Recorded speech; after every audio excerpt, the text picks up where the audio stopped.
Super Sachibai is now live. Streaming Genshin Impact drops PS5 Story Impact.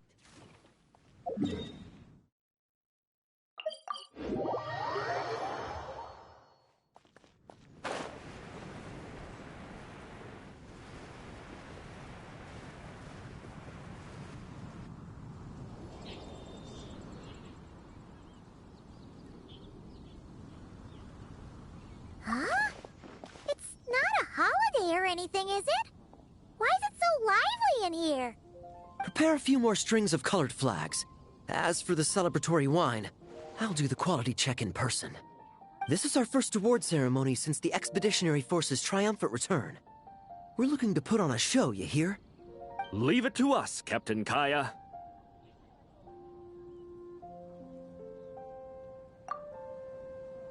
Oh? The Honorary Knight and Paimon. Well, this saves me the trouble of sending someone to invite you. I'm sure our colleagues from the expedition will be delighted to see such prestigious guests in attendance. The knights are giving out awards? Well, I'm sure you know how many knights bear unique titles, yes? Take the Grand Masters Boreas, or Captain Eula's Spindrift, for example. Some they inherit. Others have unique origins. But in the vast majority of cases, they are titles conferred to honor said knight's conduct and achievements. You could say that. Shame we were so busy with the issue of Dvalin's corruption back then, or we'd have held a ceremony for you too. Let me think. Why don't we make it up to you this time? Besides, isn't the ceremony meant for the knights who are back from the expedition in triumph? We wouldn't want to steal their thunder. Plus, being honored guests is way more impressive than actually receiving a title. You know, makes us sound like big shots.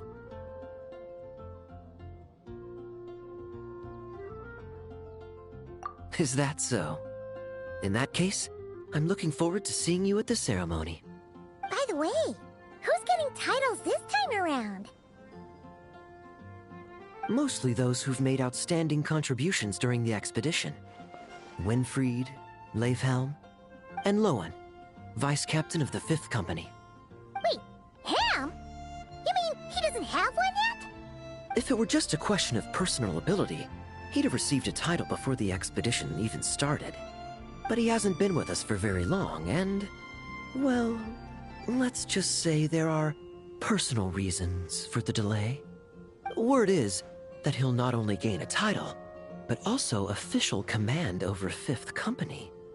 Why, by my count, he's even set to break a certain someone's record.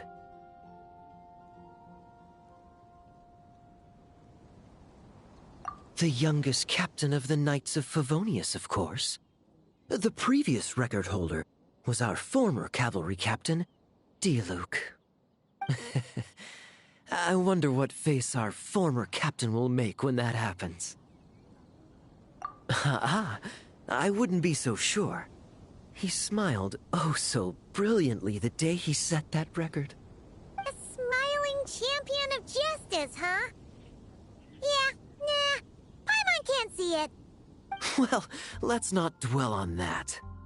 Care to guess what title our dear Vice Captain Lowen will receive?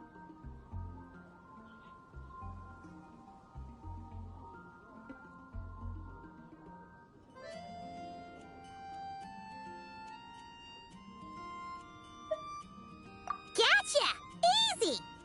So, Lowen... Dagger Knight? Smirking Knight! Right! Punching Bag Knight! Nuh-uh! This guy's just hard to sum up! Anyway, what's his title gonna be? I'd say most signs right now point to the Benevolent Knight. Benevolent? How's that even slightly associated with him?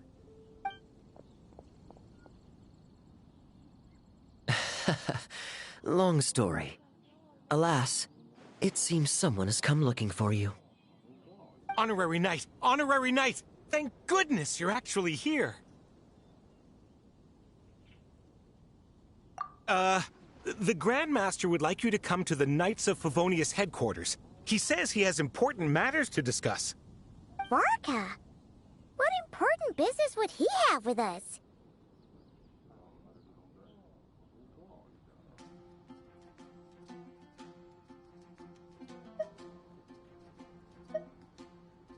Paimon can't say she'd be surprised. But it's not like he's never serious, so maybe something really has come up.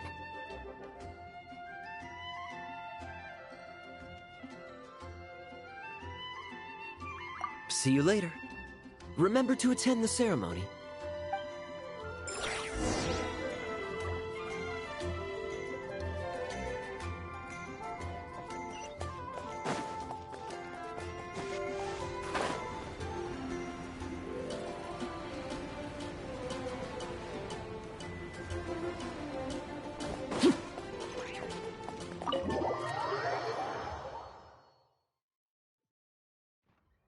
Any questions about the award ceremony arrangements? Perhaps. Are you even listening? Okay. No objections. Lowen! Huh? Oh, yeah, can I go now? Yeah, thanks a lot, Grandmaster! Hey, get back here! What is it with you young people these days? When I first earned my title, I was so excited I couldn't sleep a wink all night. Huh? Oh? And how many barrels of wine did you guzzle while counting sheep? That's not the point. Forget it. I know you're not interested in a knightly title, or the position of captain. But it's Adorno's final wish to have you inherit the title of Benevolent Knight before he officially retires. You've been back in Mondstadt for a while now, and you're usually stationed at Dornman Port. Have you not thought about going to see him? Hey, there have been too many reports to file since our return from the expedition. I haven't been able to find the time. Oh. Odd that the handwriting on the reports you've submitted looks rather like Gunther's, wouldn't you say? Ugh, can't even handle a little paperwork. He still needs more training. Anyway, go have a good talk with Adorno. We'd like a smooth transition for both the title and the position of captain. Consider this a direct order from yours truly, the Grand Master, so don't go using work as an excuse, you hear? Don't look so worried. I have a rough idea of the agreement you two made before the expedition. If you need someone to cover for you... I mean, considering Adorno's special circumstances, I can make an exception and go with you. Forget it. You two have worked together for so long, he'd see right through you with a glance. True. And besides, I've got other matters to attend to. Is there anyone else you can take? Someone convincing, but not too close to Adorno. Do we have such a knight here in Mondstadt? That knight you speak of has just arrived.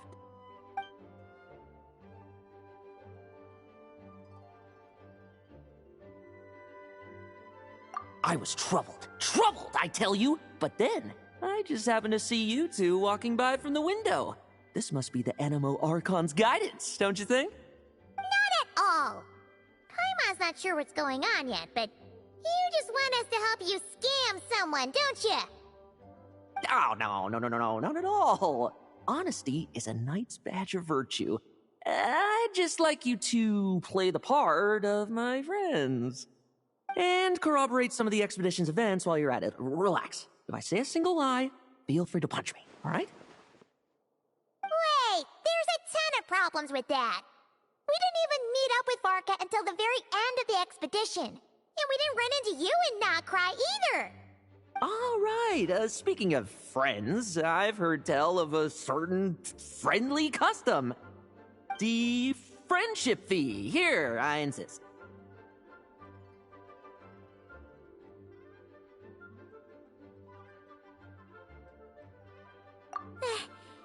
That's a lot of friendship. I receive an allowance for special missions. Guess it all piled up before I knew it. I don't really have any use for so much money, so why not give it to a friend? You know, we could always do with another friend, don't you think?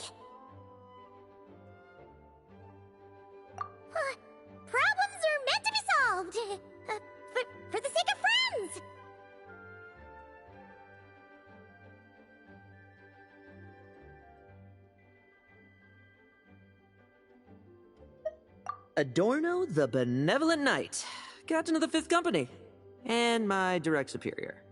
Benevolent Knight? Wasn't that... The knightly title I'm about to inherit? It seems that's the rumor. But in truth, he and I made a pact. In return for recommending me for the expedition, he hoped I, in turn, would reflect on what it truly means to be a virtuous knight while I was away. Once it was all over, I'd then inherit the title Benevolent Knight from him, as well as the position of captain.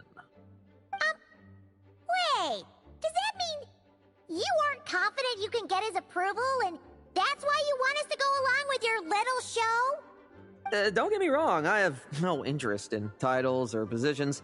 I'd just rather not listen to his nagging.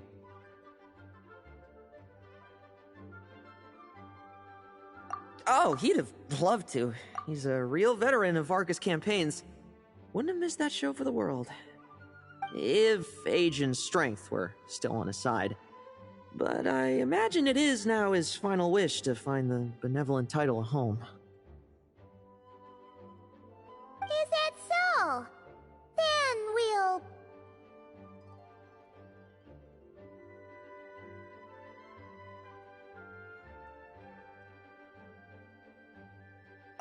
I knew that would do the trick! Off we go then, to Dorman Port. Hey! How much of what you just said was true, huh? You sure you're not out to scam this Adorno guy? The situation in Sumeru is as described above. It is time to eliminate the remaining poison Dottore has left in Mondstadt. Eric, Ursa. It's been a while since I last heard those names. I can feel a headache coming on.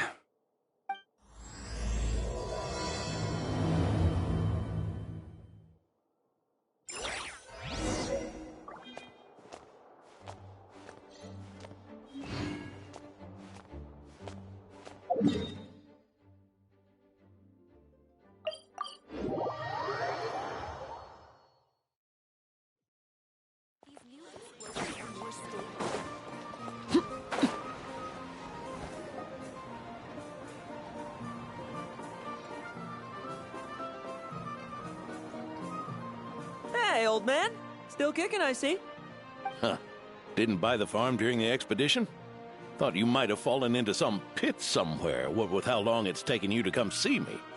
You worry too much. When it comes to pits, I've been the one doing all the digging and burying. Who are these two? My friend, the honorary knight, and her guide, Paimon.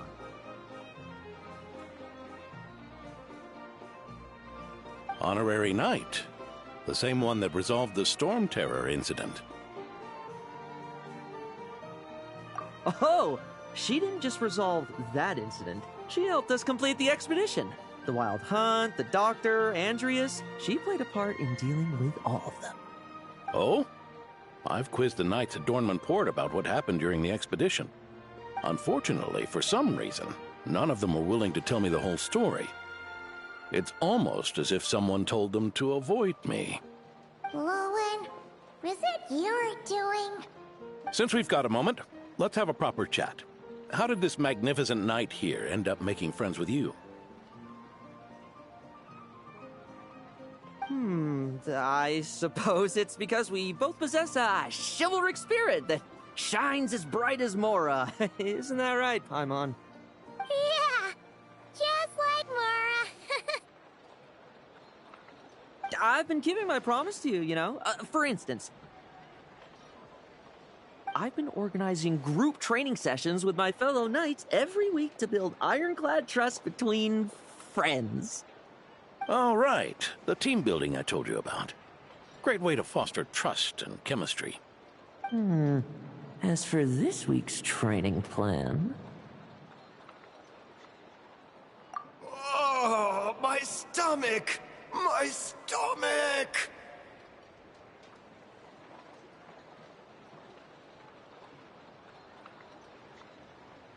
What sorcery is this, huh? What do you mean there are no bullets in your gun? Surely the vice captain can't take us all out if we swarm him at once. Come on! Let's get him! Huh? Ah! Real combat's 10 times harder than training, and the enemy's 100 times more cunning than I am. Remember this well. Once you're on the battlefield, the only one you can truly trust is yourself. And so, to ensure the absolute safety of my friends, I went out every night, eliminating potential threats around our stronghold. Vigilance and reconnaissance are indeed things a company captain needs to pay attention to.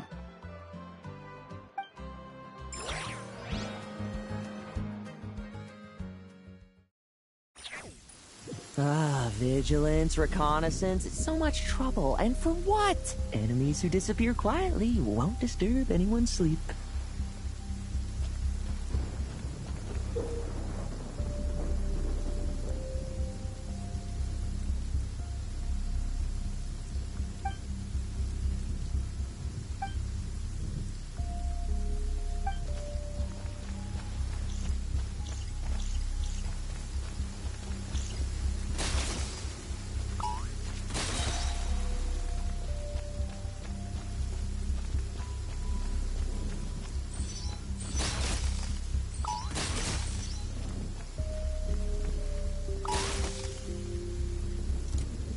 No fairy tale ending for you. Shh. Nighty night.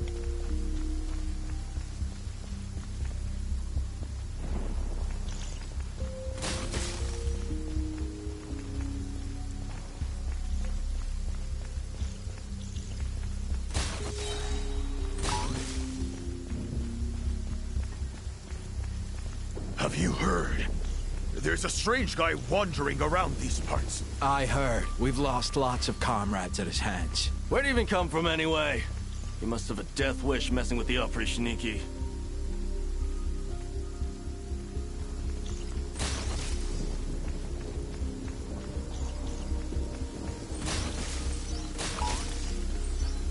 Like lambs to the slaughter. Oh, there. Much quieter.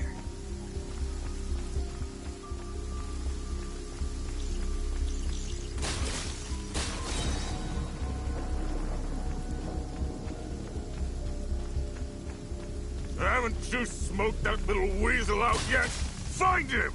I'm gonna turn him into a popsicle! We're working on it. We'll find him for sure.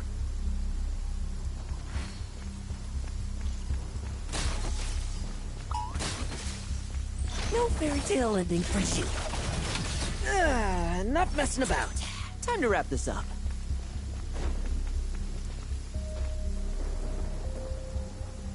Those meddling knights. Will they ever stop getting in our way? People who can't stop yapping about...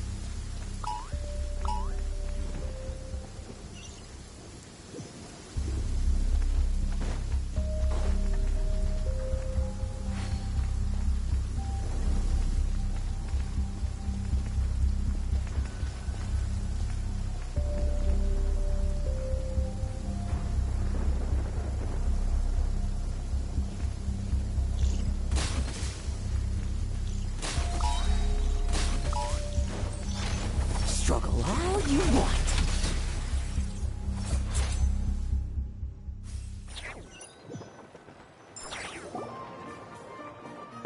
Just ensuring my friends get a good night's rest. All in a day's work, you know? Of course, in order to gather intel for the expeditionary force, I also needed to maintain my connections at all times and communicate earnestly with my friends. I didn't expect you to have matured so much from one trip. Come, let me sprinkle some more salt on the cut.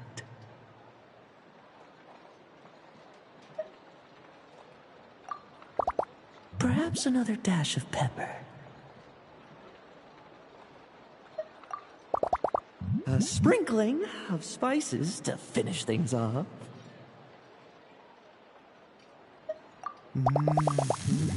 Now this is how you grill me. Here, would you like some? I mean, you've had nothing for nearly 3 days. Or would you like to try something else? Oh. May I take this to mean that we have an agreement? You'll cooperate? Lovely! That makes us friends from now on. And you know how it is between friends. No betrayals. You understand? So you two, I didn't lie, did I? And that's the story, old man. Now pass on that benevolent knight titled thing and get some well-deserved rest, all right? Hey now, we aren't finished talking yet, are we? Word is that you faced a truly formidable foe while in Nodcry. Someone called the Rahir of Solnari, I believe. Whoa, really? Why haven't we heard you and Varka talk about that? There's nothing to tell. I was with the Grand Master when we ambushed Rerir, but not only was I useless, I even ended up acting as a punching bag. That left me laid up in camp for several days. By the time I could finally get out of bed, I heard the news that you had all joined forces to banish him. Oh, so that's why Paimon didn't see you when we were duking it out with Rerir. It's not like you to miss a fight.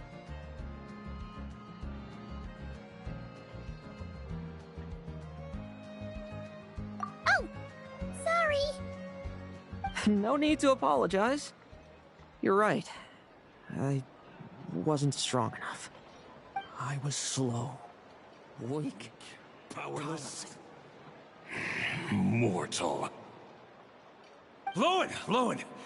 Hey, you! Take him and fall back! Yeah, in the end, we had to use his power against him just to banish him. So, don't worry about it too much. But he was once a mere mortal too, wasn't he? Well, I haven't seen this Rahir of Solnari with my own eyes, but I believe that strength alone does not a knight make. Anyway, I've got some important work to attend to. You and your friends can come along if you like, Lowen. Important work? Aren't you already semi-retired? Ha! Just follow me and you'll see. Consider this required reading for any benevolent knight.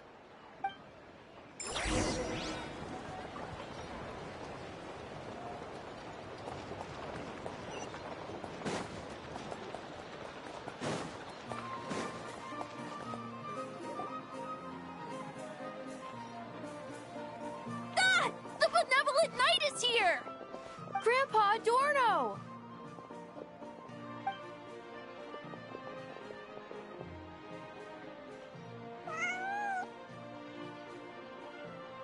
Hey now, no rushing, and no snatching. Easy now. Line up properly. Oh, it's all right. It's all right. They're just kids. A little excitement is a good thing. Here you go, today's candy. Thanks, Grandpa. Ooh, this is great! Is this the important work you spoke of? Oh, we're just getting started, recruit. Try to keep up. Understood, Captain.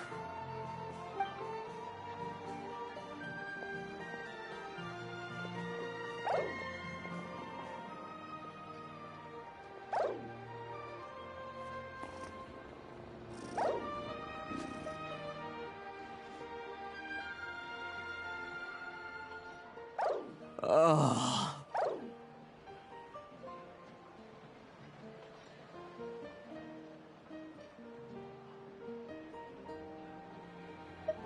I should be the one asking you. How are you so skilled at this?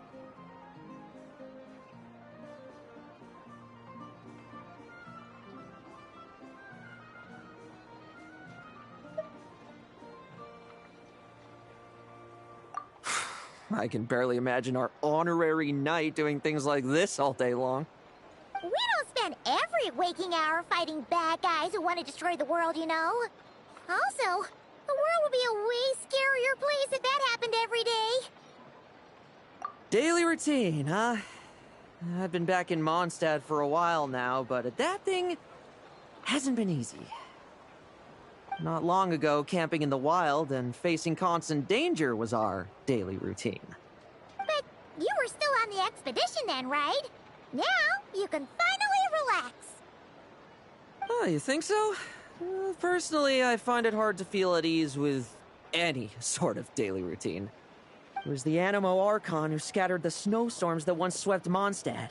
The Knights of Favonius who won the peace we now enjoy through conquest. A single, unexpected incident could bring it all crashing down.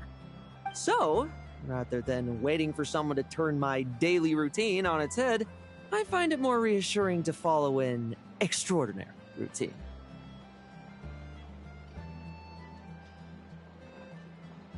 We knights are needed precisely because the world is so fragile. Oh, are you done handing out the candy already? Indeed. Looks like you're all wrapped up here as well. Thanks for exercising such patience. This next task should give you a chance to stretch your legs. We're going to patrol the surrounding area for monsters. Monsters? What, are the knights short-handed? You haven't held a sword in years! Hey now, my retirement isn't official yet. It's just a patrol. I'm still more than capable of handling myself. Things did get a bit tough a while back, but look at me now, eh? Might as well get going while I still got pep in my step. Never one to sit still, were you? Fine. Where are we headed? We've had strange monsters show up around the outskirts. No one's gotten hurt yet, but you can never be too careful. Usually I just patrol the area for any approaching monsters, but this time I've got you for backup. Yeah, forget about just patrolling. We can take them all on, no problem, right? Sure, let's go. Huh? That's weird. Paimon thought he'd be more excited.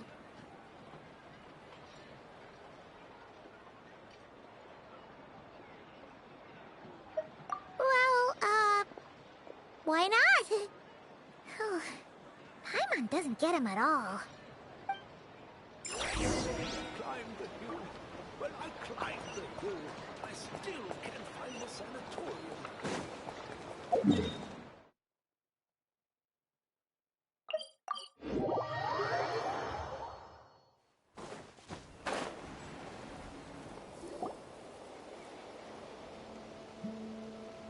Weird? No signs of anything unusual here. Are there really monsters nearby? If you're looking for the ones that have been behaving strangely, I fear you're here too late. It seems someone beat the Knights of Favonius to the punch, and took care of them already. D-Luke? What are you doing here? Long time no see, Mr. Adorno. You too, traveler. Paimon? Lowen? Were the monsters here wiped out by a certain Dark Knight hero by any chance? No. I'm not personally familiar with this Dark Knight hero you speak of. But based on the rumors I've heard, the traces left on this battlefield don't match his style. Now this looks more like someone obtained advance intel on the monsters and came to clean up. Not even a single scrap remains. Oh? So it would appear you're here to investigate, Master D-Luke. That's odd. Why would the boss of the Dawn Winery be interested in monsters? Dawn Winery's caravans pass through Dornman Port. The rumors left me ill at ease, so I decided to see for myself. As for the Knights of Favonius, are they still understaffed, even with the expedition's return? Ha. Strict as ever, I see. I took this patrol up myself. Gotta keep moving while I still can. I've been living this life for decades. Can't just sit idle, you know? Thank you for your hard work, venerable benevolent knight. Wait, what? Not even Varka gets that much respect from D-Luke. I'd say that's Varka's problem.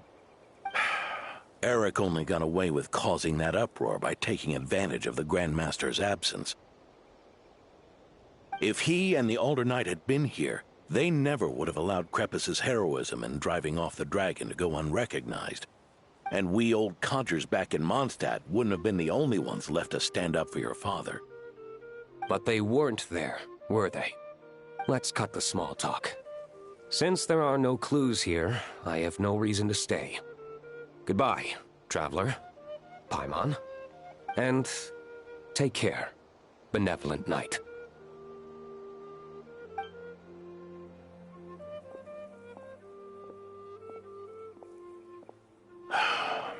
Ursa, Eric. Even when gone, some foes leave wounds that won't easily heal.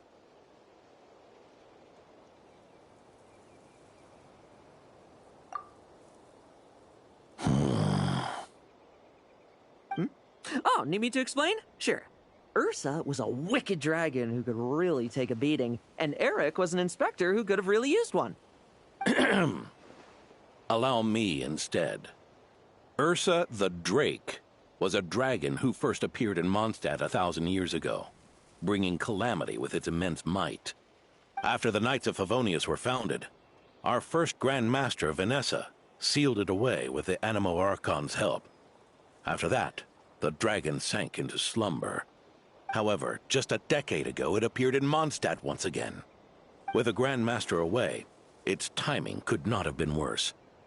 Not only that, it would lie low when the Knights of Favonius mobilized to attack, only to suddenly re-emerge when they were resting.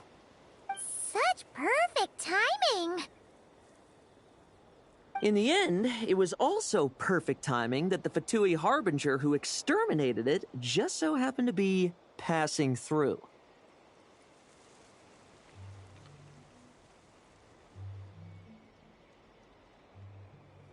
That's right. Your old friend, the Doctor.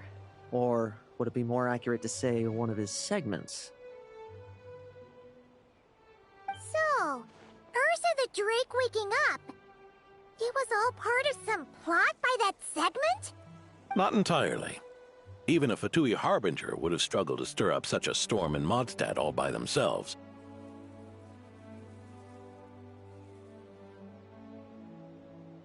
Indeed, there was one other person who, seduced by transcendent power, secretly colluded with the Doctor.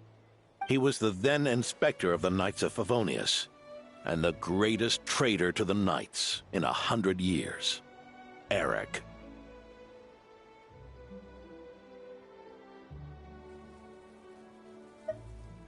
When Diluc had just come of age, Ursa attacked a trade caravan from the Dawn Winery. It should have been nothing more than a common raid, a tactic they commonly use to incite fear. But the swaggering dragon was driven back by a mere merchant, Diluc's father, Krepus, who paid the ultimate price. News of this defeat did not favor Eric's plan to seize power through terror, so he suppressed the truth, claiming he was doing so to maintain the honor of the Knights. If only I had discovered a moment sooner that he and the Doctor were working hand in glove. Perhaps I could have stopped everything that followed. That's not your burden to shoulder alone. Eric hid his true colors well. Up until the incident with Ursa. Even his victims had no idea who was responsible for their suffering.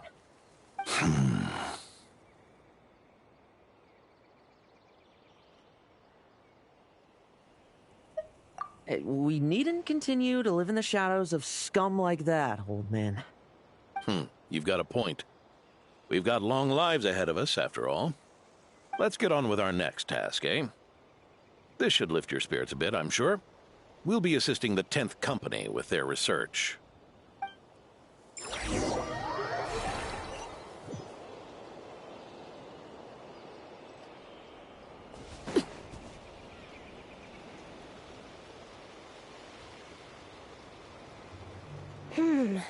It's as we thought. The magic Miss Alice left behind isn't so easily understood. Hey, Sucrose! Huh? Is this... Ah, Traveler. Are you here to assist with the development tests for the simulation training bubble Type 02? Is that the magic bubble that can recreate memories? I was told not long after my return that I could use this to catch up with the various events, large and small, that transpired during our absence. But using this level of magic for, well, storytelling seems like a huge waste of resources. You're not alone in thinking that. Our investigation team quickly recognized its broader potential for training simulations. If we could recreate formidable enemies from Senior Knight's memories and incorporate them into realistic, safe training simulations, that could help raise the whole organization's combat prowess. However, we've been debugging the bubble for a while now, and we still haven't fully grasped its underlying principles. We're also struggling to balance realism with safety. Safety? Doesn't sound like something Alice would give much thought to. That's so. Sounds interesting. Let me give it a shot. You're not here to take part, are you, Pops? Oh, not to worry. I know exactly how much strength these old bones have left in them. I'm just here to provide the memories inside my head. Oh? Then who was the tester in your original plan? Miss Sucrose, the test arrangements are... Lauren. Theodore. Why are you... Yeah, I just happened to come along with the Dorno to test this simulation training bubble. I take it you're the scheduled tester? Yes, that's right. And these are? Let me introduce you. These two are the honorary knight and her guide, Paimon. The honorary knight? I didn't expect someone so distinguished. And this is Theodore, a trainee medic with the 8th Company. Like you, he's one of Lowen's friends. Lowen? Friends? Oh, no need to sound so surprised. I have plenty of friends. Don't I, Paimon? Yeah. Paimon wonders how much this guy's friendship fee was.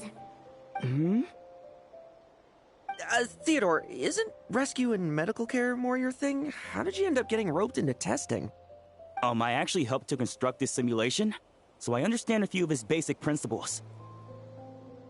Besides, I trained to become a knight too. And even if something happens, I should be able to patch myself up. But you needn't force yourself to do this if Vice Captain Lowen's willing to take over. We might get more practical test data from frontline knights too, so... Yeah, I suppose Lowen's the better pick. Chin up, Theodore. If anything happens to Lowen, we'll be counting on you to treat him. All right. I doubt there's a memory out there that can hurt me, but let's get started, old man.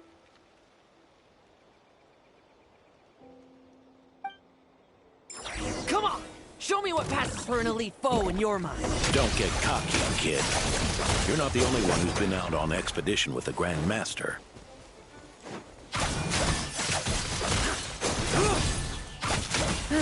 Poke them, and they fall apart.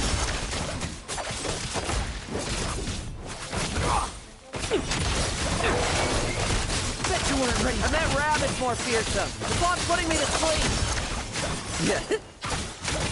They call this a secret source automaton? Fancy name for a chumped up boy. Looks like my memories can't give you much trouble.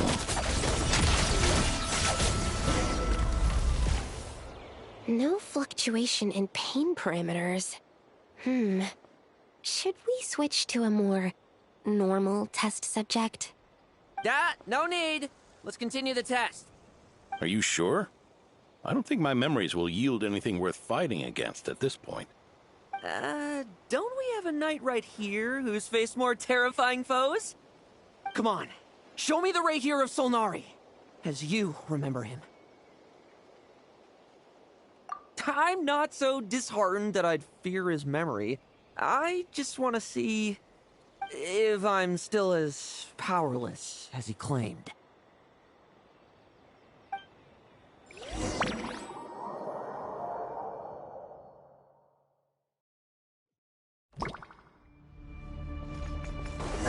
Be careful! Tess, come on! Pathetic! It's all futile. Did you really get that much stronger? Pathetic! Well, futile. It's your turn to feel afraid. These are just memories!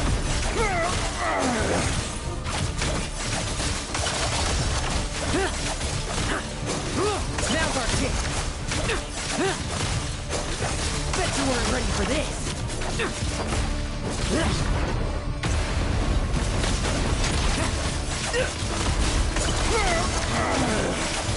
Come at me again!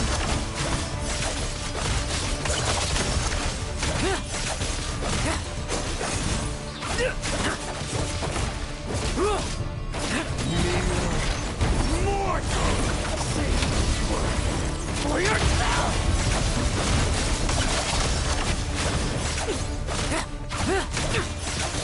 Now's our chance! Bet you weren't... Moonlight! Traitor! Memory. Are we losing control? Traveler, help me stabilize it.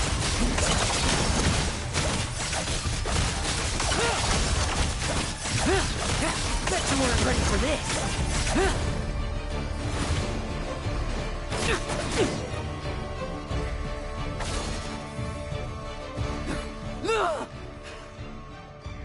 Wake up!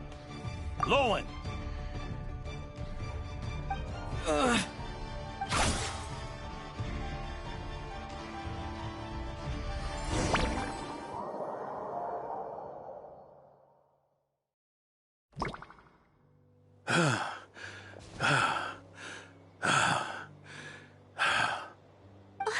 Mr. Adorno, are you... I'm fine.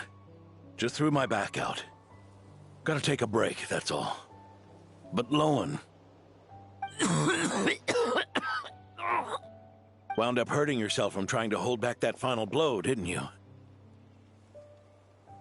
Theodore, go get him checked over. Last thing we want is to miss a serious injury. All right. Lowen, come with me.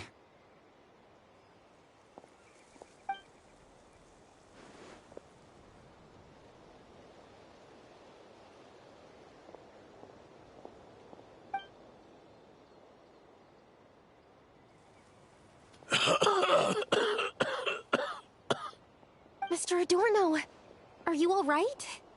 It's no big deal, just got old.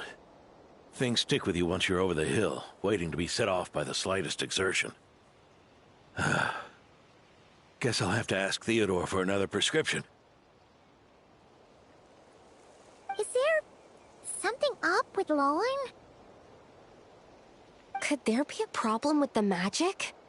But if there were issues with the reproduced memories, the honorary knight should have noticed.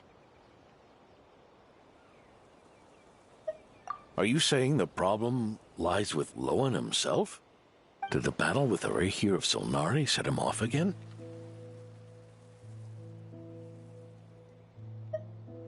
Lowen's pursuit of power began long ago. The traitor, Eric, collaborated with the Doctor on forbidden experiments in his quest for greater power. Lowen nearly became one of their test subjects. Experiments by the Doctor?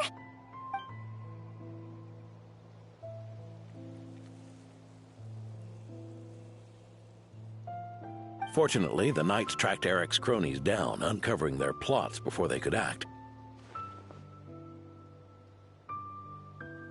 They cut their experiments short and tried to transport their victims away. But we intercepted them in transit and rescued everyone. It's all right. It's over now.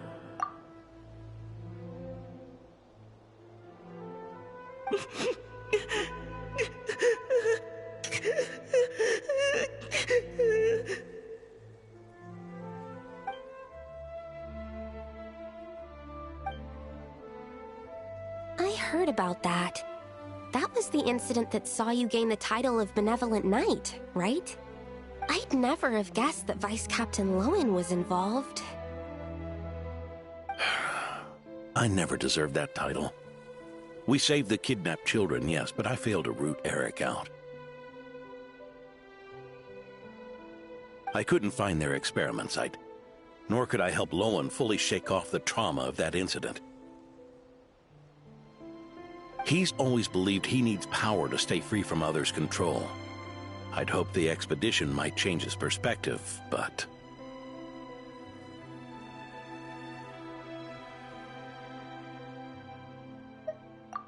So that's what happened.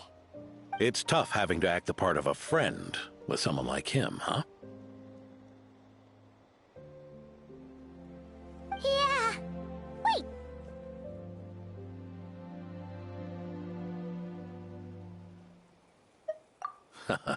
I may be getting old, but my eyes haven't failed me yet. Ignoring his methods, the fact that he's found companions willing to play along with his little charade shows he's made at least some progress. Even if you're just acting, maybe learning from you will finally help him figure it out.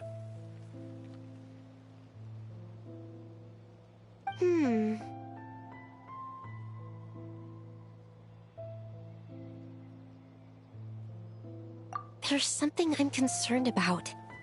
Honorary Knight, would you mind taking a look at this?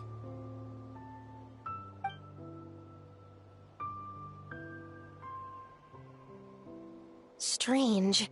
Mr. Adorno said that Lowen's obsession may have caused the projection to spiral out of control. However, the simulation training bubble Type O2's parameters were all normal. If anything, it was the power Vice Captain Lowen released at that moment that appeared unusual. So, you haven't seen anything like this before? No. It's not the elemental energy we usually encounter. And it isn't the Void Realm energy that Mr. Albedo talks about either. Do you have any ideas what it might be, Honorary Knight?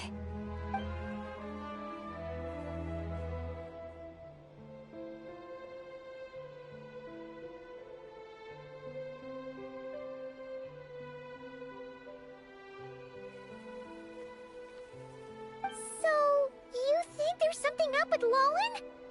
He's not messing about with something dangerous, is he? That's not what I meant.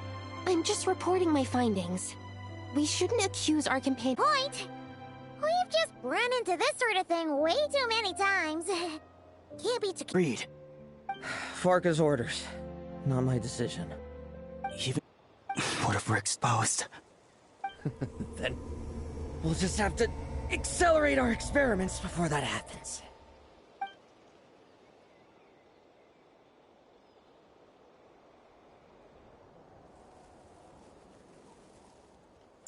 That Lowen! He just upped and left yesterday without saying a word. Let's check in with Adorno and see if he's there.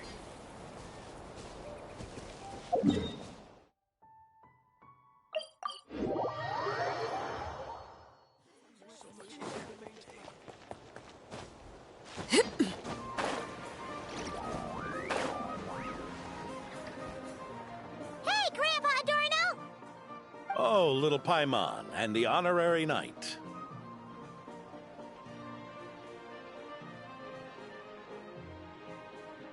Right as rain. I wasn't really injured yesterday. Theodore had a look at me, and frankly, I'm feeling better than ever. I've his treatment to thank for my continued vigor. Without his help, they'd probably have buried me years ago. Theodore? You mean the apprentice medic from the 8th Company? He didn't look all that skilled to Paimon. He once aspired to be a knight fighting on the front lines, but perhaps the physician's path suits him better. Anyway, enough about that for now. Did you guys come here looking for Lowen? Yeah! He disappeared after trying the simulation training bubble yesterday. We can't find him anywhere.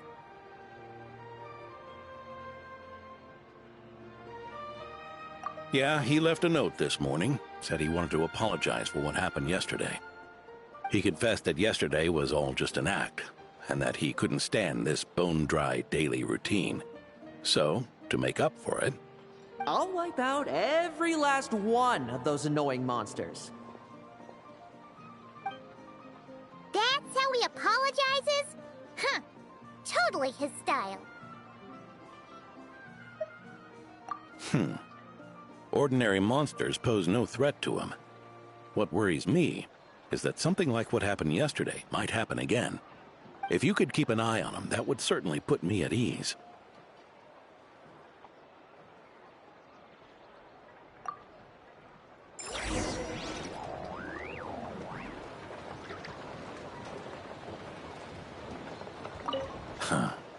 It pains me to say it, but my sword-swinging days are over. If I went with you, I'd only get in the way. Guess I'll be handling today's routine work all by my lonesome.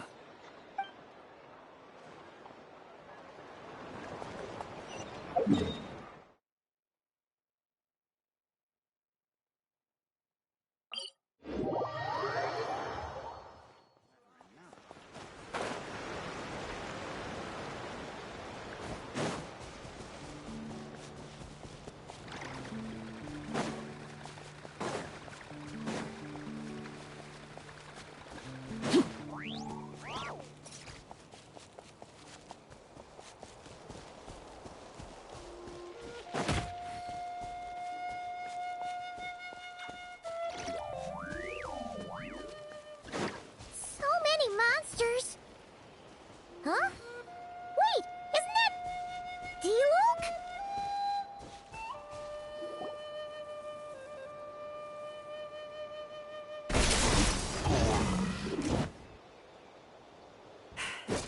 Guess you're the last one. You'd better put up a good fight.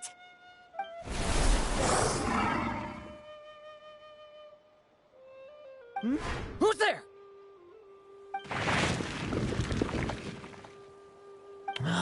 It ran away. I never thought a winery owner would care so much about hunting monsters. Or could it be you're after something else? And what about you? Are monsters all you aim to eradicate? Given how the previous scene was so clean that nothing was left behind. Oh? First I've heard of it. In that case, why don't we examine the monsters here? Perhaps we'll discover what it is about them that's attracting so much attention.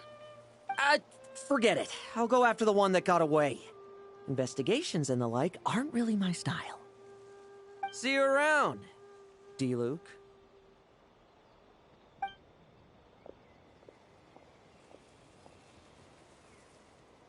That's the gist of everything that happened before you arrived. What's he trying to pull? Seriously! Forget punching bag night. It should be the needs a punch night.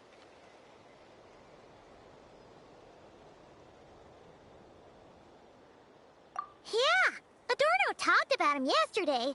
Sounded like they're kind of weird, but they haven't hurt anyone yet? Which is partly down to someone secretly eliminating them. And partly down to them preferring to attack their own kind whenever hunger strikes.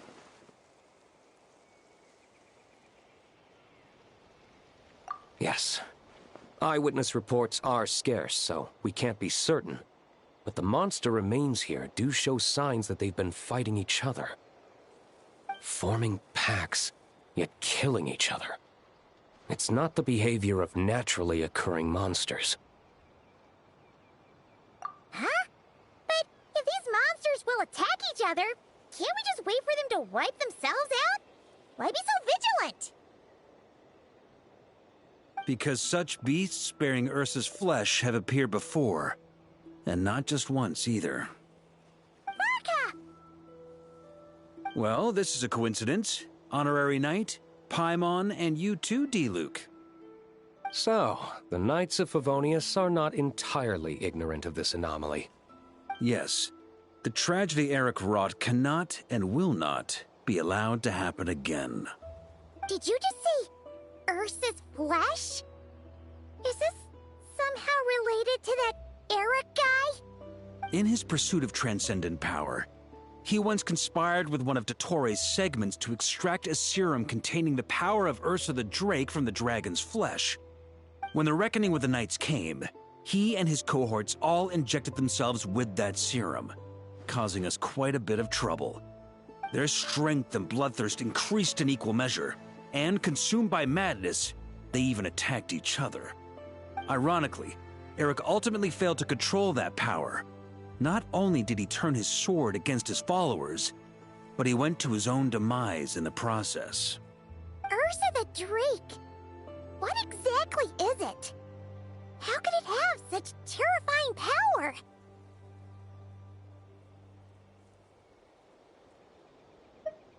That's right.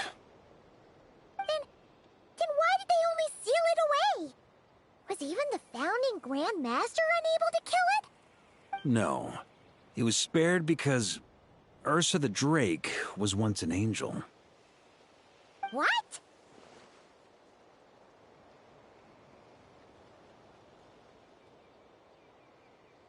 I've heard that long ago, the angelic race was faced with a difficult choice, and Ursa chose to preserve its power. Having lost its mind and retaining only power, this angel remained drawn to human settlements, not realizing that its proximity alone would destroy many. Is that why Vanessa decided to seal it away back then? Yes, but it was awakened by the Doctor's inducement, which was an oversight on the Knight's part. I won't deny that. Rather than assigning blame for the past, we would be better served by rooting out the present threat. But Ursa's flesh and blood, why would it reappear within these monsters? Eric was, admittedly, once a knight in whom we placed much of our hopes. As such, he knows our methods well. Before he met his end, he destroyed all records regarding his experiment site. To this day, we have yet to find any information to locate it. I suspect we have the segment to thank for that too. But Dottores' backup plans were dismantled by the Traveler in Sumeru, a fact you're no doubt aware of. We believe this means that the covert measures he took in Mondstadt have also ceased to work. Ah, so those monsters, they all escaped from the experiment site? I'm afraid it goes deeper than that. Someone has likely restarted the experiments.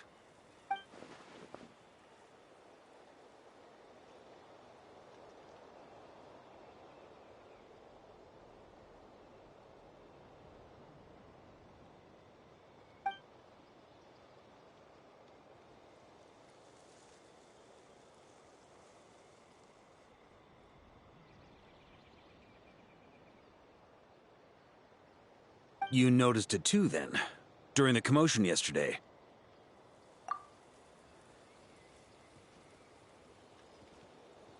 So it's possible that Lowen has been dabbling in forbidden experiments to gain extraordinary power. He isn't bad enough to do something like that, is he? Wealth, power, authority. Too many things can turn a good person into a villain. Ursa, Eric, neither of them were the bad guys you might imagine before they made their fateful choices. But no matter Lowen's intentions, it is my duty to pull him back from the edge before he goes too far. So, what do we do now? Keep investigating in secret? No need for that. That's why I'm here at Dornman Port. I'm going to find him and ask him directly.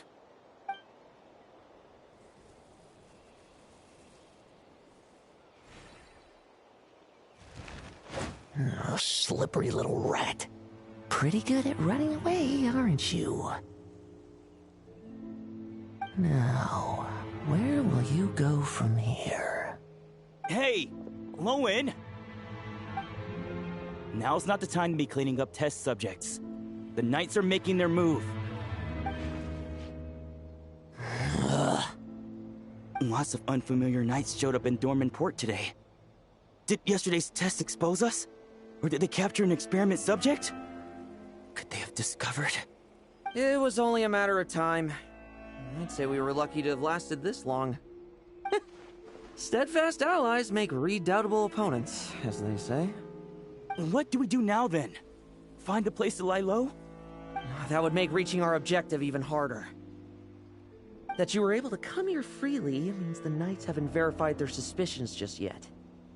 We have to go all in while we still have the chance. Do it now. Use me as a test subject. Now? But those problems we were having before, we still haven't. Why are you hesitating? I told you, we're not the same, you and I. I'm doing this for myself. Extraordinary power comes with extraordinary risks. I figured that out a long time ago.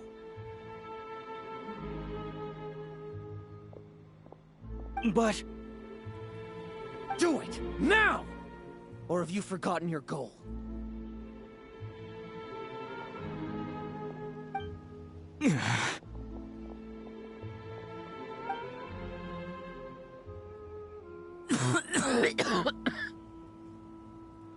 No, it's not working. Was the dosage too low? Or was the concentration too weak? Or maybe... the perfect result was never attainable. Lowen, we've got to hide. We can gather more monsters for experiments later. No, no. Hide? How much time do you think the Knights will give us, huh? We've always been gambling with a small window of opportunity. No, we'd only confirm their suspicions if we ran. That would make us targets no matter where we resurface. How would we get close to our target then? Then, what should we do now? We're going to break the target out tonight. Then, he can follow us down to hell.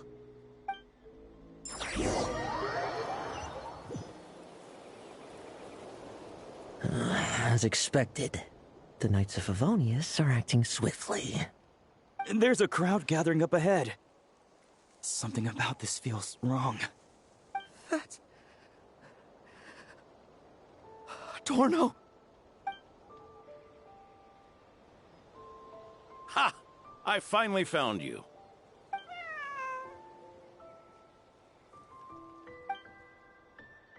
Keep a close eye on it now.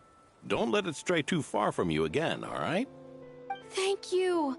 Thank you, Grandpa Adorno. And don't run off into the countryside alone looking for it again. I know you're worried about it, but Hannelor's worried about you, too. We'll keep this our secret this time, but don't let it happen again. Okay, I understand.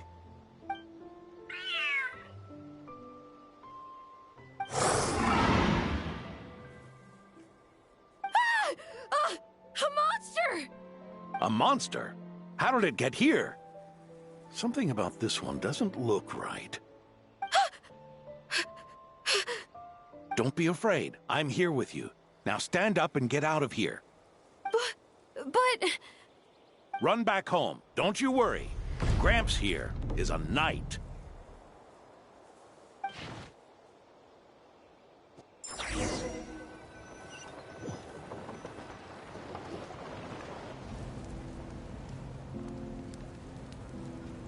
The knights who arrived later defeated the monster. Its power far exceeded what is normal. Adorno fought it tooth and nail to buy time until they arrived. Adorno! Adorno! It's fine. You know my condition. I wouldn't have made it this far without your help. Fighting one last time to save others sure makes me feel more like a knight than lying in bed ever did.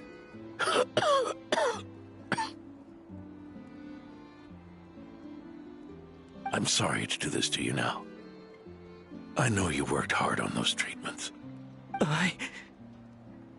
Lowen, the title of Benevolent Knight and the Fifth Company's captaincy. If you don't want them, just let them go. Be true to yourself. That's all that matters. Lowen, come with me for a moment.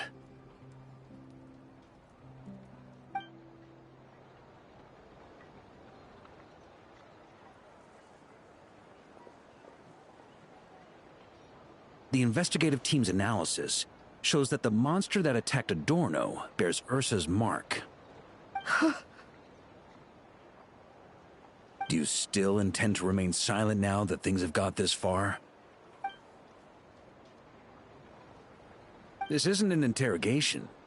You can remain silent if you wish, but I hope you'll choose to come clean.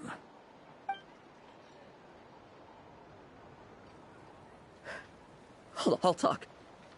I'll confess everything and accept whatever punishment awaits, but please, please give me one more night. Tomorrow I'll go to the Knights of Favonius and explain everything.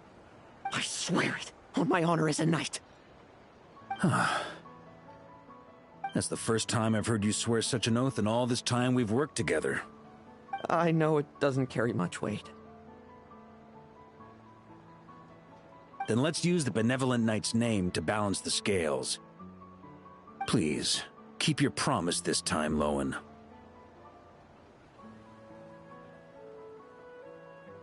I'm sorry, Theodore.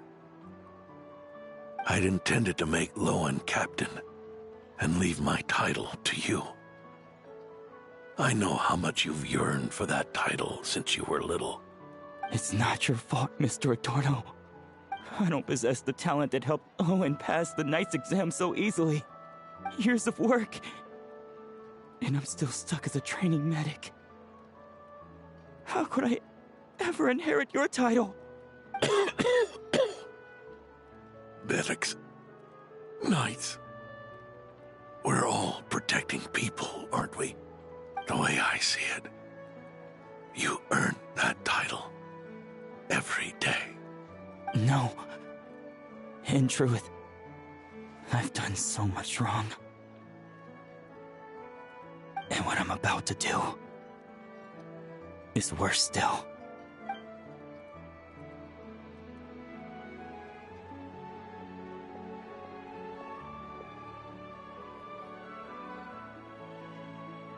So you agreed to his request? Just like that? What else should I have done? Ask him to submit a report for my approval? Please, spare us both. I know how much Adorno means to him, so I trust the weight of his vow. There once was a man who made many promises to my father in the name of chivalry. Yet in the end, he betrayed their friendship. Warped obsessions and the passage of time can turn friends into foes as easily as the wind changes its course. Quoting Crepus, are we? That really takes me back. Did you guys all know each other back in the day? Once, there were 3 spirited young men who imagined their futures together. One was a rich young master. He dreamed of becoming a knight, but ended up inheriting the family winery. Next came the hot-headed rule breaker, who ended up leading the Knights of Favonius. And the last one obtained neither the wealth he desired, nor the power he yearned for. Obsession was all that was left, piling up day after day into a towering spire. Is that how Eric let the doctor worm his way in? Eric made his own choices, no matter what was said to him. I understand his reasoning, but that doesn't mean I pity him. And it certainly doesn't mean I'll make the same mistakes again. I'm keeping a close eye on my subordinates this time. Bad news! Hey, haven't finished talking yet. That voice! Did it come from where Adorno was just now?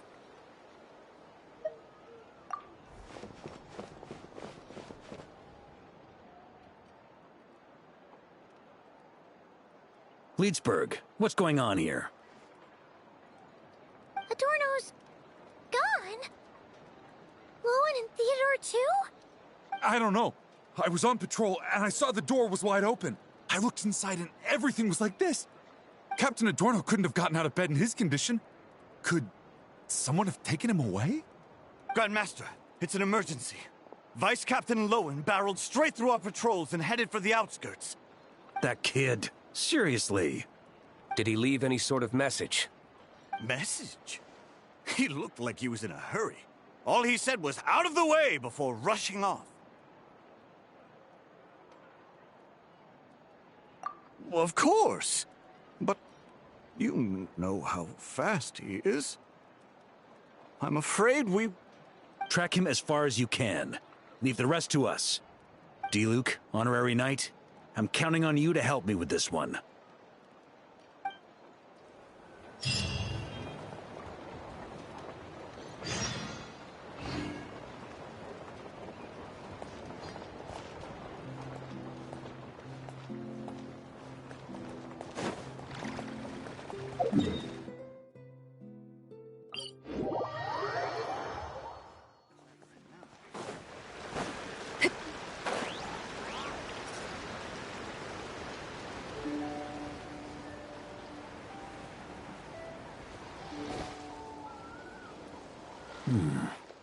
Is this as far as we were able to track him?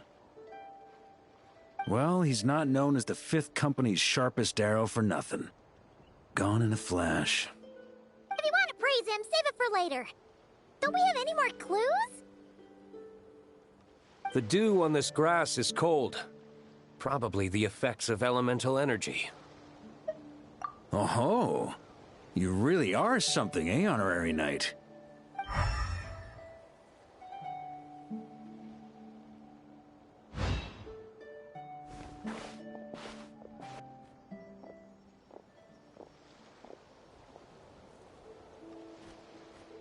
Still, being spotted by witnesses and leaving traces, that's not the Lowen I know. Do you think he wants to be followed?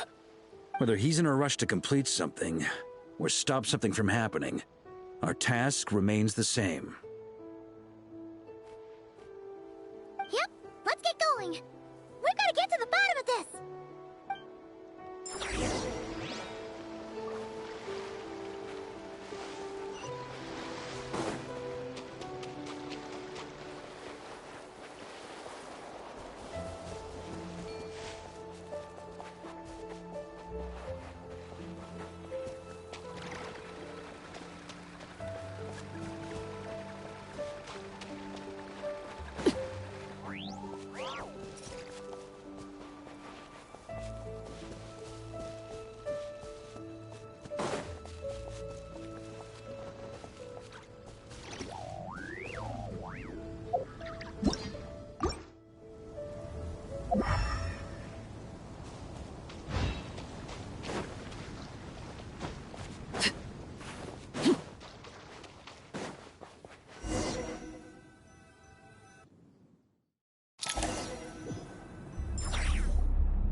These metal scraps and vessels. It's like leading the expedition through Snezhnaya again. Your earlier conjecture appears correct. This place indeed looks like an experiment site, left behind by one of the Doctor's segments. No wonder the Knights of Favonius have failed to discover the entrance for so many years. It was most likely his handiwork. And once the concealment faded, someone discovered this place before us, restarting the experiments on Ursa's flesh and blood. You don't think it was...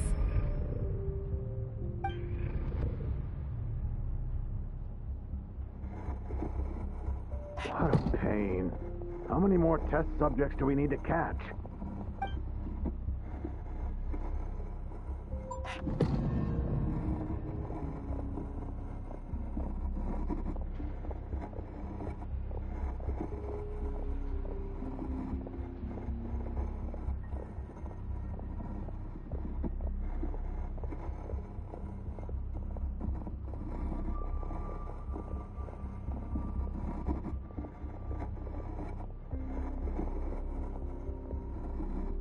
What are you looking at? Stay put, and don't cause any trouble.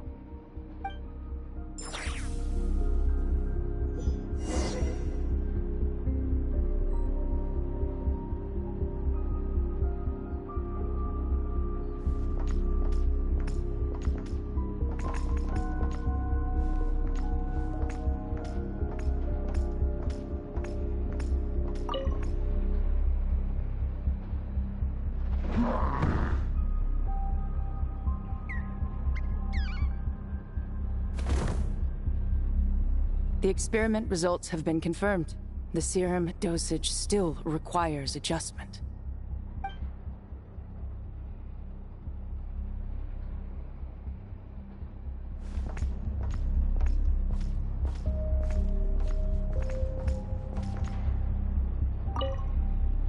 Sir, the new subjects are here. This brat's real vicious. Took a lot of work to quiet him down. Interesting. I'll take a look myself.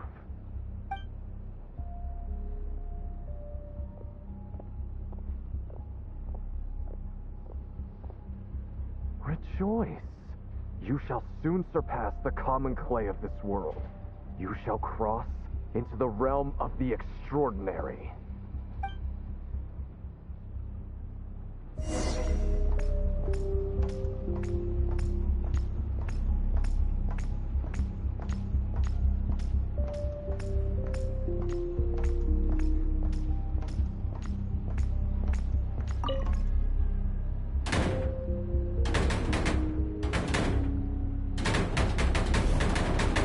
I told you, don't cause trouble. Was that a projection formed using memory? Seems like a trap laid to slow our advance. A trap? Could it be Lowen again? Nah. That kid would have come up with something way more deadly. In any case, Lowen isn't the only one who was captured by Eric and is familiar with this kind of magic.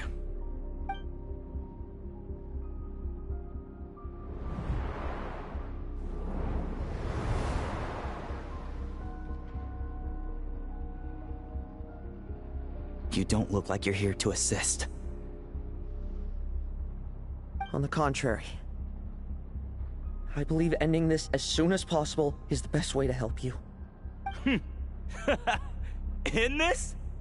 Is that what you're saying now?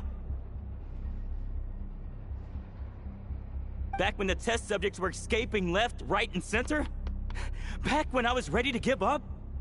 Who was it who said I should keep going? Did all the test subjects escape? You shouldn't experiment on yourself so soon, Theodore. Did you think that discovering Eric's lab and taking control of Dottores' apparatus would be enough to help you restart their experiments? Look at you. You can barely lift a finger. Helpless to do anything but watch your test subjects flee. Lowen, are you here to stop me? Quite the opposite. Who do you think kept those monsters from eating you? You took care of them? I also plan to deal with the ones that fled into the wild.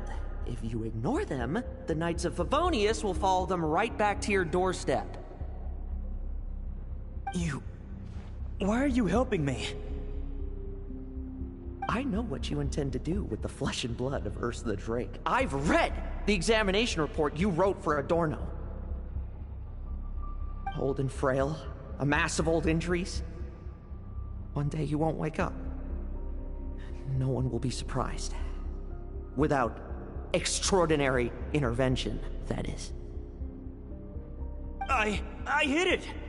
Even Adorno himself didn't see it. Don't be so shocked. We're companions, both rescued by the benevolent knight. Did you really think I wouldn't notice your changes? Is that why you're willing to keep my secret? Oh, no, don't get me wrong. I sincerely hope Adorno can live a while longer. It'd save me from inheriting any unnecessary responsibilities. But what I'm more interested in is power. Aren't you concerned that your monster experiments have hit a bottleneck, and that your own body can't bear Ursa's power?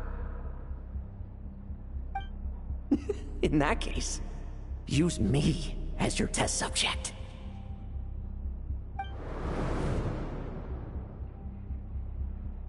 Without you, we'd never have come this far. Refining the serum, continuing the experiments, bringing Adorno here? Were these ideas not all yours, Lowen? That's right. And that's why I'm also prepared for failure. Failure? We're so close. As long as you don't blow our cover, we've still got a shot! Lowen, listen to me. The Ursa serum works. Adorno's improving. He can get out of bed on his own now. If it weren't for you, I don't think he would have lasted the week. But I can only add low-concentration serum to Adorno's meals and medication for now. It won't cure the root cause. Is that so? Oh, that's good to hear. The smoother your experiments go, the greater my hopes of mastering this power. Do you think you could find the time to see him? He talks about you often. I'll pass. I'd really rather not listen to his nagging. Besides, unnecessary contact only increases the risk of exposure. We're running out of time. The Knights of Favonius will notice something is wrong sooner or later, no matter how many tricks we pull. They'll only work for a time. How much longer until you have complete control? Soon. Very soon. Thanks to your help, the serum's power has stabilized substantially. Though, I wouldn't call it a gentle concoction. Don't go using it on the old man to save time. Of course not! You're overthinking this. I know what I'm doing. Uh-huh, so you say. Everyone assumes they know what they're doing right up until trouble lands on their doorstep. If that day ever comes, feel free to slap some sense into me. Blow our cover. Do you think the Knights never suspected? Who do you think was delaying the investigation? How many times do I have to say this? We were gambling from the start. With our time, the Knights' time, and the time Adorno has left. If you lose a fight, you retreat. If you lose a bet, you accept it. Linger on the battlefield or at the gambling table, and we're bound to lose even more. What do you want to do then? Stand by and watch him die? Wake up already. In his present state, the serum would kill him. Would you prefer that? I haven't given up yet. I completed the final refinements before you arrived. This is the refined high-concentration serum. So long as I use this, even you won't be able to stop me. You can refuse to cooperate. That's fine. It just brings me back to where I began. I'll finish this myself. Relying on hazy childhood memories, Theodore was the first to find this place, restarting Eric's experiments to prolong Adorno's life. But at some point, the experiment failed, and the monsters escaped. Lowen then discovered him and offered his assistance, allowing him to continue extracting serum from Ursa the Drake. That appears to be the full picture. What do you intend to do with them? I'll leave that headache to Jean and the others to deal with later. Let them decide the appropriate course to take. For now, I'm more concerned about the remains of Ursa's flesh, buried here beneath the ground.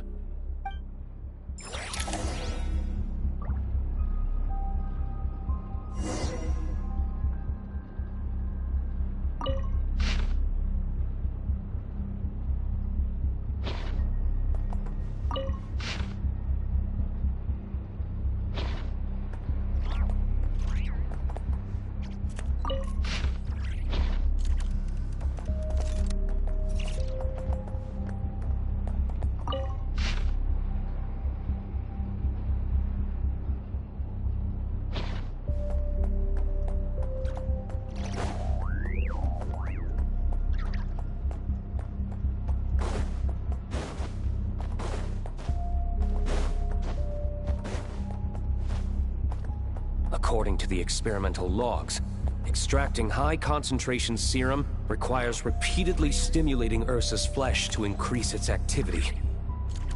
There's an ominous feeling growing stronger by the second. Prepare for battle.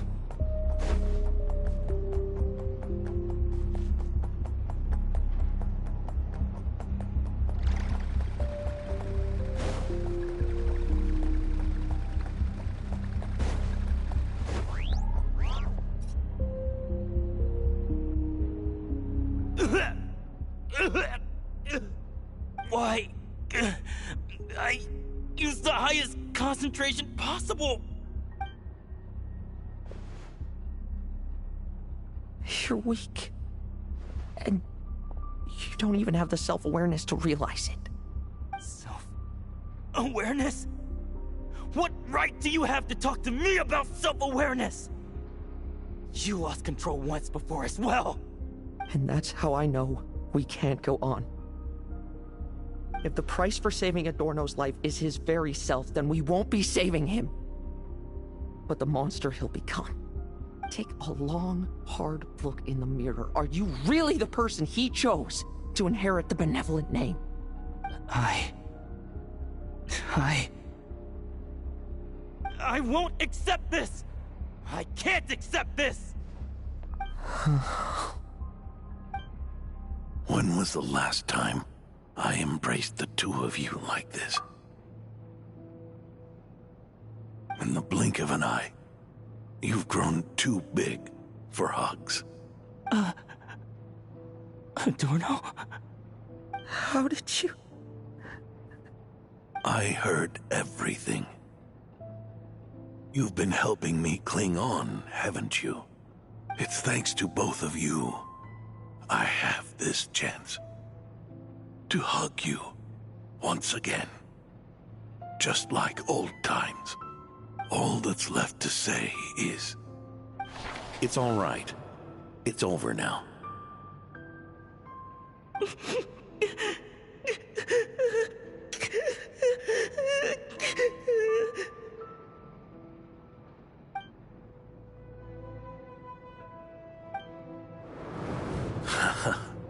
Why the tears? It wouldn't do for the benevolent knight to check out by making kids cry now, would it? Promise me, you'll see me off with a smile. I just don't want to watch you. Isn't it enough that you're here by my side?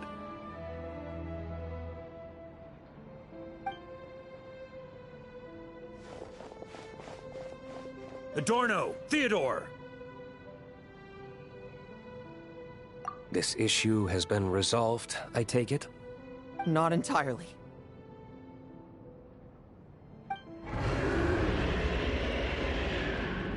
What was that sound? I knew it. You had to stimulate Ursa's flesh beyond the high-risk threshold to extract the necessary serum. If its power is allowed to continue overflowing, all nearby life forms will be affected. Just like the plants here and those monsters we saw earlier. Why are you still trying to act tough? You can barely lift a finger right now, can you? I know that feeling. Hand it over, and then... get out of the way and watch. The key to the underground is in the lining of my coat.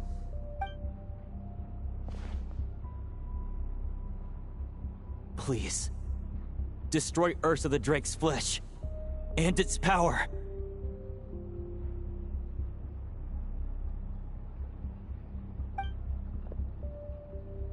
Goodbye, Adorno. Go. That power was never meant to linger in this world.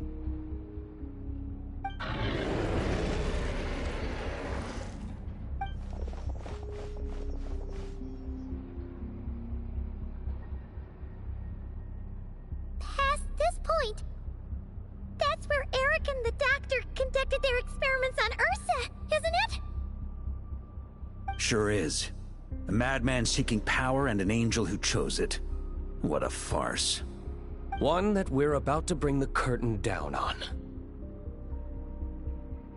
Ursa the Drake's residual power is not to be underestimated. Eyes on the prize, everyone. This will be a tough fight! What was that noise over there? Monsters. Captured for experiments long ago. They've survived until now thanks to the doctor's apparatus and Ursa's power. I added quite a few to their number myself. Looks like they're getting restless.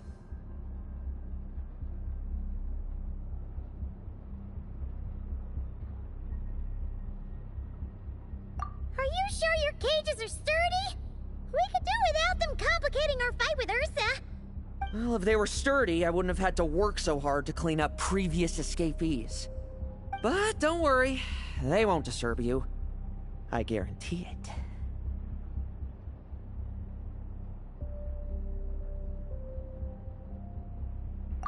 The ambitions of old subordinates. Revenge for beloved family. Those are your grudges to settle, are they not? In much the same manner, you just leave the monsters I captured to me. Oh, one last thing. Vice Captain of the Knights of Favonius, 5th Company, requesting permission to attack. Ha! Finally reporting in before you sortie, huh? Give him hell, Lowen. And don't die. That's an order. In that case, please dispose of Ursa at your earliest convenience. Traveler, should we help him?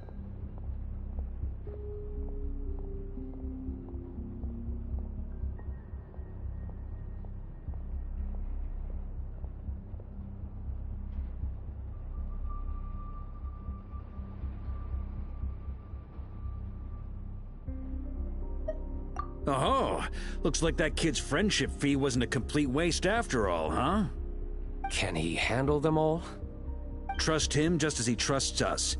After all, he's set to become the youngest captain since your appointment.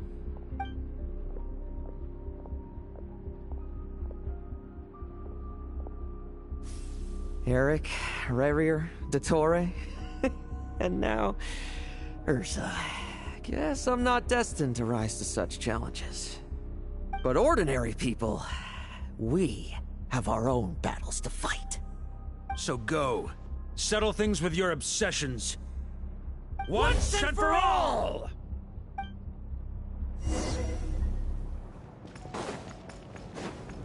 Let's fight!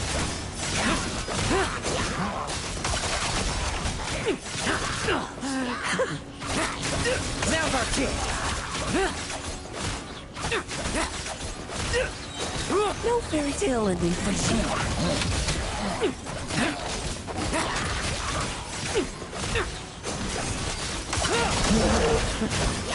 Things seem pretty intense over there too, huh? That's a battle between legends and a drink for you. There's no time for distractions.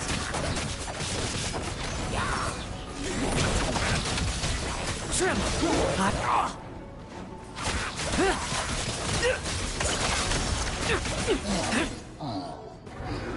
With me! Charge! Your verdict is? Now, be gone!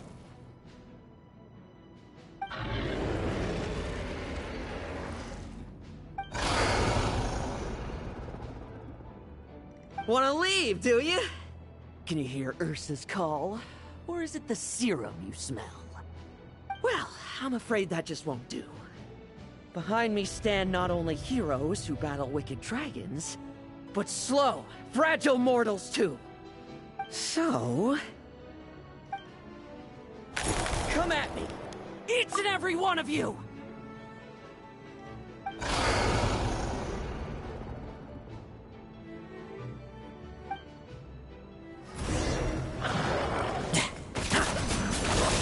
Their strength and bloodthirst increased in equal measure, and consumed by madness, they even attacked each other. This is a refined high-concentration serum. So long as I use this. Yes! Good!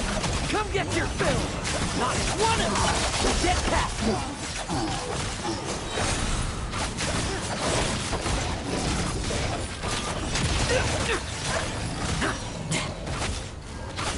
Struggle all you want.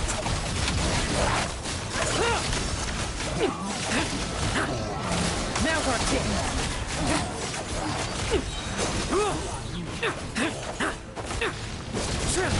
I will do it like lambs to the slaughter.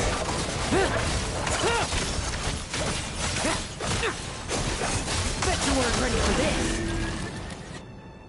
Rejoice!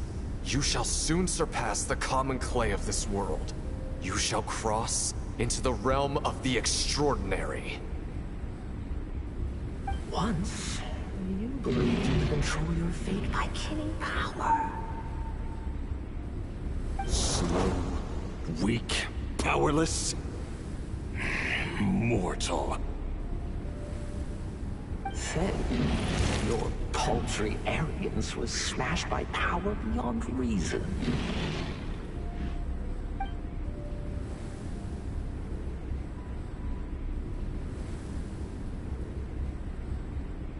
Except that we should send our strongest warrior to fight Nodcry's battles. You are special. That is the truth. One you once thought you had accepted. What do you want to do then? Stand by and watch him die?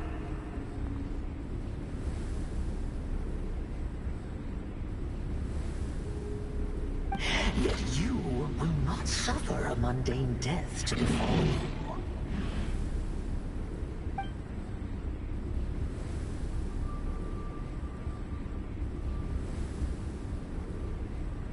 You are not wrong, you never have been. Power is the sole solution to all things. It is how we grasp destiny by the throat. It is how we resist even death. You simply lack enough of it, not even close. Unless you accept this gift.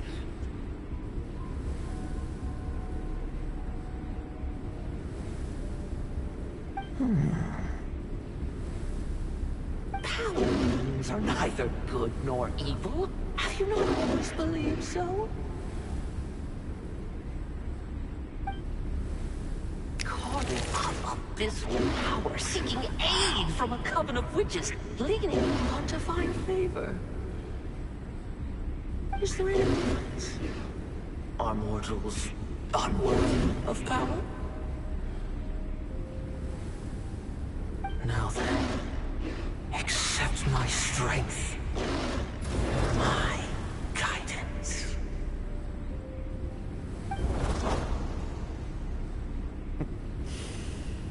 You're right. Power is just power.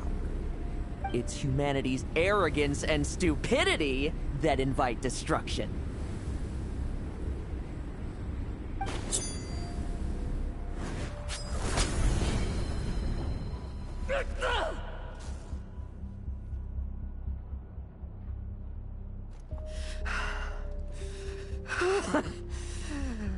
Not so talkative now, hmm? You embrace mediocrity. You spurn my counsel. What I desire, I'll take with my own two hands. If I accept your guidance, I wouldn't be the master of that power now. Would I? Be gone. I have no need for power I don't control.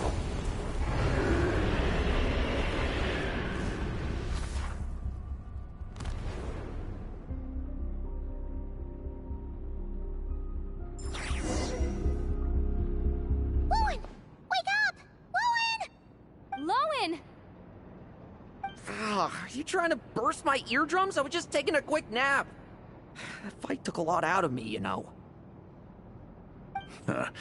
Never thought I'd hear you say something like that.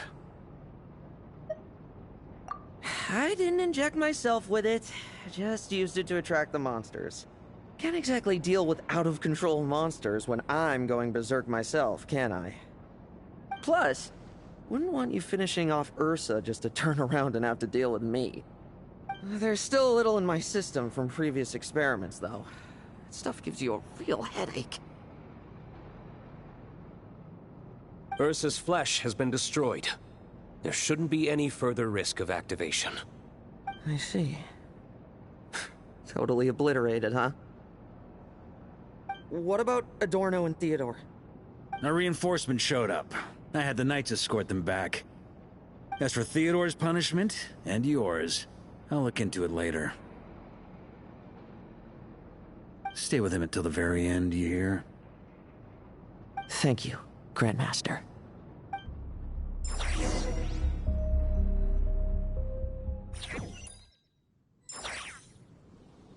Do not stand by my grave and cry.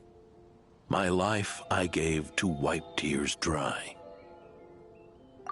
Here rests the benevolent Knight.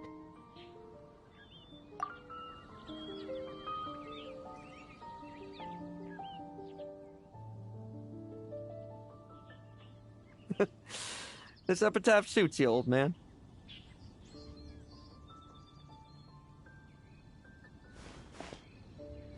Who chews bubblegum while visiting a grave? Hmm? Oh, you're to see Adorno too, are you? Hey, want some gum? You always like messing around with this stuff. Said it made the kids happy. Pretty sure he'd be glad to receive candy on the other side. I had nothing else to do during confinement, so I made candy to stave off the boredom. Oh, no wonder we didn't see you at the award ceremony. You were in solitary confinement the whole time, huh? That wasn't all. Our dear, reasonable acting Grandmaster Jean handed down 2 other punishments. The Knights have decided to rescind my commendation and not promote me to captain. The title of Benevolent Knight is to be buried with Adorno. The position of 5th Company Captain will also remain vacant, for the time being. Is that really okay? To quote Varka, look, Mondstadt did just fine for a long time with only an acting Grandmaster, right? And it's all the more so for the title of Benevolent Knight. I will not allow anyone unworthy to inherit it, even if the unworthy successor is me. Paimon suddenly felt like that title suited you for a second. Must have been her imagination, eh? You think so? I prefer a different title, really. The ends justify the means Knight. The a win is a win Knight. The punching bag Knight sounds alright, too. That said, it seems this sinner will have to win a few more battles first before getting his next commendation. Of course. After all, someone once told me, acknowledging my limits is the first step towards transcending the mundane. I'll keep winning, no matter what it takes. Relax. Learning from our mistakes is part and parcel of getting stronger, no? Besides, I know why I pursue power. Forgetting what you wanted in the first place? That would be true defeat. Do I look like that kind of idiot to you? It's food for thought. Best to have someone on hand to help if something does go wrong. In that case, until I'm strong enough to shoulder everything on my own, don't grow old on me, all right?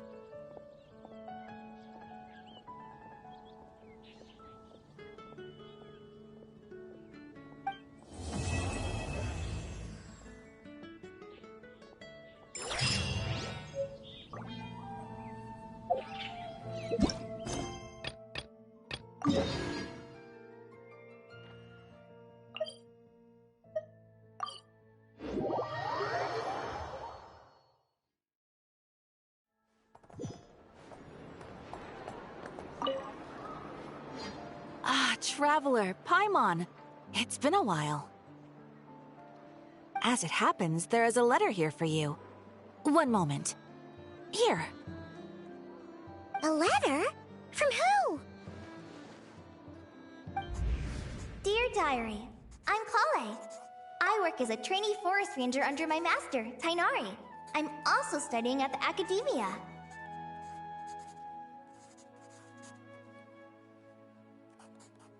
I've been getting better and better at reading lately. Mr. Al-Haytham says that the written word is a crucial medium for exploring the world and understanding oneself. That's why I decided to start this diary. That said, what should I write about? Things are pretty quiet in Sumeria these days. Life is good. Every day is a fulfilling and happy one. When I think back to the days when I suffered from Elazar, or way back to when I was injected with god remains, I am in a much better place now. I hope it stays that way forever. I'll leave it there for now.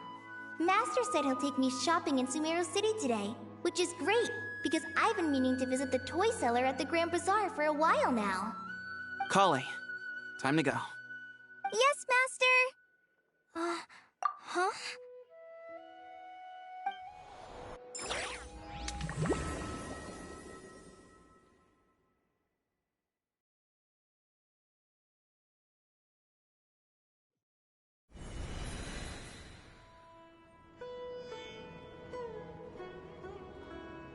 What's wrong, Kale?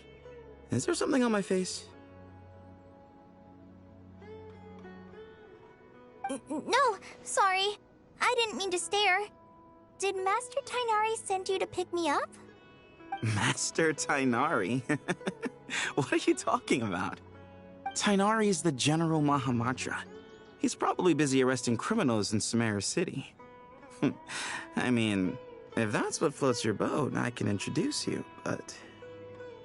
Wait, Master Tainari is the General Mahamatra? But what about Mr. Sino? Sorry? Oh, you mean that guy who just joined the Vahumana Darshan? Rumor has it he's the leader of the Temple of Silence. If that's true, it's pretty impressive. Sounds like you've been getting to know more and more people since you joined the Academia. That's great, but don't let your Forest Ranger duties fall by the wayside, okay? What's going on? Sethos is acting like he's my master, and Master Tainari has taken over Mr. Sino's job. Is this some kind of prank? If so, it's a weird choice of prank. But anyway, Sethos doesn't look like he's joking. What is this all about? Hey, you're zoning out again. I'm gonna buy some tools for the Rangers. Why don't you stretch your legs a bit? It's been a while since you last visited the city, right? Wait! He's right. It has been a while since I last visited Sumeru City. Was it always like this? I mean, it feels familiar, yet somehow... something seems different. Is this really Sumeru City?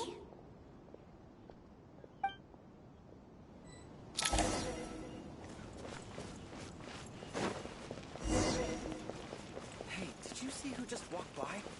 Would you like some fruit?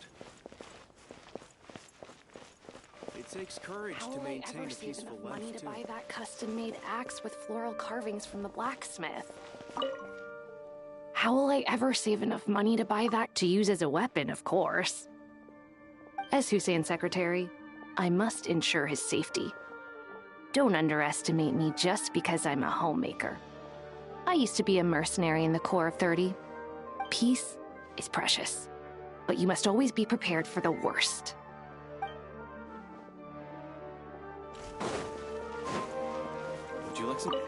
Would you like some fruit?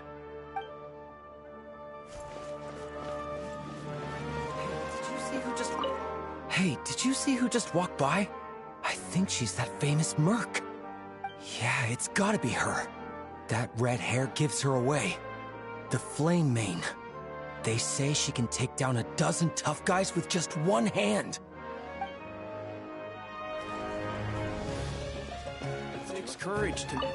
It takes courage to maintain a peaceful life, too. Hello, my name is Hussein. I'm responsible for managing administrative affairs in the Grand Bazaar and Treasure Street on behalf of the Academia. It's always one thing after another.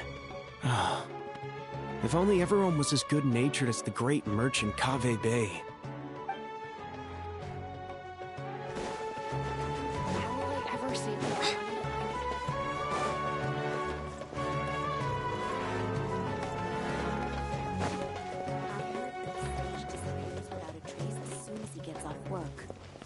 It's a little mysterious, if you ask me. I heard that the sage disappears without a trace as soon as he gets off work. It's a little mysterious, if you ask me.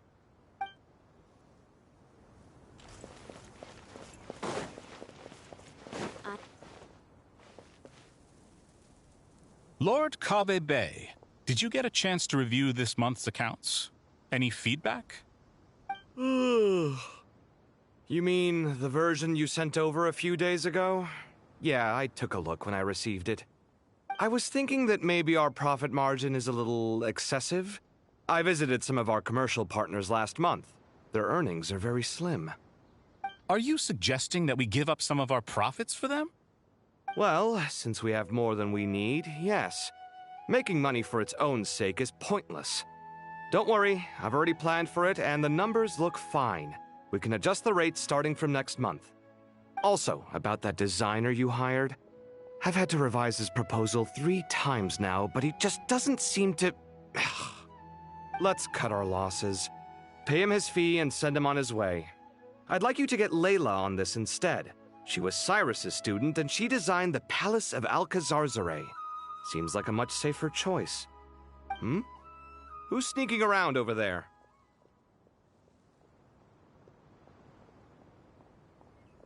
Mr. Kave?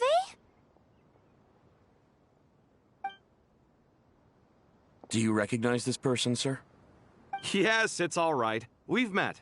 This is Kale, Sethos' trainee. He brought her along the last time I went for drinks with him. What brings you to the city, Kale? Is your master here too? No, this is all wrong! Why is Mr. Kave saying that too? Tainari is my master, not Sethos. This can't be real. I have to ask someone else. There's gotta be someone else out there who still remembers the truth. Hey, wait! Don't run off! How strange. What's gotten into her today? It's like everyone switched places. I guess I'll keep looking around.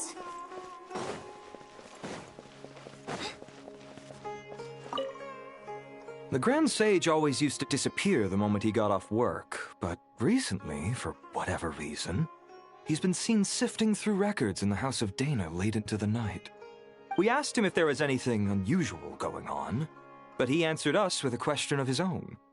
Don't you find it strange that someone with my personality would willingly accept the position of sage?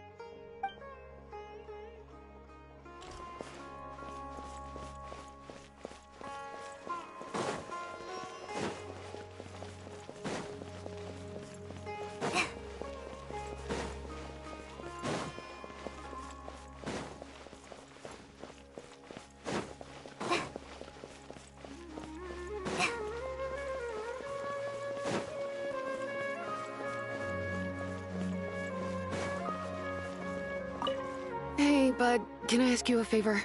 Is that alright if I borrow your thesis? Don't worry, I'm not gonna copy your work. I just need it as a reference. I guess that's okay. But if our theses end up sounding too similar, it's gonna be easy for them to spot. Yeah, trust me, plagiarism's the last thing on my mind. The only reason I ask is it's been really hard to get my hands on any reference material lately. Why don't you go ask the Grand Conservator? Candace should be able to find you what you need. She's super friendly. I'm sure she'll be happy to help. Really? I always assumed she'd be tough to negotiate with. Fair enough. I'll try my luck at the House of Dana later then. Would you like a cup of coffee? Would you like a cup of coffee? The store's been pretty busy lately. Lots of customers have been feeding Ashru, who watches over the shop, and now Ashru's put on quite a lot of weight. Maybe I should put up a sign saying, please don't feed the cat.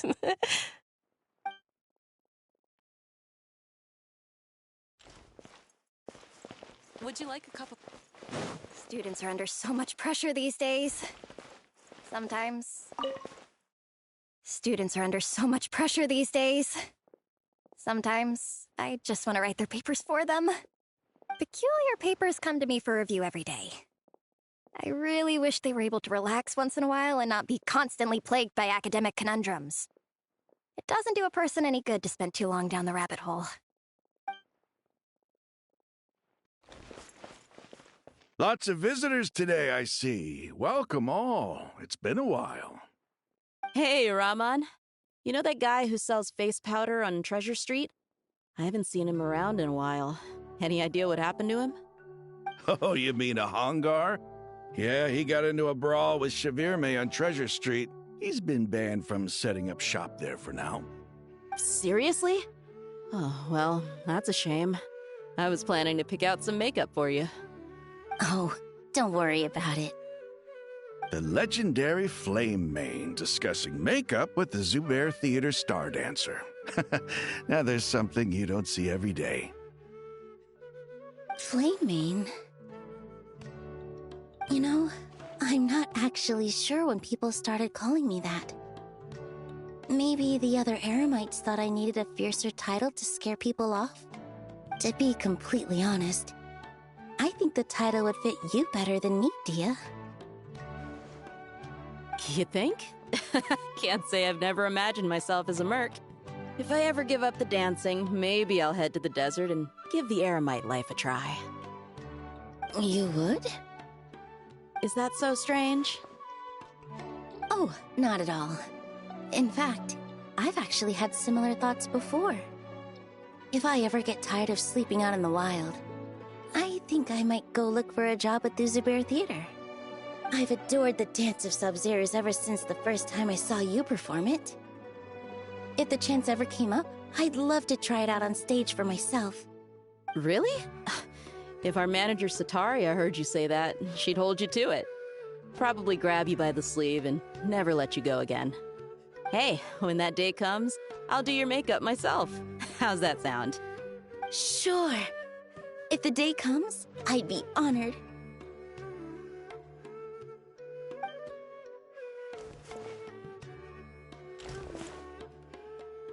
Everyone I know, everything I've ever known.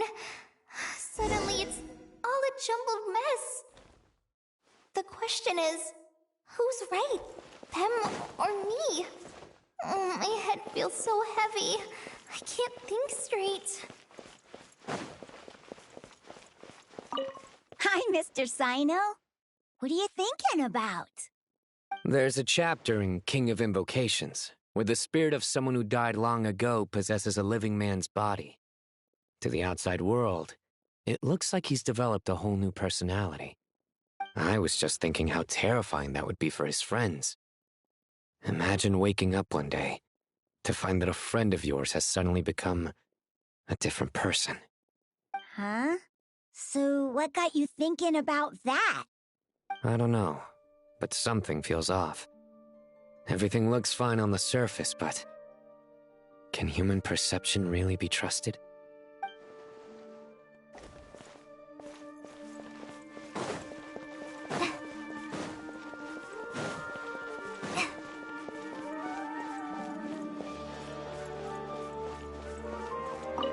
All right, not a single Mora short.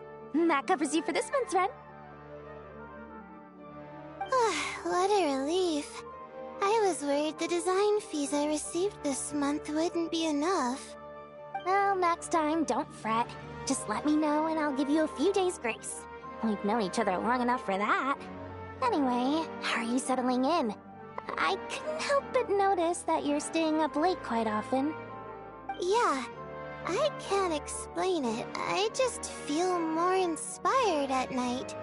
Once I get in the zone, I can race through a whole bunch of drafts, no problem. But what about you? I keep hearing you sighing these days. Is everything okay? Well, it's just... Don't you think this house is a little small? I guess I should be used to it after living here for so many years. But for some reason, I've been feeling claustrophobic recently. I want to move somewhere bigger. Once I've made enough Mora, I'm gonna buy a huge new house. As big as... at least as big as the Palace of Alcazarzaray.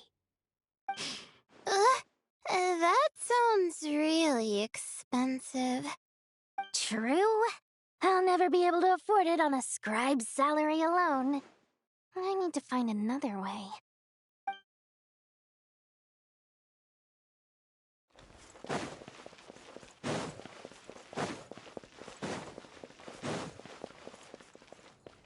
Mahamatra Tainari, we've apprehended the suspect. They say that the fool is prone to blind faith, but the wise man is not immune to it either. Suraj, do you have anything to say in your defense? Tainari, you were the one who turned the sages against me. Just a few words of caution from you was all it took to destroy my research. And now you're trying to stop me again? You should know that mechanical life is the future! We must cast aside our useless flesh and... That's enough. I'm not in the mood to listen to your lunacy. Anyone could tell you how amateur your work is. Karina, Ilias, put him somewhere safely out of the way. Yes, sir. Next on the agenda is... Master? What is it? Wait, did Professor Zahahati send you? She's been encouraging me to take on an apprentice. Might be getting a bit ahead of herself there, though. No, Master! It's me! Kale! Listen to me. Something really weird is going on in Sumeru City. It's like everyone's identities have switched around. You're not the General Mahamatra. You're a Forest Watcher. Just yesterday, we agreed to come to Sumeru City today to go shopping together, and... All right, there's no rush. Let's back up a little. Your name is Kale, correct? Although this is our first meeting, you do seem strangely familiar somehow. Is there anything I can help you with? No.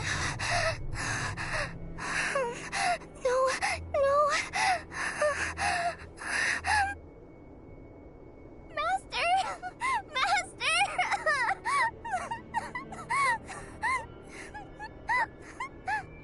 What is it?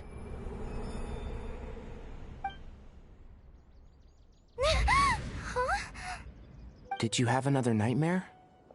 I've told you before, when you're tired, lay down on your back in bed and get some proper sleep. It's much better for you than napping on your front. Poor posture obstructs your breathing, which can lead to all sorts of weird dreams. Now, we're supposed to go shopping in Sumeru City today, remember? Cheer up. I'll take you to Hushang's. I heard he's got some new toys in stock. Go wash your face, take some deep breaths, and when you're ready, we'll head out. Okay. Thanks, Master Tainari. So it was just a dream. And yet, dreams can sometimes be a warning of things that will soon come to pass. Who said that? That dream felt unusually real, didn't it? Here's my suggestion. Since you're heading into Sumeru City anyway, you may as well tell Lesser Lord Kusanali about everything that happened. And just to be on the safe side, I think you should also inform your 2 traveler friends who once helped save Sumeru. I'd write them a letter if I were you. Time is short. A storm is coming from beyond the bounds of fate.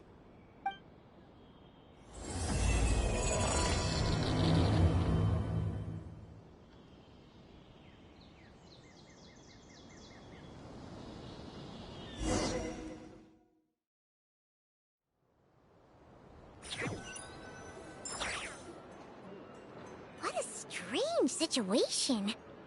No wonder Kali was in such a rush to write us a letter.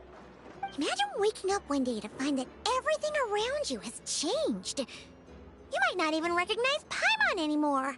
Oh, that's a scary thought. Let's get to Sumeru and find out what the heck is going on.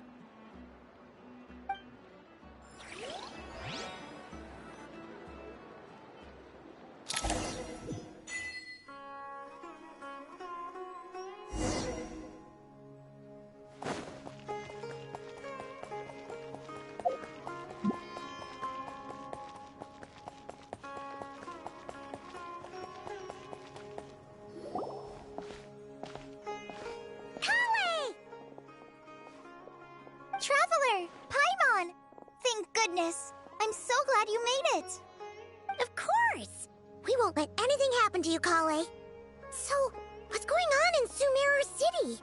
Looks like lots of people are moving or something. Yeah, I was just gonna say. After I wrote my letter, Master and I went to Sumeru City and told the Dendro Archon everything that I experienced, from start to finish. She was silent at first. It seemed like she was deep in thought. Then the next day, we got told that she was ordering everyone to leave Sumeru City immediately and move to Caravan Rebot. The entire population of the city has to move? Not just Sumeru City. The evacuation also includes Lokapala Jungle, Avidia Forest, Ashavan Realm, and Ardravi Valley. Basically, everyone living in the rainforest must temporarily relocate to Caravan Rebot. Holy smokes! It's crazy! Yes, it's quite an operation. Even if people only bring the bare essentials, the scale is simply enormous. They've requisitioned almost all the Sumpter Beasts in Sumeru for the task, including the entirety of Dori's Sumpter Beast Park. The Dendro Archon said that what Kale experienced was not a dream, but a warning. After our meeting, she immediately summoned the 6 sages to analyze the situation and discuss countermeasures. They concluded that the events seen in the dream are very likely to become a reality, and that an unknown danger is rapidly approaching. Oh, please keep that to yourself. We don't want to cause widespread panic. The official reason they've given is a large-scale renovation of the rainforest ecosystem. People are skeptical, but there haven't been any major incidents. So far, at least. The Dendro Archon seemed really worried when we spoke to her. She said you can go visit her in the Sanctuary of Surasthana when you arrive. She also said she'd hold out until the very end. Tainari? Kale? You got a minute? I need a hand here. One moment, I'll be right there. As a forest watcher, I've been tasked with assisting with the relocation work. There's a lot to be done, and they need all the help they can get. This will be the final group of evacuees from Sumeru City. While they're away from home, they'll be heavily reliant on outside help. Thank you for coming in our time of need. As you can see, another crisis is upon us. Excuse me, sorry to trouble you, but could you help an old man find his medicine? It's buried somewhere in my luggage. Where's my mom? Where did she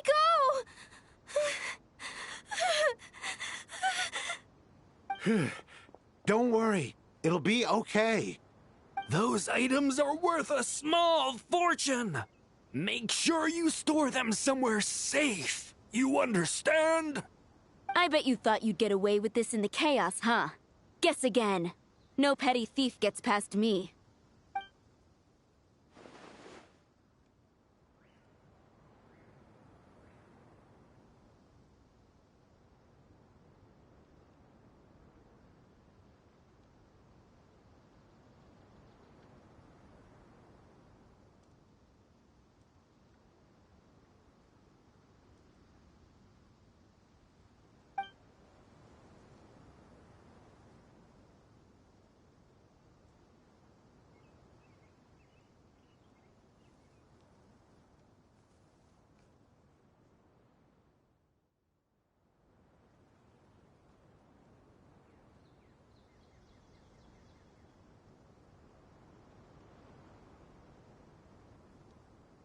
We should go help the evacuees. See you around. I'm so glad that you believed me and came all this way to help. It means a lot. Please stay safe. Don't worry. We may not know exactly what's going on yet, but as long as we stick together, we'll find a way through this. Goodbye! Look after yourselves! Will do. See ya!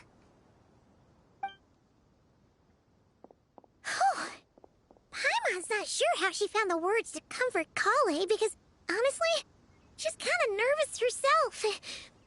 Let's head to the Sanctuary of Surasthana and see Nahida.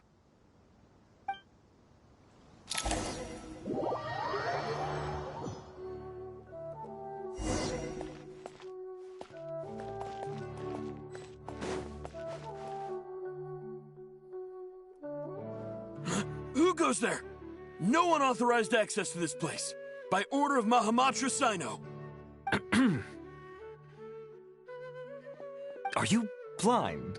It's the Traveler and Paimon. Surely you've seen them before. Huh? Oh, so it is.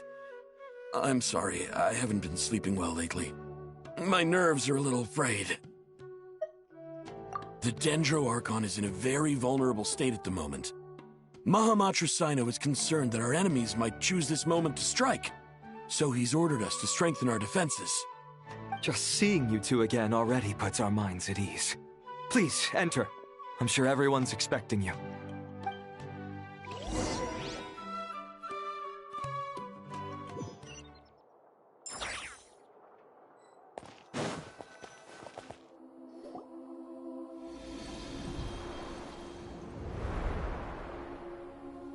Traveler, Paimon, you made it. Aha! Perfect timing. Reliable helpers like you are just what we need right now. Oh, it's good to see everyone again. Kawaii gave us a rough idea of what's going on, but we still have a lot of questions. What kind of danger is Sumeru City in exactly? And how come everyone has to move to Caravan Rebot? At this stage, we can't be certain. We're investigating, but no definitive answers yet. I take it that Kale told you about her strange dream? Yeah. Apparently, everyone in Sumeru City was acting super weird. Even you guys. It was like you'd all switched places. That's right. Kale and Tainari reported the situation to the Dendro Archon. She believes that it wasn't merely a dream, and that whatever it was has something to do with Irminsul. It's a reasonable inference. Only through Irminsul can people's memory and cognition be so significantly modified in such a short time. We don't know why Kale would dream of these things, nor who was trying to warn her. The Dendro Archon decided to connect to Irminsul to investigate more thoroughly. Irminsul is connected directly to the ley lines. The tree serves as a central hub where the ley lines converge, and its core function is to record and store the world's knowledge and memories. But something has gone awry, severely compromising the performance of this core function.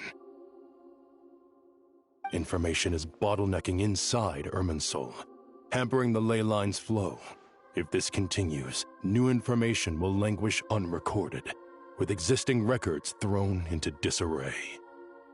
In short, the souls of the dead will be stranded, while the living have their sense of reality warped.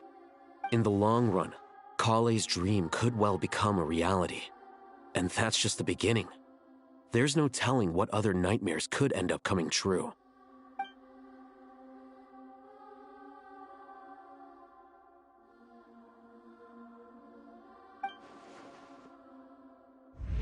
I have come this far, to use my death to open the gates of the ley lines to my people.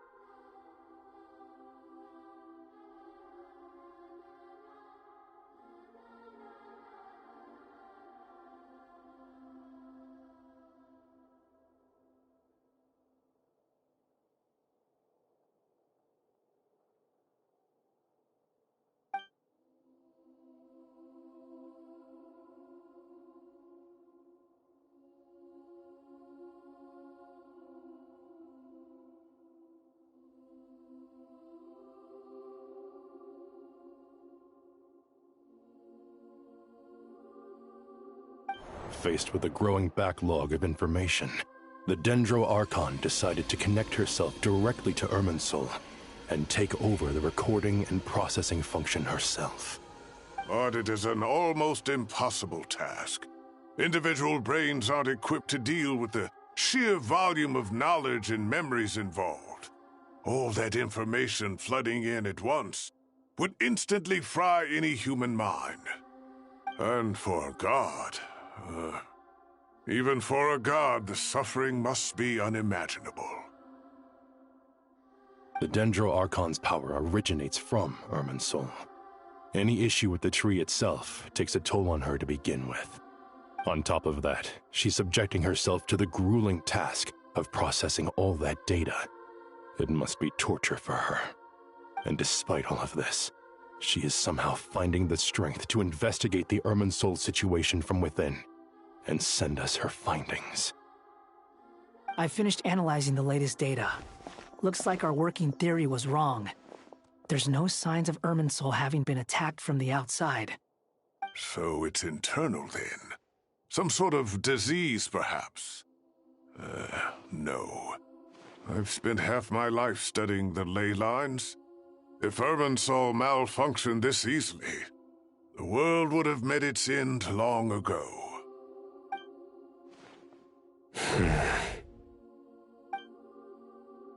Sino? What is it? Not long ago, I got a tip from the Corps of 30 that a large number of unidentified merchant caravans had recently been spotted entering Sumeru through Beta Harbor. At first, I suspected that they might have something to do with all this, so I sent some people to investigate. But if Irminsul wasn't attacked from the outside... Don't you think there are more important things to worry about right now than guessing who's behind all this? It's been over 12 hours with no new intel. If even the Keeper of Irminsul is this badly affected, you can imagine how bad things are in there.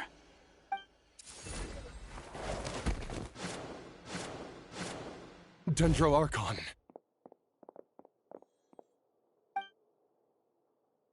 Nahida! What's wrong? Her breathing is weak, and her elemental energy levels are dangerously low. Looks like it's time to move to the backup plan. What's the backup plan? Get out of the city and take the Dendro Archon with us. The entrance to Irminsul is directly beneath the sanctuary of Surasthana. That means this is ground zero if anything goes wrong. The Dendro Archon has a very strong connection to Irminsul. But theoretically, this connection should grow weaker with distance. Under normal circumstances, she could unleash her full power here. But with Irminsul out of control, our first priority is to get her away from here. The situation is critical. There's no time to deliberate. Everyone in agreement? I'll deal with it. I'll also let the Matra and the Corps of 30 know to start evacuating.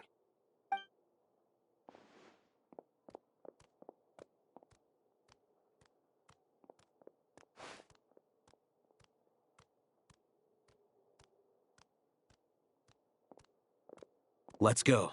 No sense grieving when there's nothing more we can do. Agreed. We'll be back as soon as this is over.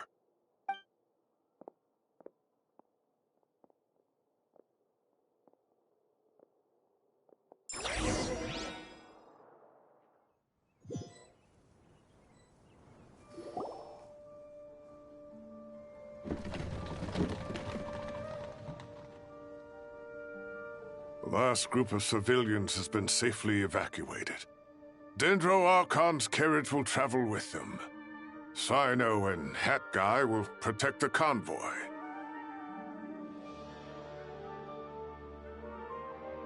With the Dendro Archon in a coma, we've lost our means of investigating the situation. And with Irminsul still deteriorating, we have no choice but to evacuate Sumeru City. Feels as though we're being pushed along by an invisible hand. Stop moaning, Cyrus. We're the teachers here. We should be showing a little more confidence, don't you think? A wise judgment. Let's move out to Caravan Rebot.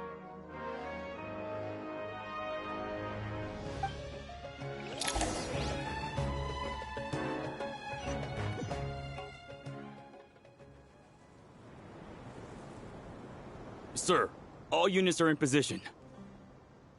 Good. Everything is going to plan.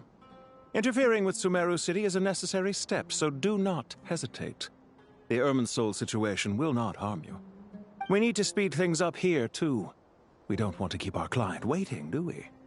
No, sir. You have my word. Everything will be completed on schedule.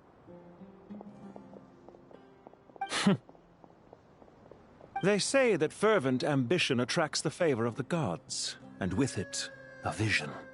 But we appear to be the exception. So, is our ambition not strong enough? Or does it threaten the very foundations of this world?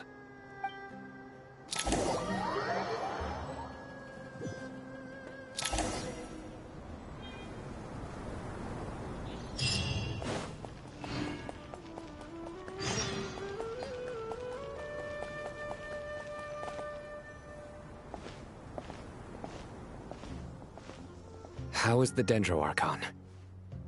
Her breathing is steady. I prepared some therapeutic incense for her, but it hasn't had much effect.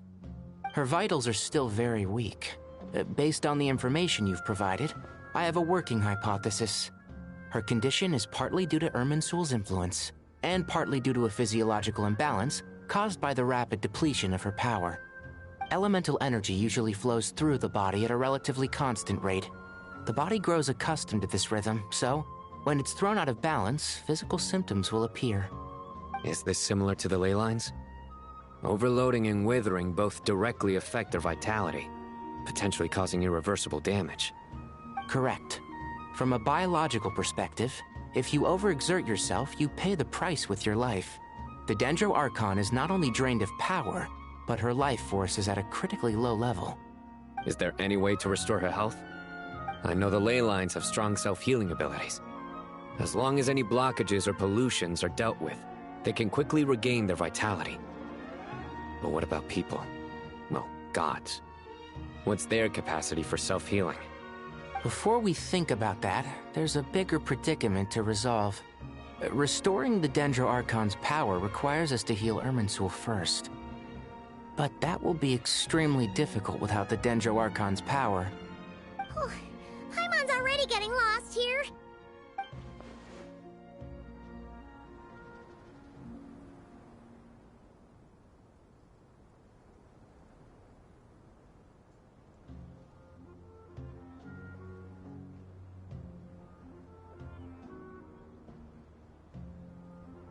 Master Tighnari and Sino look so serious.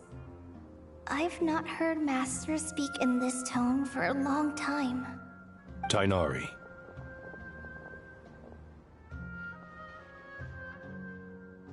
Master Nephis, sages.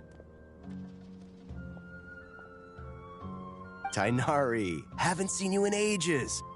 Have you gotten taller? Or did your ears get longer? Hopefully the former, Uncle Baladuri. Sino, where's Professor Cyrus? I thought he'd be with you. He went out into the wild to investigate the situation. He said that the Irminsul anomaly will likely start to affect the real world soon. He shouldn't be trotting around alone at his age. Which way did he go? I'll look for him later. Would someone mind introducing us? Ah, yes, of course. Allow me to do the honors. I'm sure we're all familiar with the Traveler and Paimon. They're the heroes who helped foil Azar's conspiracy and save Sumeru. These gentlemen and I are the 6 current sages of the Academia. Balduri and I are part of the Old Guard, while the other 4 took office after Azar and his clique fell from power. We have Sage Alkindi of the Spantamad Darshan, Sage Farnas of Kasharawar, Rataoist Sage Shakir, and finally Harabatot Sage Rusht. Nice to meet you all!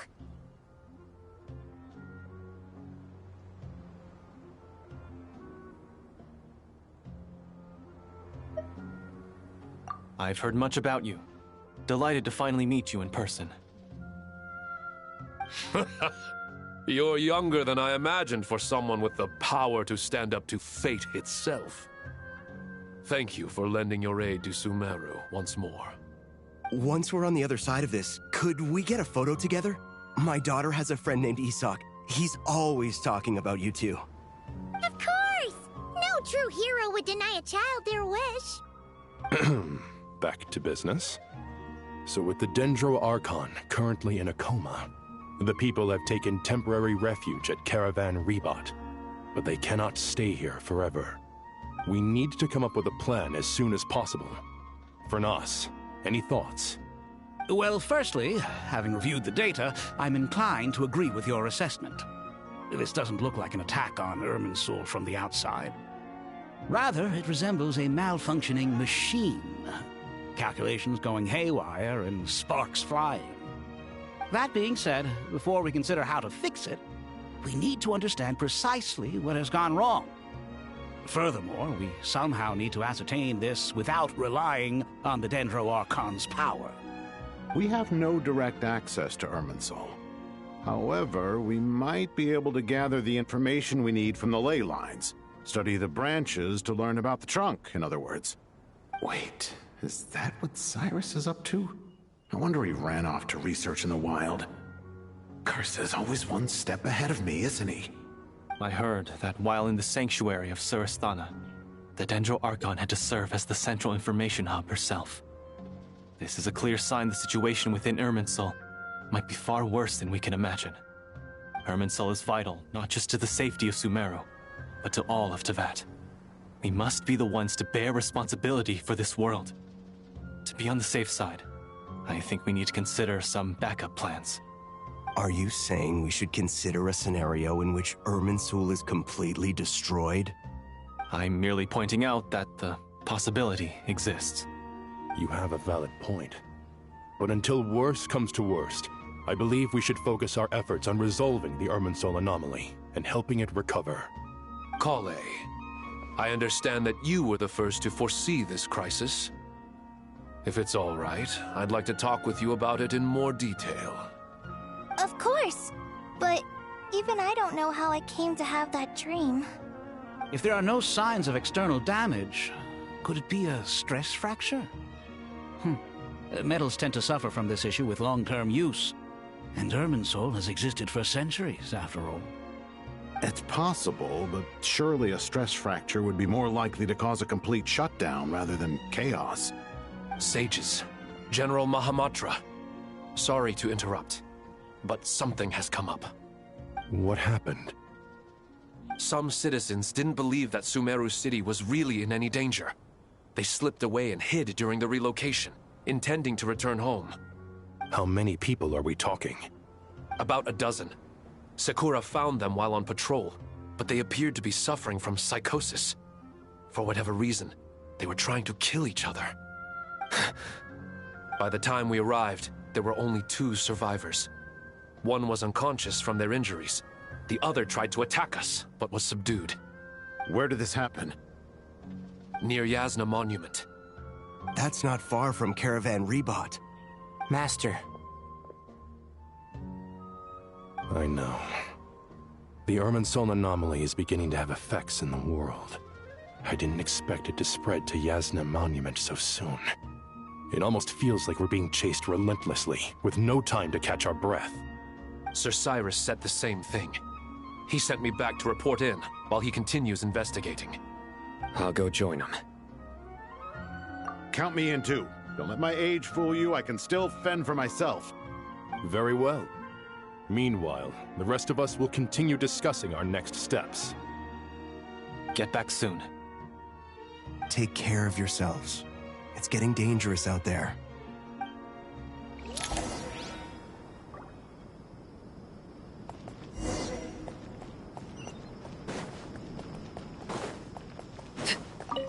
Thank you for everything, Tainari. Don't worry about me. I'm fine. But if you don't mind me saying so, Master, you're looking a little nervous yourself. I only just got appointed as Grand Sage, and now this happens. It's quite overwhelming. Looking back now, I don't think I handled the situation with Azar very well at all. Yes, I protested, but I went about it the wrong way. Instead of helping, I just ended up getting locked away. Now that I'm the Grand Sage, I have to be responsible for everyone's lives, including the dozen or so who fled to Yasna Monument. I can't help but blame myself for their deaths.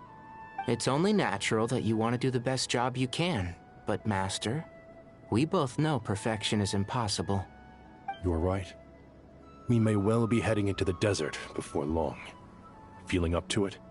We left in such a hurry that I didn't bring any sun lotion, but I'm sure I can make some from local ingredients here. That was a big part of my graduation thesis, after all. Still remember? Of course, like it was yesterday. I remember asking you if you'd like to stay and teach, but you turned me down without a moment's consideration. Anyone else would fight tooth and nail for the chance to research by my side, but you couldn't get out the door fast enough. Weren't you afraid I'd hold up your thesis and stop you from graduating? If you'd pulled a move like that, I would have reported you to the Matra right away. You wouldn't give me a second chance? What about the bond between mentor and student? No, Master. I would not sit by and watch you go astray. Very good. Then I taught you well.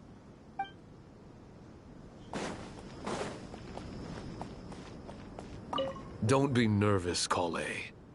I just wanted to ask, have you ever had similar dreams to this one before? Similar how? Dreams so vivid, they seem real. Filled with strange or dangerous things that you cannot explain. Let me think. There was one time, I don't remember it very clearly, but I saw fire. Fire? Yeah. I wish I could give you more details, but all I remember is fire everywhere. From the sky to the ground, everything was burning. The heat was unbearable, and ashes were blowing in the wind. I doubt this dream was a mere coincidence.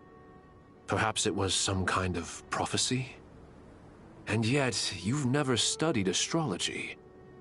I'm at a loss to explain it.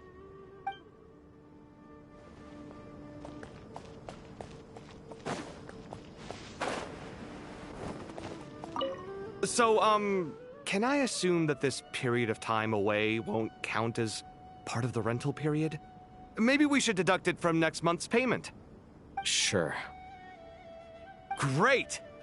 Wait, why are you suddenly being so reasonable? What's the catch? I'm always reasonable with rental payments. Like the time I refused to let you use that wine you brought home as collateral.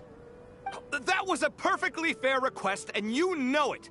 Everyone runs low on funds now and then, don't they? And that bottle of wine wasn't cheap. You ought to be thanking me. Anyway, Sumeru City should be empty by now, right? With no one at home, I've been worried about security. I'm worried about burglars. What would they steal? That new scroll you bought? Ah! I'd almost forgotten about that. Oh, I only went and hung it up in the most conspicuous spot in the house. If anyone breaks in, it'll be the first thing they see. Well, no one but you gave it a second look while it was on display in the shop. I doubt anyone would go out of their way to steal it. You say that, but what if there's a thief out there who shares my aesthetic tastes? Then you can only hope he shares your taste in expensive wine as well. Always worth having some collateral. You!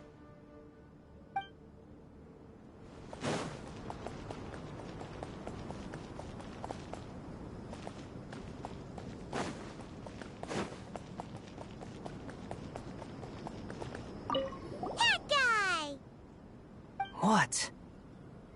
Nothing. You just look like you were lost in thought there. Do you have any ideas about what's going on? From what I know about Irminsul, the system doesn't break down that easily. I don't have the faintest idea who could have done this. Actually, one name did cross my mind. But... he's already dead.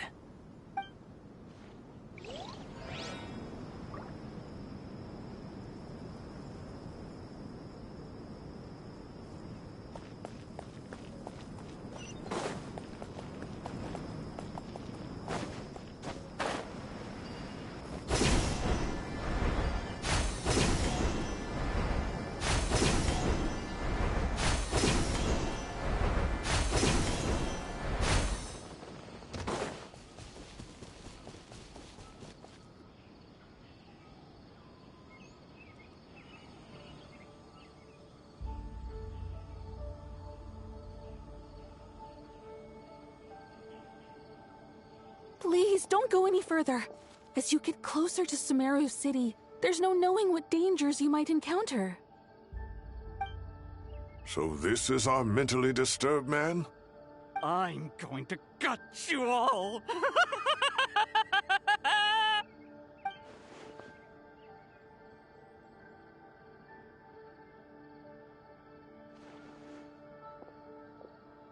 Cyrus, you didn't even bring a single guard? Do you think you're some sort of warrior? It's fine. Come here and look at this. Oh, it's... That's right. Flowers that bloom from openings in the ley lines, indicating some sort of anomaly. I don't believe I've ever seen a color like this before. Did you discover it nearby? Not just here. Way over there, too. They're everywhere. There's even more in that direction. How did you ascertain the situation further ahead? Didn't you just say that we can't go beyond this point? Yes.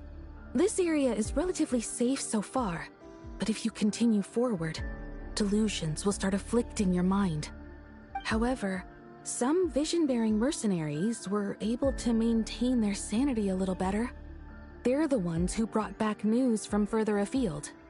Sino, do you remember the class I taught on dissecting ley line blossoms?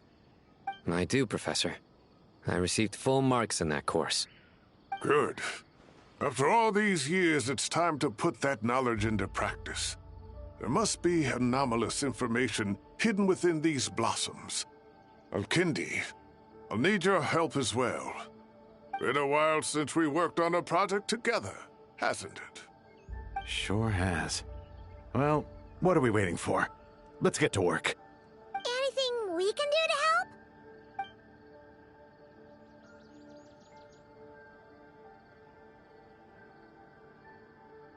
Will you need my help?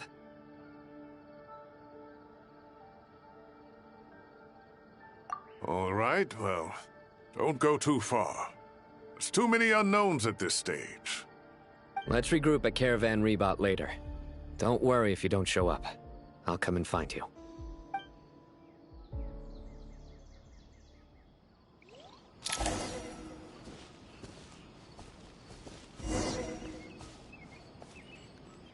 I will be right back.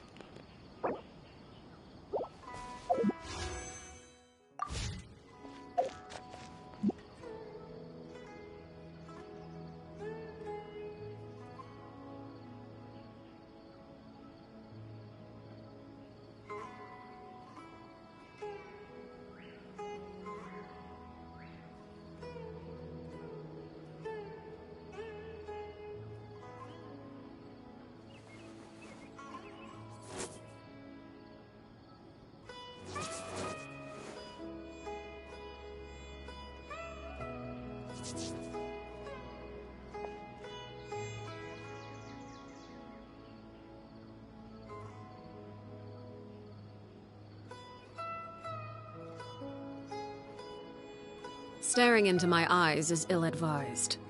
I can't promise you'll like what you see.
That should be the heart of Oasis.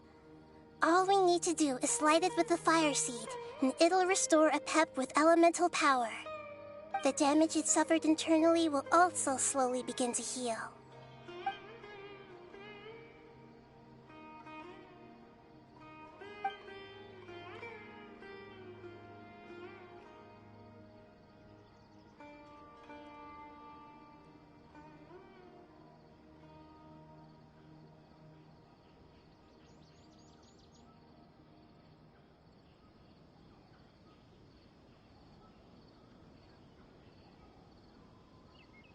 What is it?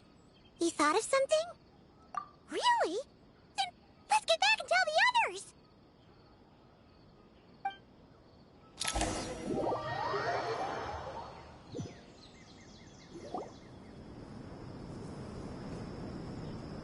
Phew. Glad to see you've returned safe and sound.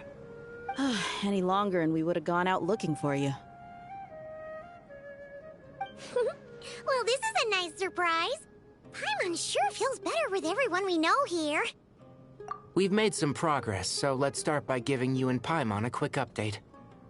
By dissecting the ley line's blossoms, we've been able to deduce that although Irminsul is experiencing an anomaly, it has not completely rejected access from the outside. The Dendro Archon has the power to connect to Irminsul, but there's also another way. I assume you recall the devices everyone was wearing when you first arrived in Sumeru? Devices? Oh, wait. You mean... The Akasha terminals? That's right. Of course! It's been so long, Paimon almost forgot all about the Akasha. Wasn't it shut down, though? Yes, but although the system isn't currently operational, the technological infrastructure is all still there. And it turns out that a certain someone gets so bored at work that he's actually read through every single one of the instruction manuals. No prizes for guessing who that was. If praising others is that embarrassing for you, you can simply spare yourself the ordeal. As much as it pains me to say anything nice about him, there's no denying his intelligence. He rarely forgets anything he's read. The Akasha is exactly what Sumeru needs at this moment. Between us, we should have all the knowledge and expertise we need to get it up and running again. But if I recall correctly, doesn't the Akasha need a Gnosis to function? That's exactly right. The Akasha relies on the Gnosis as a power source, and in its absence, we'll need to find an alternative. To tackle this problem, it looks like we'll be relocating once again. Namely, to the Temple of Silence. Ring any bells? It's the only major institution in Sumeru dedicated to preserving the knowledge of King Deshret's civilization. You might find the answers you're looking for hiding there. I agree. There's a good chance. Master Nephis and the other sages have discussed it. As the chaos from Irminsul continues to spread, Caravan Rebot won't be a safe haven for much longer. We have to move into the desert next. The scholars and sages will head to the Temple of Silence, while the civilian population seeks refuge in Aru village. The Eremites will keep everyone safe during the journey, and Candace will be there to receive us at the village. This leaves us just one thing to worry about.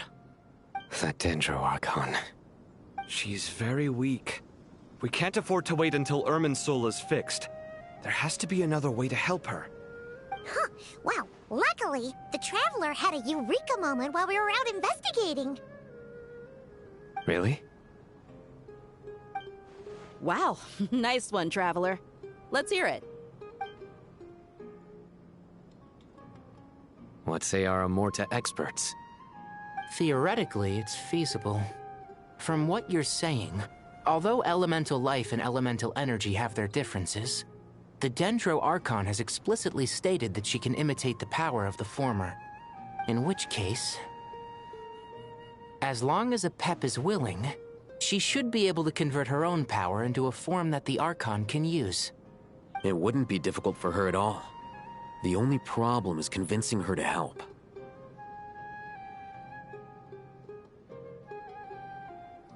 Yeah! Even though she wasn't exactly friendly the last time we met, she didn't refuse to talk with us.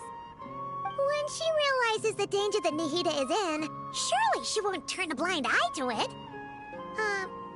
Well, hopefully not. Either way, we're not exactly spoiled for choice here. Hey, it's better than having no options at all. I agree.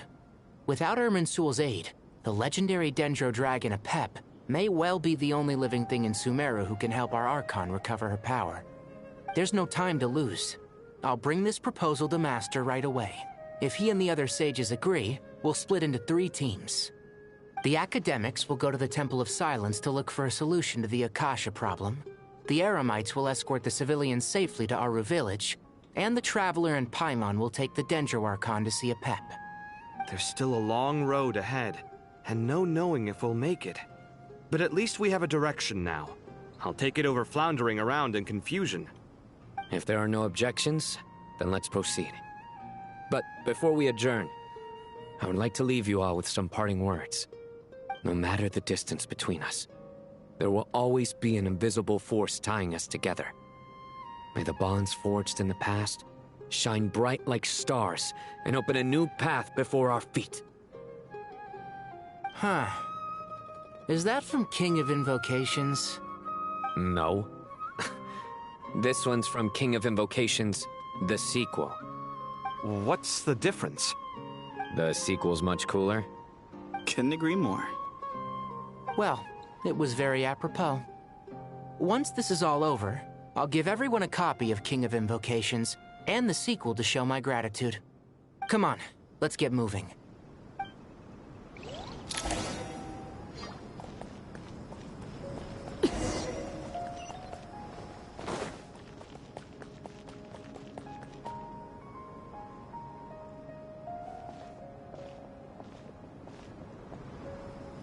Tighnari has brought me up to speed. I approve of your plan of action, but we can't proceed with everything right away. The people need to rest. For many of them, this will be their first time in the desert, so we'll need to find additional personnel to help escort them. You two, please go on ahead with the Dendro Archon. Let's rendezvous at the Temple of Silence later. No problem. We got this. Words can't express my gratitude, so let me just say, I hope everything goes smoothly for all of us. Goodbye for now. All right, let's get going. If Paimon remembers correctly, the last time we saw Apep was in... Traveler, Paimon. Could I borrow you guys for a moment? It'll only take a second. Kale, what's the matter? Well, the thing is... Master Tighnari once told me, after you raise a problem, you should think about how to resolve it. But ever since I had that dream, I feel like I haven't been of any help at all. I tried my best to keep up with the conversation, but there was so much new information, I couldn't take it all in. So, I just wanted to ask, do you have any tips for me there? Huh, Paimon knows exactly how you feel. But fear not, everything you need to know is right here in Paimon's notes. Sumeru chapter. It's got tons of info about all the things we've seen and heard on our adventures. Some parts are a little simplified, but hopefully it all makes sense. You see? Being the greatest guide in Tibet isn't just a fancy title. It takes a lot of hard work. Paimon doesn't always understand the things you're talking about with other people. Whenever that happens, she notes down the confusing parts and goes over them in her own time. This is perfect. Could I borrow it? Sure. Matter of fact, you can keep it if you want. Paimon has another copy. The spare copy was originally meant for the Traveler. Paimon used to worry that one day she might not need a guide anymore, so she wanted to have a gift for her, in case we ever parted ways. But it doesn't seem so necessary nowadays. We have so many more places to see together. One copy will be enough for both of us. Thank you so much. But still, these are your treasured memories. I think I'll make my own copy and then return the original to you. Anyway, that was all. I won't keep you any longer. Have a safe trip. See you again soon. See ya! Alright, time to bring the heated to see a Pep. Let's hope that old grouch is in a negotiating mood.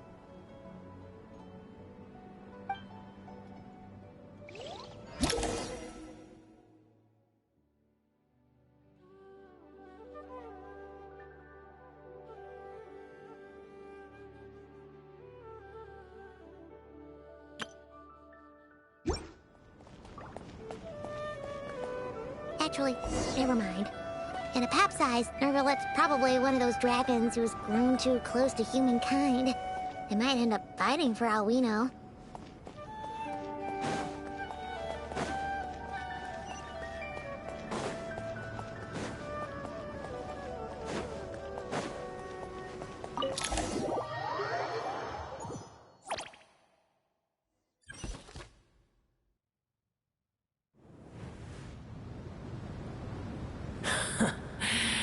I had a feeling your kind might come calling. The ley lines are in disarray. Something has gone wrong with Irminsul, yes.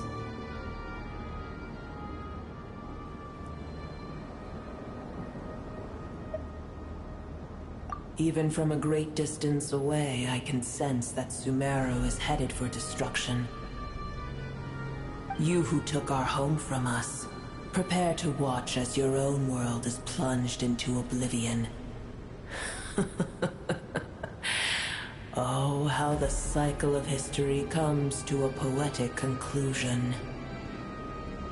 This isn't a joke, Pep! Nahid is in grave danger! Can you please help her? Is she now? Then do explain. For what reason should I lend Boer my assistance?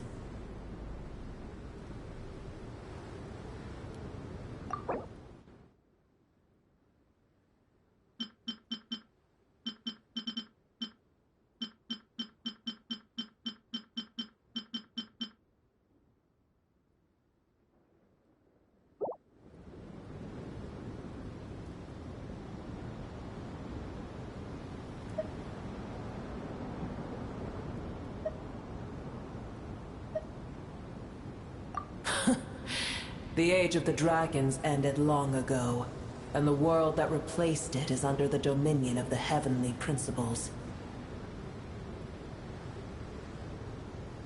In choosing not to side with your enemies when the Heavenly Principles' rules began to relax, I have been merciful enough. Do not forget that I have no love for this world you hold so dear. Be not mistaken. The fate of Sumeru is of no concern to me. I am neither the god of this land nor its guardian. I may have given my tacit agreement as your kind built homes here and multiplied for generation upon generation. But that does not mean that I bear any responsibility for Sumeru. Tiny Boer, puny humans. In my eyes, all of you are but intruders who followed in the wake of the Heavenly Principles. I am not obliged to be your savior. Pep, if you truly despise gods and humans so much, well, after the great humiliation of being helped by a god in the past, shouldn't you be jumping at this chance to balance the scales? Now that is a compelling reason. When El Ahmar plotted against me and I was tortured by forbidden knowledge, it was Boer who saved me from agony. And though I regard with shame the pity of my enemies, to receive aid without repaying it would likewise tarnish a dragon's dignity. Oh, tiny Boer, puny humans. Just this once I shall deign to show you the true power of dragonkind. Whoa! It's happening again! We're gonna get sucked in!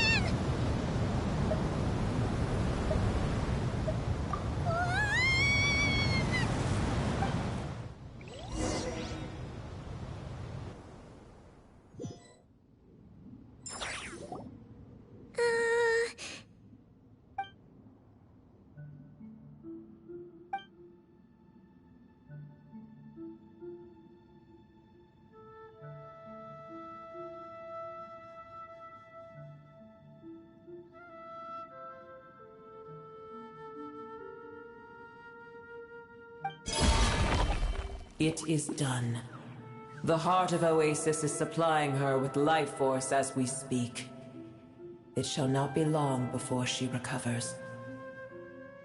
But I should warn you. Booer's existence is closely intertwined with Irminsul. Unless the issues plaguing it are resolved, she will never completely recover her former strength.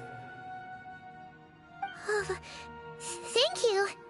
Spare me your words of gratitude. You may also spare me your feigned concern.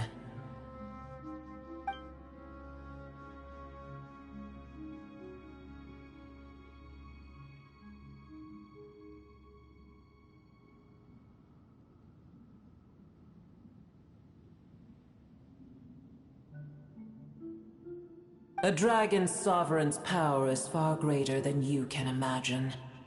While I was indeed weakened when the heart of Oasis ran dry, providing Tiny Booer with a morsel of my life force shall have little consequence for me. Oh, good to hear.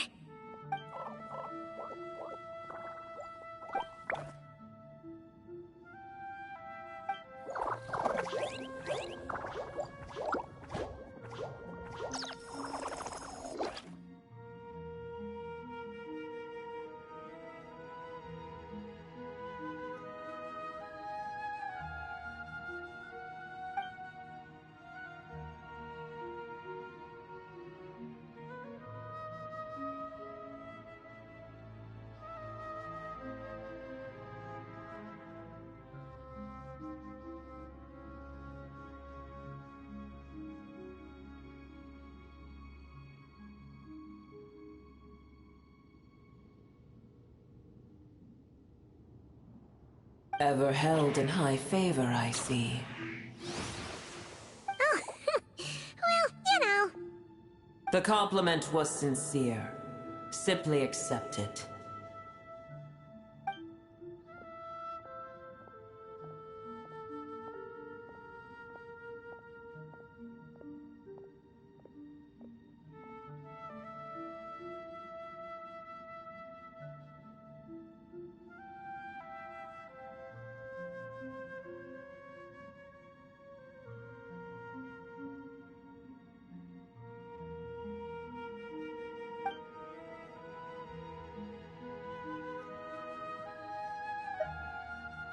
I did once.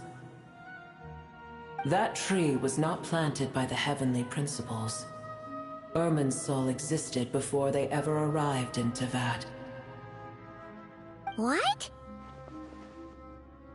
There was a time when it belonged to Tevat, to dragonkind.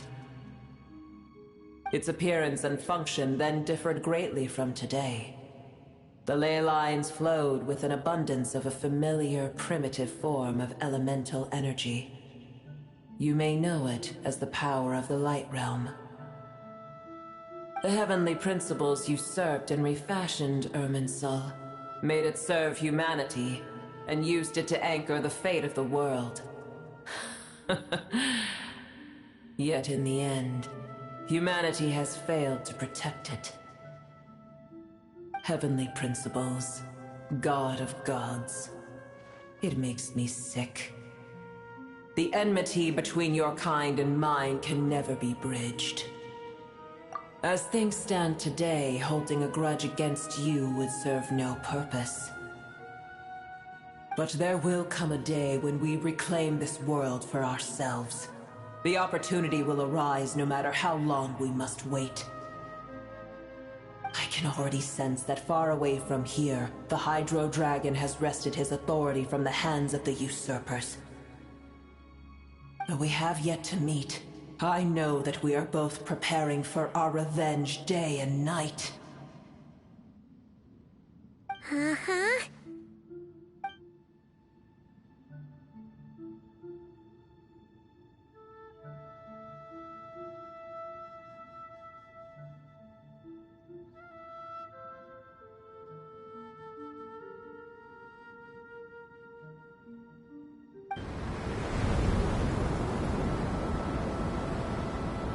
I hear a great disturbance out there.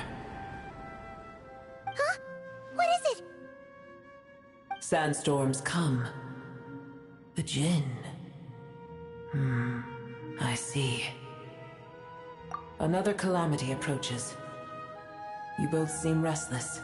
Let us part ways here. Boer is safe with me. Once she has recovered, I shall return her to your side. Oh, thanks again. Take care, alright? I told you already I have no need of your feigned concern.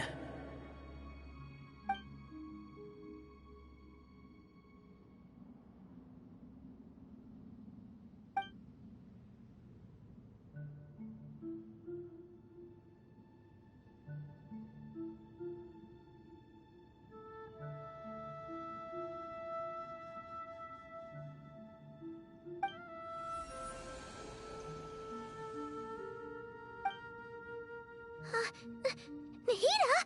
You're awake! Are you okay? Cease your interrogation. Yes, she awoke for a brief moment, but she has now lost consciousness again. Take it. We shall talk more at another time.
Where the heck are we?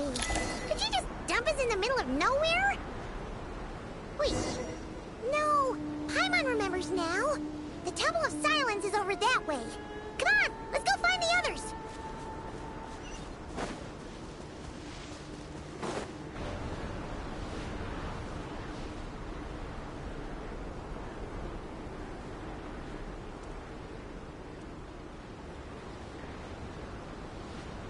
There's no need for everyone to stay here. I'll protect the sages. The rest of you, return to Aru village. Yes, Mahamatra Sino.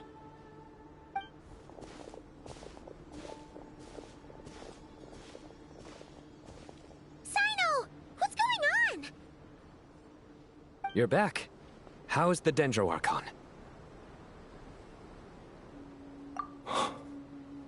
What a relief. It's the Jinn. Countless Jinn have stirred up violent sandstorms across the desert, blocking our path to the Temple of Silence. Tainari and Kale have returned to Aru village to help.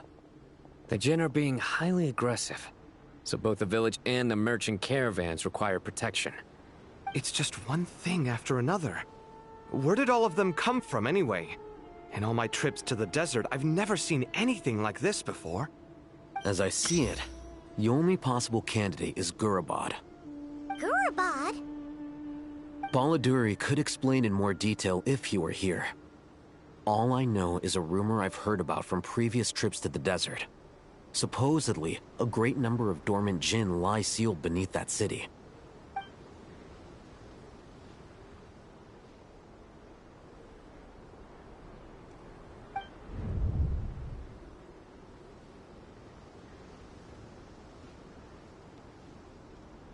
Gurabad is, for me, a fated land. I must therefore return back to this city, where my destiny awaits me still. My master, I am sorry that I couldn't stay by your side for long, and that I could not have more time to get familiar with you. Lailapar. Yeah, goodbye to a friend there. Well, maybe not a friend exactly, but someone we met on the road anyway. She was a strange bottle. If we can find a way to wake her up, maybe she can help solve the situation in Gurabad. Well, be careful. You may find there's more than just the Jinn to worry about. You mean, there are other dangers in Gurabad? It's a sensible assumption to make. The moment we arrived in Caravan Rebod, the Irminsul anomaly started spreading in that direction. Now we've moved to the desert, and suddenly we're plagued by Jinn and sandstorms. To call it a coincidence would be a stretch. Don't worry, we've gotten a lot stronger since our last stint in Sumeru.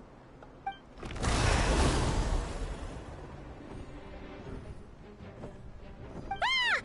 When did they show up? It appears the monsters native to the desert have been stirred by the Jinn's activity.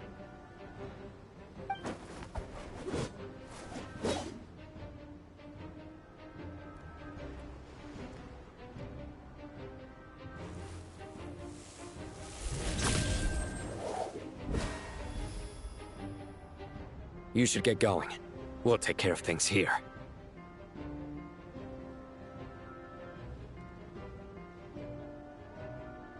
You too. Don't do anything too risky. You got it?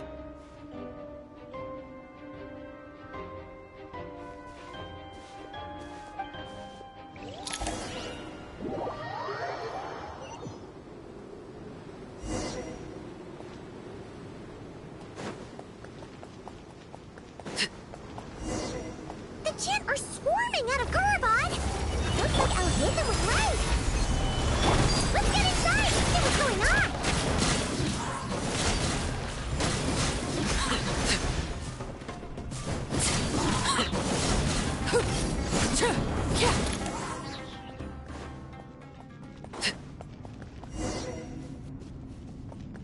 They just keep coming! How many of these things are there? We'll never get them all round! Let's just head further inside for now!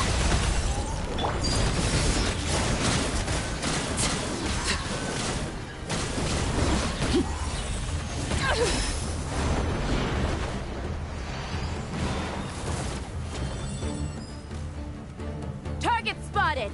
All units at the ready. The Fatui? They must be using this place as a stronghold! Are they the ones behind all this? Fighting Jinn with one hand and Fatui with the other? This is pure chaos!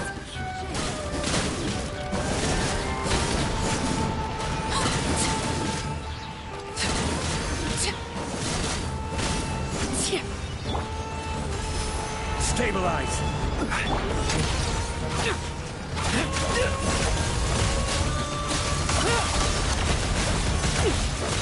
Now's our chance! Laid bare!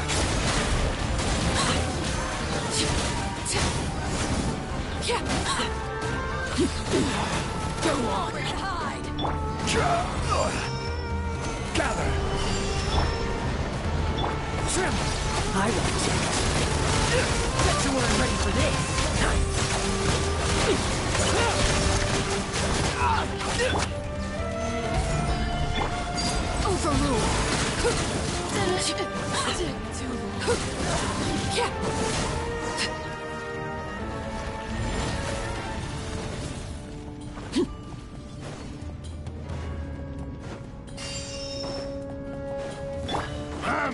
It's your solidify!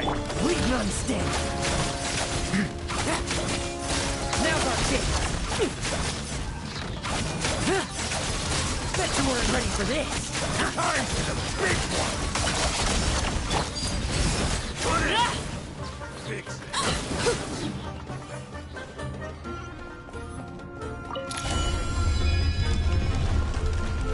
Do you see that strange machine?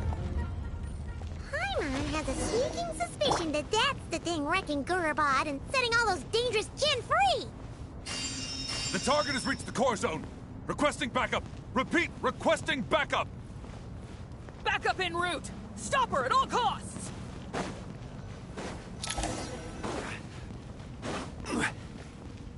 Careful!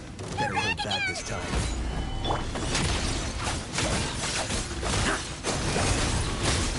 Laid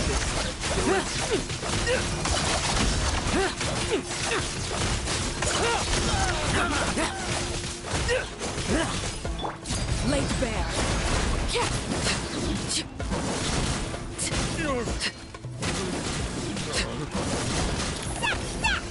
Nice one, Traveler. Let's keep going. Gather! Everlasting as the moon. Transfixed.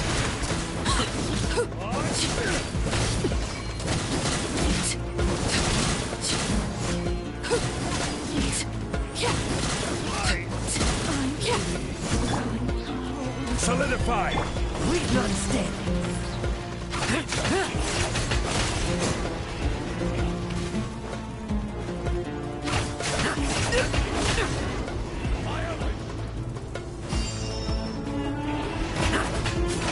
This Hunger Gen's gone kaput. Now we can finally... It seems my subordinates failed to stop you in your tracks. Apologies, sir. There is no need to apologize. You did well to hold your ground against such a powerful adversary for as long as you did. I must commend your courage and perseverance.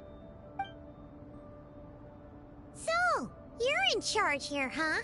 First the problems with Irminsul, now this mess in Gurabad? Are you the ones responsible for all this? I'm afraid I cannot answer that.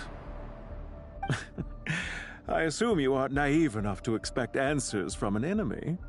Oh, this guy is so snooty! However you want to spin it, you're clearly involved in this somehow. So you can either start talking, or we'll have to make you talk. Let's get him! Traveler, what's wrong?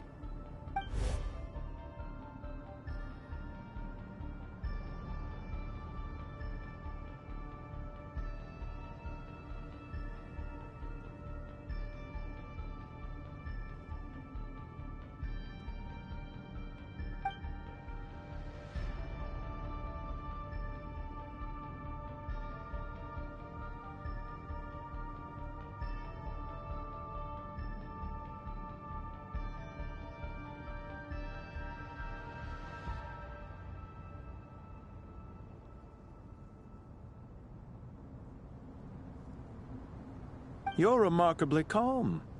Some would act more rashly upon finding the ringleader all alone. But you keep your cool. Even as your enemy, I must applaud you. Did you show yourself just to say that?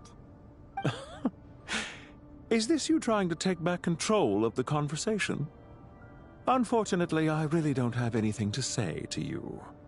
I am here merely to indulge my own curiosity. Your names are well known among the Fatui. Naturally, I wanted to observe you up close while I had the chance. Hey! Don't treat us like we're some kind of exotic animals in a zoo! Oh, I wouldn't dream of it. You seem rather predisposed to misunderstand me. I'm quite aware that you are both heroes of great renown. You have resolved crises in many nations and won countless allies along the way. I've been following your adventures with great admiration. My only regret is that the trajectory of your journey conflicts with our goals. What do you mean, admiration? Sorry, but that sounds pretty weird coming from you. I don't see why. We may happen to occupy opposing sides, but there is no cause for deep-seated enmity between us. To respect one's enemy is to respect oneself. Well, now that you're observing us up close, what do you see? I've observed as keenly as I can. Yet, while I endeavor to understand, your true strength remains a mystery to me. Violence is not my area of expertise either, so, you see, I would much rather converse with you like this than determine a victor with the edge of a blade. Besides, I've heard that even 3 moons in the sky fail to eclipse your brilliance. I know better than to bite off more than I can chew. 3 moons? So, you have a connection with the Harbinger, the Doctor. Well deduced. Our commander, Dottore, died in Nodcry, but there are things that do not end with his departure. We must... Look at me. I almost divulged more than I should have. after? Revenge for Dottore? Or are you plotting something else? I've said quite enough, I believe. There's no point in continuing this conversation, except to say, I've noticed that you seem to know your way around here quite well. A repeated visitor to Gurabad, are we? Ugh. I'll take that as a yes. Then I'm sure you'll have heard the story of this place. The mother of the Jinn, Lilupar, and the tragic tale of her vengeance that spanned 3 generations. It was right here that Lilupar once helped the wise to ascend to the throne. But from that moment on, every king who sat upon it was corrupted by power. These degenerate rulers lost control over their nation, and with it, the right to occupy that exalted seat. What are you trying to say? I once admired you for your adventures. That is the earnest truth. But it appears to me that your journey serves ultimately to uphold the rules of this world. Are these rules truly just? Does the heavenly principles rule with wisdom or folly? And how can we be sure that the 7 who wield authority over the world will not be corrupted? Do you seriously think you're gonna convince us of anything? Convince you? I'm sure my commander already tried that. Why would I waste my breath doing the same? If a few words from a stranger were enough to make someone completely change their stance, it would only prove that they never had a firm will to begin with. I am merely stating my position, so that we might understand each other better. One's enemy in the present may not necessarily be an enemy for life. As for what game I'm playing here, I'm simply buying some time. But now I must bid you farewell. It was a wise decision not to attack me immediately. Since you did not fall for my ambush, I will now have to ask those in hiding to reveal themselves. Leave this to us, sir. Very well. I trust you to do what is necessary. Stall her while I execute the next step of the plan. Sumeru City, Irminsul. Hey! Stop right there! Don't you dare leave without explaining yourself! All units, stop them! Protect the commander! Did you hear that? He mentioned Sumeru City and Irminsul! He definitely knows something! We can't let him get away! Get rid of these pesky soldiers, quick!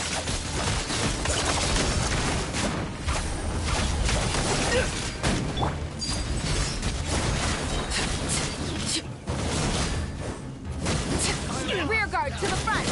Don't let them through! Get that thing in position!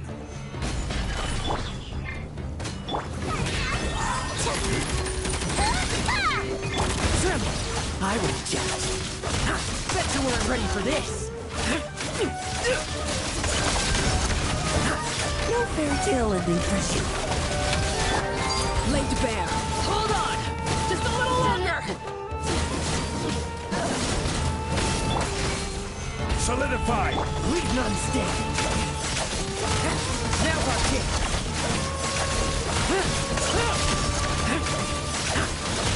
Now our kick.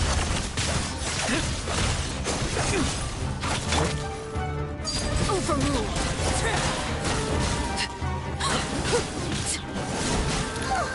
We finally beat them! That mysterious guy can't have gotten far! Let's catch up with him!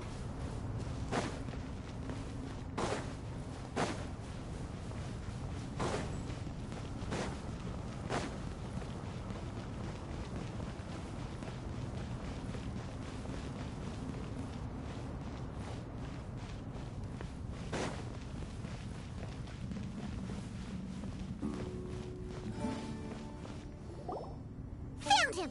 Over here! You're very persistent. Hey, you! Stop running and explain yourself! What are you trying to...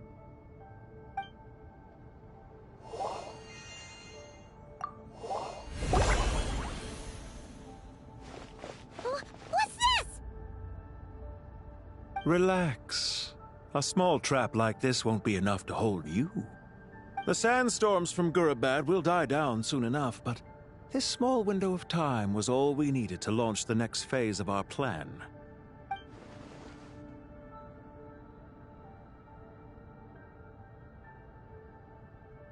Don't be discouraged. I knew that someone would come here eventually, so I planned ahead. Where to chat with you, which door to exit from, even which mechanism to wait by for you. I thought through every detail. You, meanwhile, know nothing of who I am. So far, you've only heard my voice, and for all you know, it may not even be real. But not to worry. This is only our first meeting. It shan't be our last. Just answer me one last question. Why do you continue to follow Dottore? He has conducted countless cruel experiments, even on his subordinates. Follow isn't quite the right word. Let's just say even those you see as villains have their friends, even if they aren't the most sincere of friendships. When any set of rules is established, there will be those who benefit and those who lose out. People will do anything to justify what they have gained or escape from the hardship imposed upon them. Neither he nor I are tolerated by the rules of this world. We were both searching for a new order. Our ideas of the final form that should take may have differed, but our journeys took a shared path. Goodbye, Traveler and Paimon. I wish you a timely escape, albeit not too soon. I will need a little more time to prepare, after all. Hey! Come back! Wait, this dark wall. We've seen these on our adventures before. It swallows people up! Oh, I'm sorry. She shouldn't have jumped the gun! Oh, okay. He may have fooled us this time, but we'll get it back!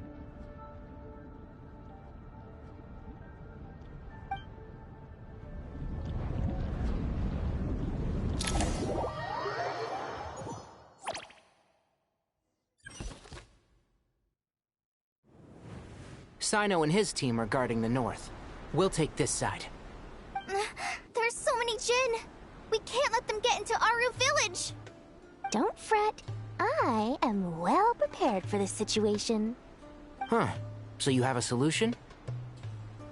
Perhaps you're unaware that I have a trusty genie partner of my own, Plumpy.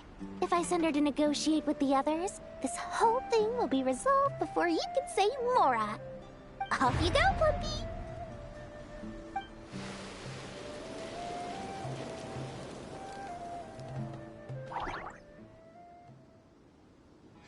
Come on, what's the holdup? 5,000 Mora. 20,000 Mora.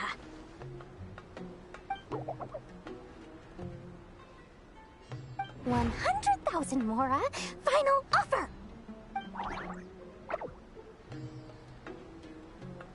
Ah, so she's a hired partner.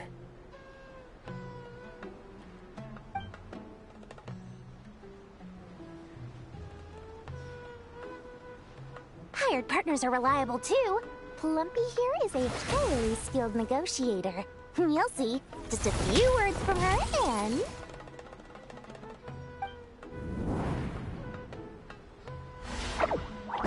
Plumpy!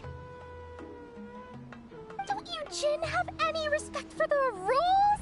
This was supposed to be a negotiation! How dare you treat my messenger like this? You wanna play rough? Two can play at that game!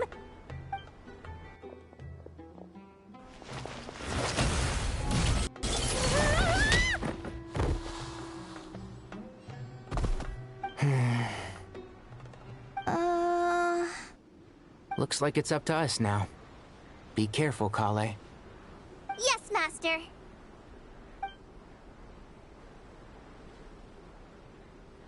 What happened? How did I pass out? Never mind. Maybe it's time for revenge. You know, this reminds me of when you first arrived in a video forest. You were trying to help a child retrieve a lost toy when you stumbled upon Spino Crocodile territory by mistake. Yeah, I remember. Our first time fighting side by side. Fighting side by side? I seem to recall swooping in to rescue you with a team of forest rangers.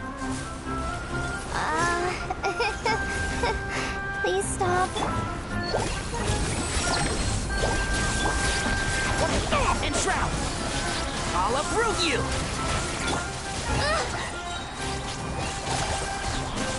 Try this on your side!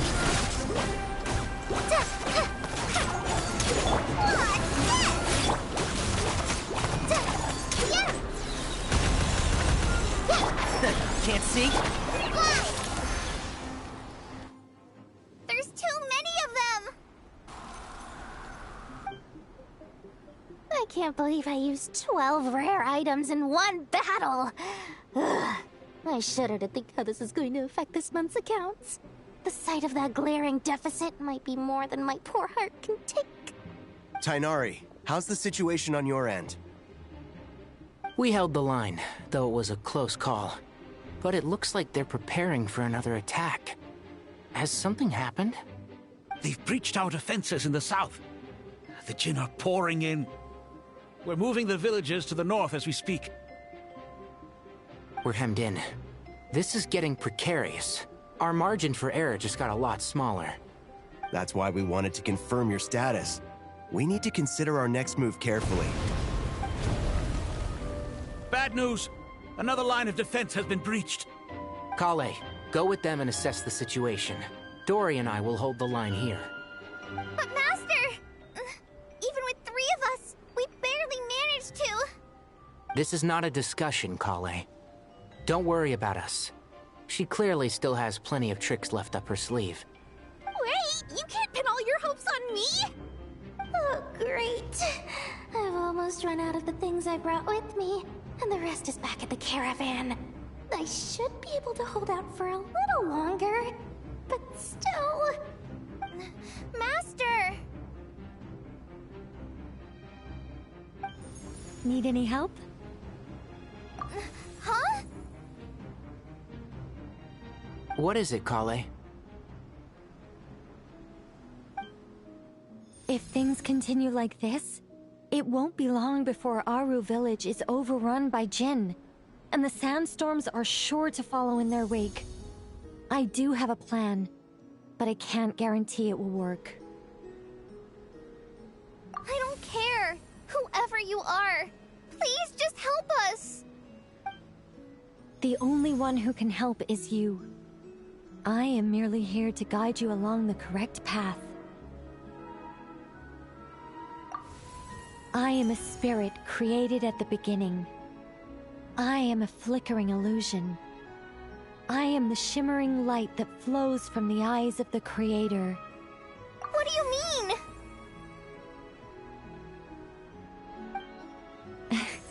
It doesn't matter. You don't need to understand it. Just repeat after me, one line at a time. Watch out! Jinn incoming! I am a spirit created at the beginning. Here goes nothing! I am a spirit created at the beginning.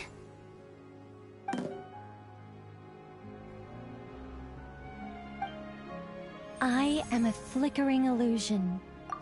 I am a flickering illusion.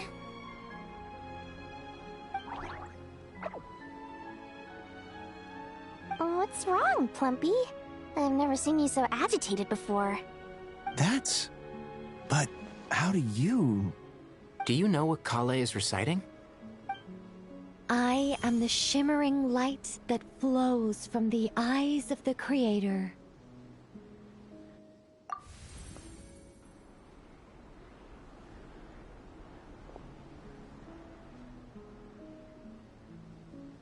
I am the shimmering light that flows from the eyes of the Creator!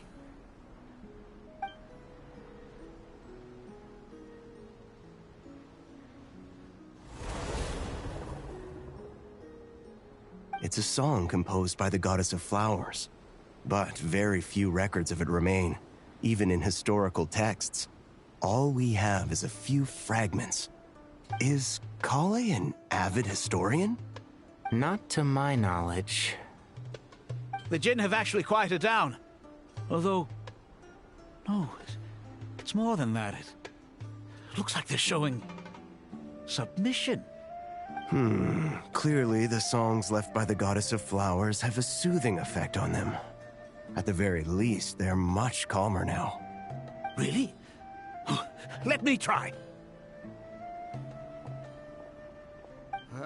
I am a spirit created at the beginning.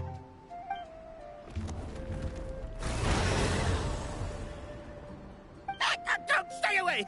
I'll stop! I'll stop! It seems like the song only works when Kale recites it. But why? Kale.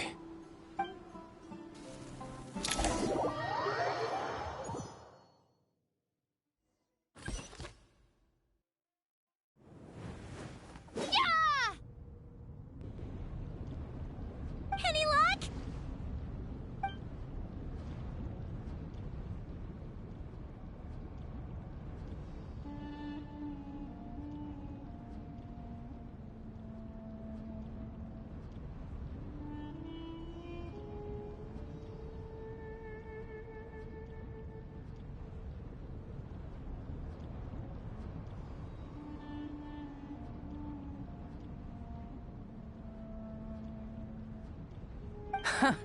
When I heard that loud rumbling in the distance, I thought the shifting sands had bust open the gates to some ancient treasure vault.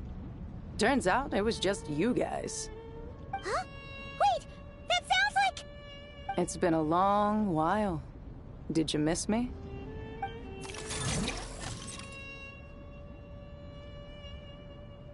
Jet! Ben! Let's save the catching up for later. First, I gotta get you guys out of there. This should be the right mechanism. Ben, can you handle it?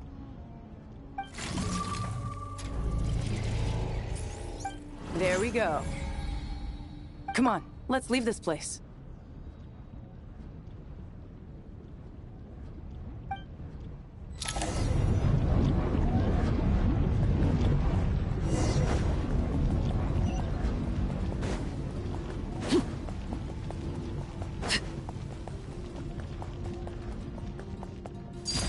Transfixed!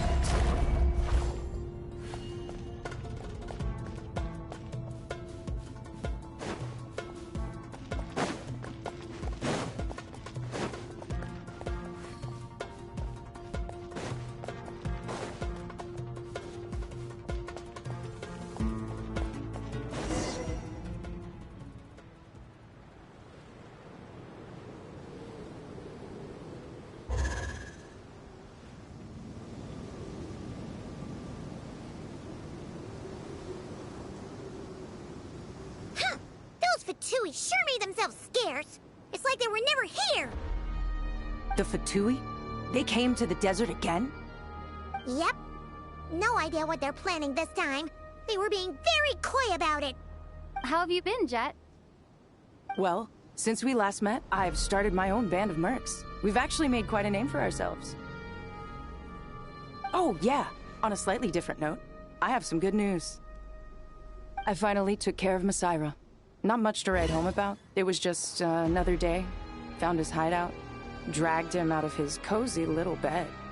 He tried to talk me into seeing his point of view, as usual. But I'm way past that by now. There was nothing he could say to save his life. What about you guys? Bet you'd forgotten all about me and Ben, huh? Of course not! We're super duper best friends! Wow.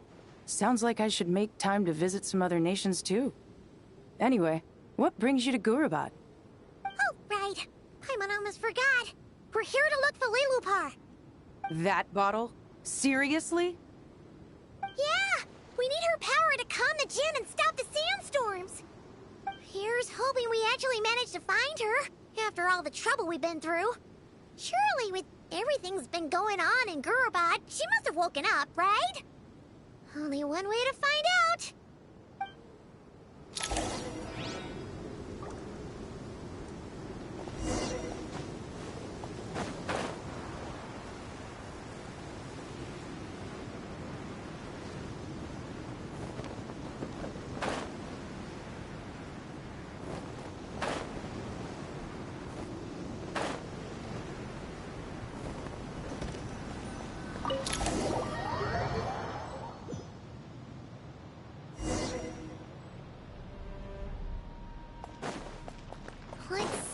see. She should be around. Aha! Found her!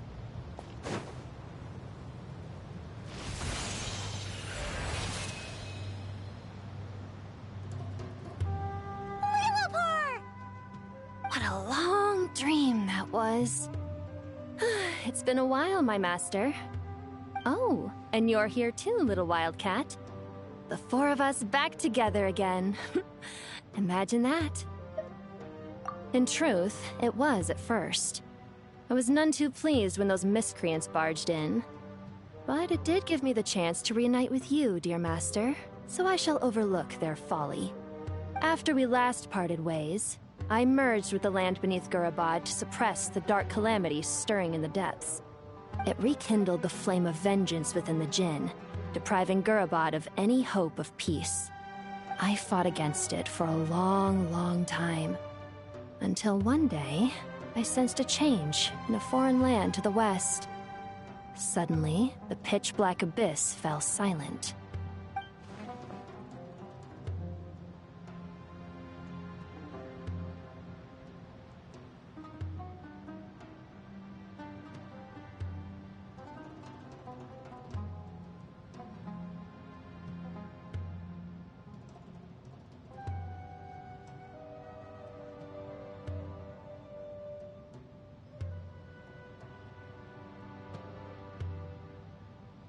Once satisfied that that dark power could no longer bewitch the Jinn, I too fell into a deep slumber, from which I have only now awoken. Why have you returned to Gurabad, my master? And why is my sand-swept homeland in disarray once more? Well, basically, Sumeru's in danger and a lot of our friends are affected.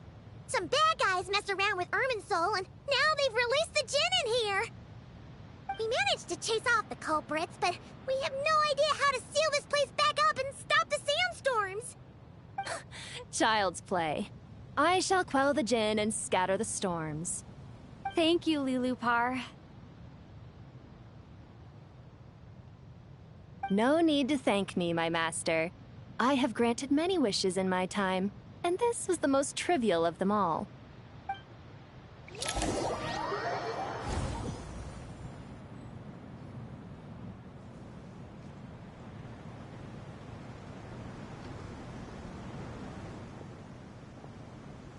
The sandstorm's gone. The sun shines bright again. When I said that we'd meet again under a lovelier sun, this was exactly how I imagined it. Yay! Although, honestly, Paimon would love to hang out with you more, even if the weather sucked. Well, there shouldn't be any more Jinn breaking out, right? Are we okay to head back? Sounds good. You can introduce us to your other friends. Another adventure begins. Lovely.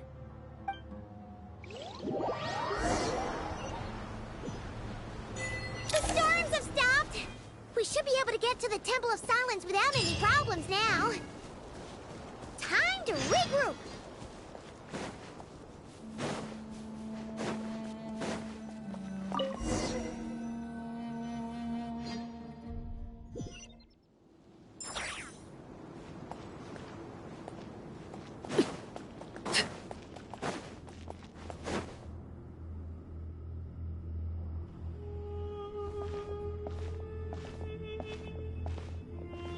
So, this is the Temple of Silence. I've heard the Nagarjanites mention it in passing, but I never imagined it would be this big. It's colossal. I thought the temple moved to the rainforest ages ago. When did they scamper back into the desert? I don't know. This plan sounds a little too risky for my liking. Even in King Deshret's day, this was experimental technology.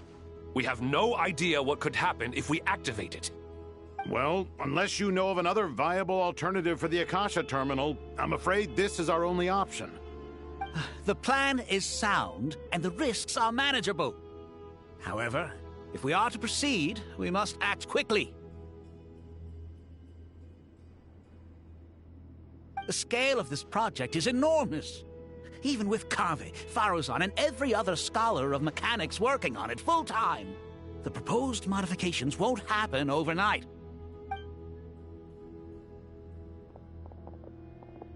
You're back. Everything all right? And who are they? Friends of yours? Pretty much everyone in the Temple of Silence is. This guy's Kaveh, and the one next to him is Alhaitham. Hello, I'm Jet, and this is Lilupar. Oh, a famous name from the history books. Pleased to meet you. A friend of a friend is a friend of mine, as they say. Who's they? Huh? Do people not say that? Not in the desert. Friends you can trust, but friends of friends? Gotta keep an eye on them. Still, I do trust the Traveler's judgment. I'm sure you're good people. The sandstorms have calmed down. I take it the Gurabad problem is resolved? What did you find?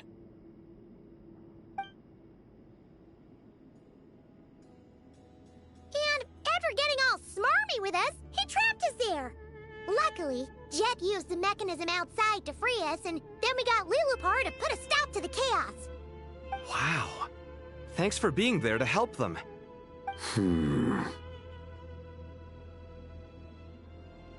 So, this mystery man openly admitted that he was merely a Harbinger subordinate. Yeah? Is there something weird about that?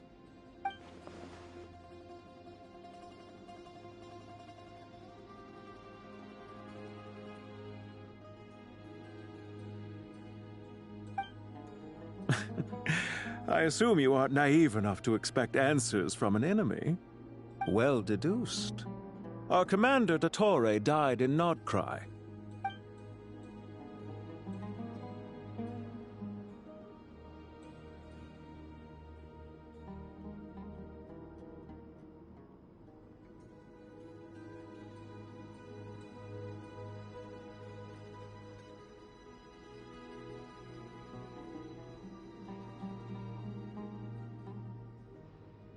Are you wondering about his true identity? Or do you think there's a big conspiracy behind all this? I wouldn't go as far as to call it a conspiracy. Just the simple fact that having someone to shift the blame on tends to prove useful should trouble come knocking later. The most important thing for now is to solve the immediate problem. Perhaps that man knew you wouldn't have the resources to investigate his background and so didn't put much effort into disguising himself. This is all getting a little cryptic for me. I'll let you guys talk while I take a walk with Lilupar. Jet? Aren't you with the Blazing Beasts? What a coincidence. Didn't expect to run into you here. We're mercs. You can run into us anywhere. Who's this with you? So, did you find the solution you were looking for in the Temple of Silence? You bet we did. This place is incredible. It has everything. So far, we've discussed a plan and verified its feasibility. Building a new system from scratch is out of the question. So our only option is to modify the Akasha using certain resources we hope to find in the mausoleum of King Deshret. According to certain sources in the Temple of Silence, there is a core device in King Deshret's mausoleum known as Aru. Little is known about this device in academic circles, which suggests it was hidden quite effectively. If these sources prove correct, the energy contained within Aru may be sufficient to power our Akasha renovation plan. However, this raises difficult questions regarding technological integration. The sages are still debating it.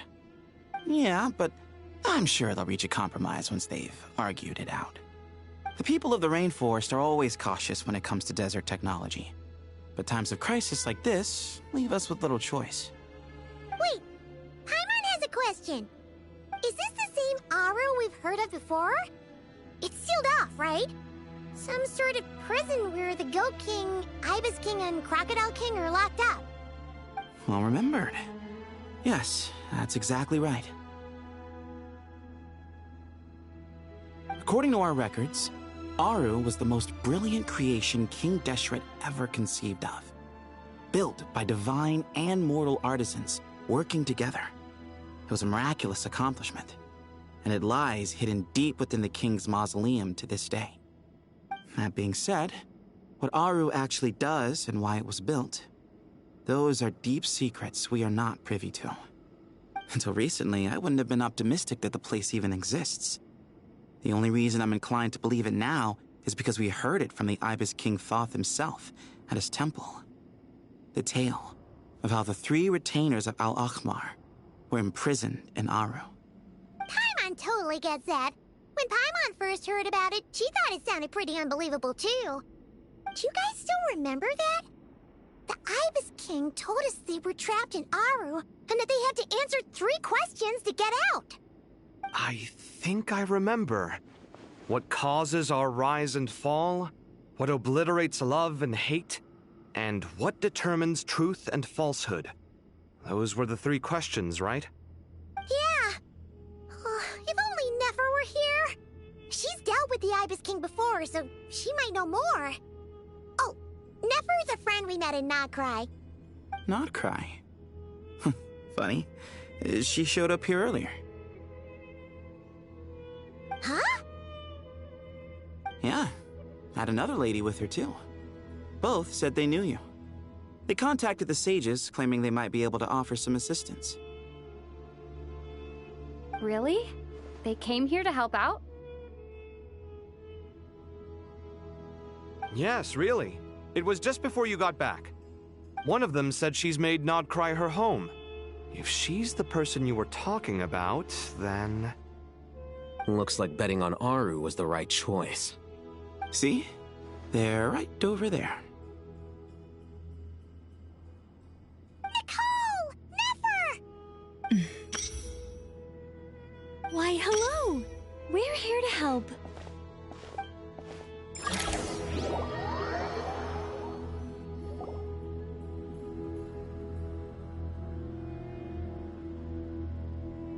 It's a good thing we left early.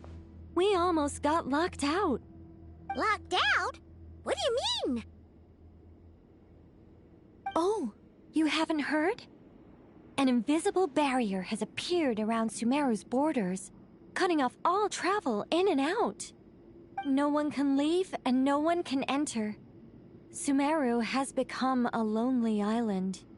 Are the Fatui behind this too? Actually, no. This has nothing to do with them.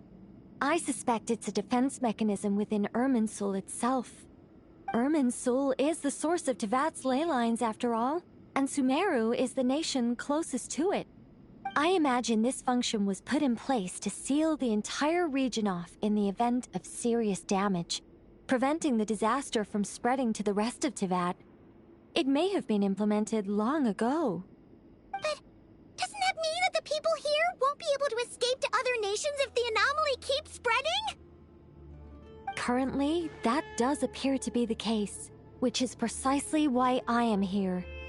This is a critical moment for the world, and Sumeru is the eye of the storm. Paimon's surprised you managed to convince her to come back to Sumeru. Indeed.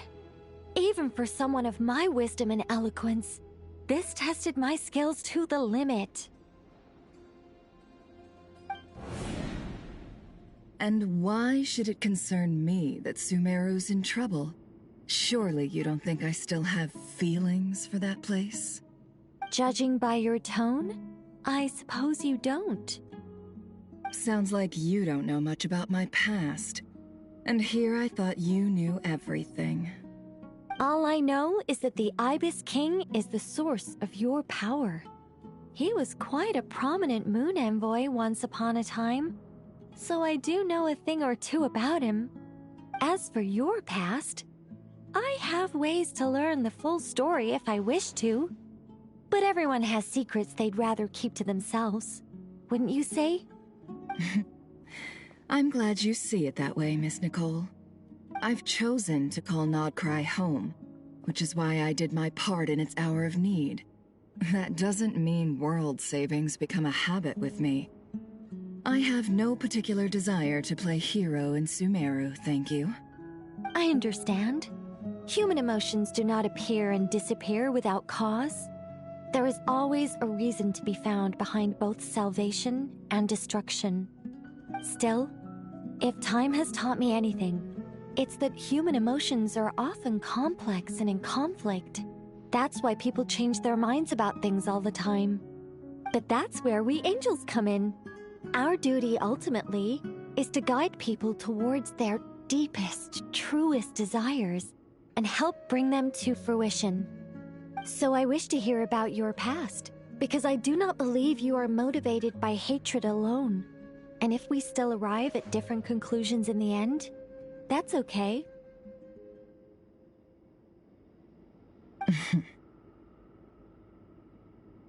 I refuse. Wait, what? But I set the atmosphere and everything. Isn't this supposed to be the moment when we finally open up to one another? Is it? Maybe I'm not so good at reading the atmosphere. You're right, Nicole. There's more to me than just hatred. Had it consumed me, I'd be left stuck in the past forever, never living in the present. But I don't think that your guidance can change my mind. The all-consuming sands, the bloodshed, both deserved and undeserved. Those old emotions cling to me like a shadow. Do you wish to shake them off? No. I hope to remember them forever. Those emotions and memories shaped me into the person I am today. They'll always be a part of me. In that case, would you like to hear my perspective, at least? Sure. It's not every day you get to hear an angel's opinion. A long, long time ago, when the angels still walked freely upon the earth, I found life tedious. Monotonous work, lukewarm relationships. Things weren't nearly as interesting as they are now. And yet, since the angels' demise, I have found myself missing those days on more than one occasion.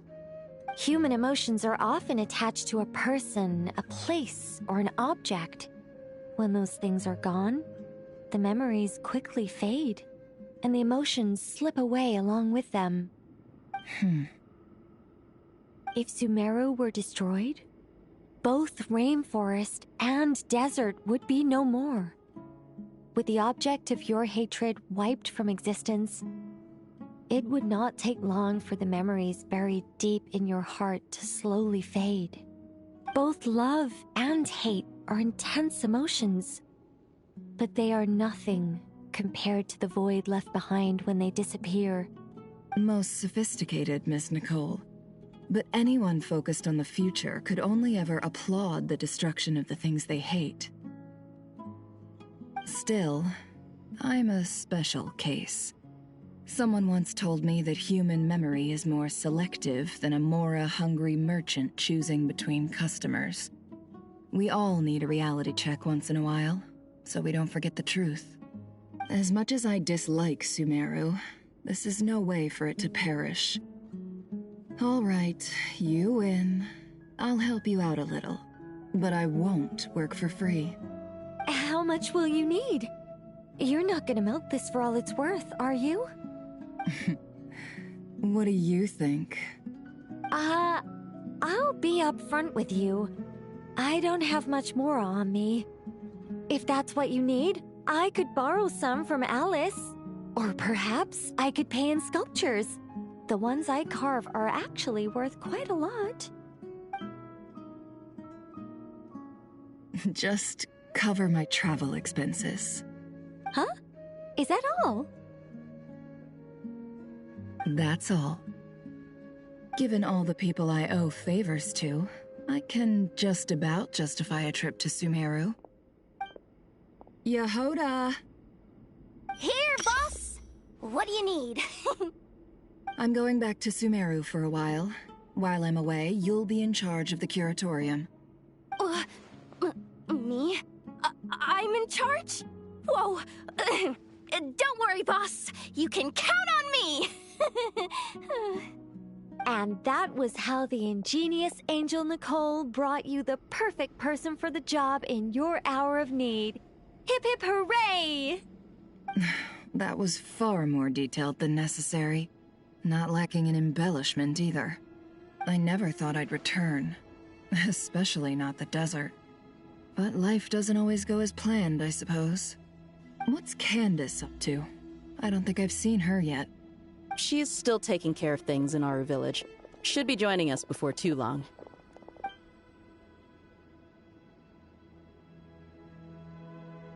Oh, and sorry. Hope we're not interrupting anything.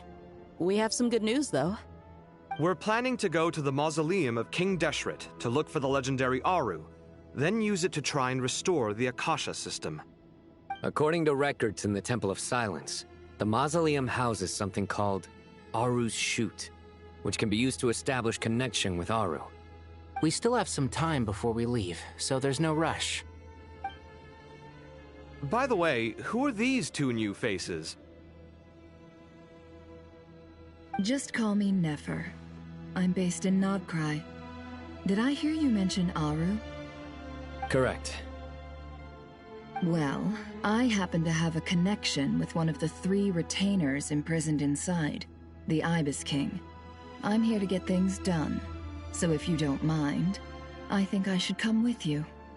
That sounds perfect. Miss Nefer, are you from the desert by any chance? Why do you ask? I don't know. There's a familiar air about you. Plus, you mentioned Candace. Sorry, I don't mean to pry. It was just a random thought. I'm Dia, an Eremite mercenary. My work usually keeps me out in the desert. I'm on good terms with Dory, and she's mentioned you all before. It's nice to finally put faces to the names. However, my associate here is probably less well acquainted with you. Why don't you all introduce yourselves? Actually, I'm a little better acquainted than you might think. Huh? Huh. Are my eyes playing tricks on me? It looked like you spoke without moving your mouth. Ventriloquism. I have heard tell of it before. What is it, Kale?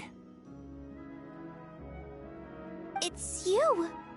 You're the voice who's been speaking in my head, aren't you? You encouraged me to report my dreams to the Dendro Archon, and got me to recite that magic prayer. Mm-hmm. I have many titles, but let's go with the most pertinent one. I am Nicole Rain, an angel who has lived since ancient times. An angel? Sounds like a big deal, but, what exactly is an angel? Oh, Well, we're a rather long-living race of beings. Not gods, technically, but we can still tell you a lot of stories from ancient history. Yep, and she's also an amazing sculptor. You could say she's a real creative type. Well, ma'am, if both the Traveler and Paimon give you rave reviews, you must be pretty impressive. Oh, please don't call me ma'am. I find it so awkward when people get too formal with me. Just relax and be yourselves. No need to be nervous. Miss Nicole, if it's okay, could I ask you a few questions? Yes, you may. I can see your heart is filled with confusion, and you are desperate for answers. I also know which questions you want to ask me. Why did you dream of Sumeru City in disarray? Why did those verses soothe the Jinn only when recited by you? I can guide you to the truth, but it involves a personal secret of yours. I'd prefer to speak with you alone, if possible.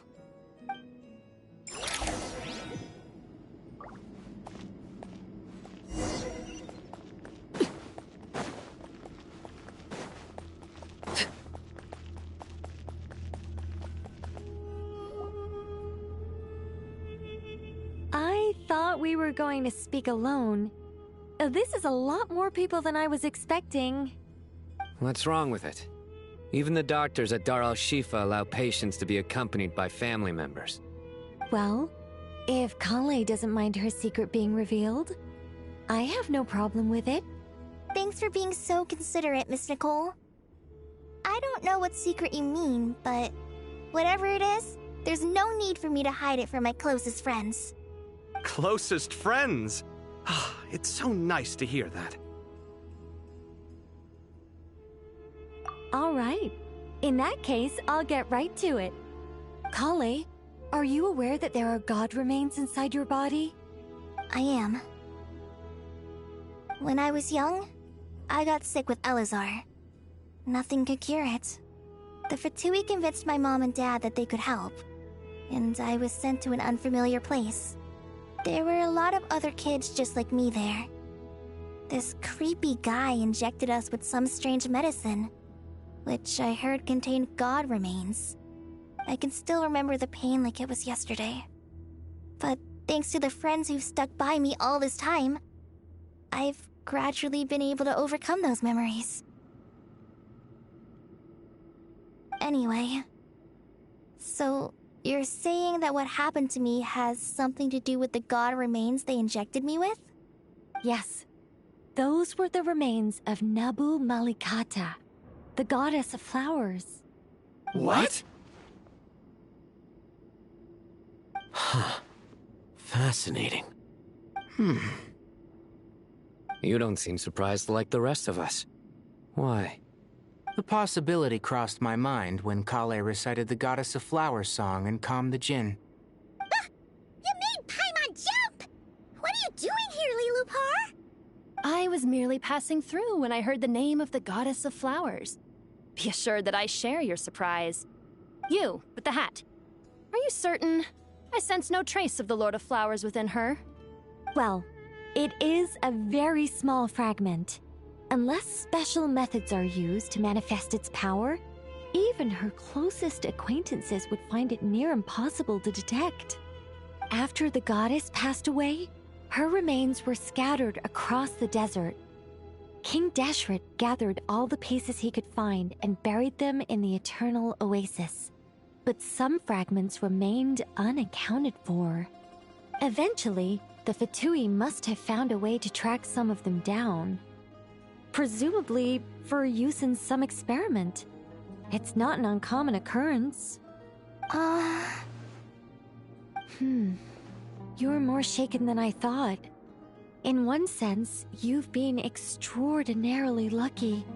So many people who yearn for this kind of power never attain it, yet you have coexisted with her all this time without even realizing it. I don't know what to say. I'm glad that I could help everyone with this power, really. But knowing that a fragment of the Goddess of Flowers is inside my body is... it's a strange feeling. Well, people value their autonomy very highly. Even a well-intentioned intruder can shake one's sense of self. I understand how you feel, Kale. But once you get used to it, you'll find it's nothing to be concerned about. Huh. I guess you, of all people, have a good reason to speak on this. 2 good reasons, in fact. Incidentally, 3 is the maximum number of Hermanubis' Ba fragments that I could bear. Let me guess. Because 2's company, but 3's a crowd? Thanks for helping to explain the joke, Tainari. Not my intention. Goddess preserve me. I should take my leave. This boy in his wolf's head hat speaks much too differently from the Hermanubis I remember.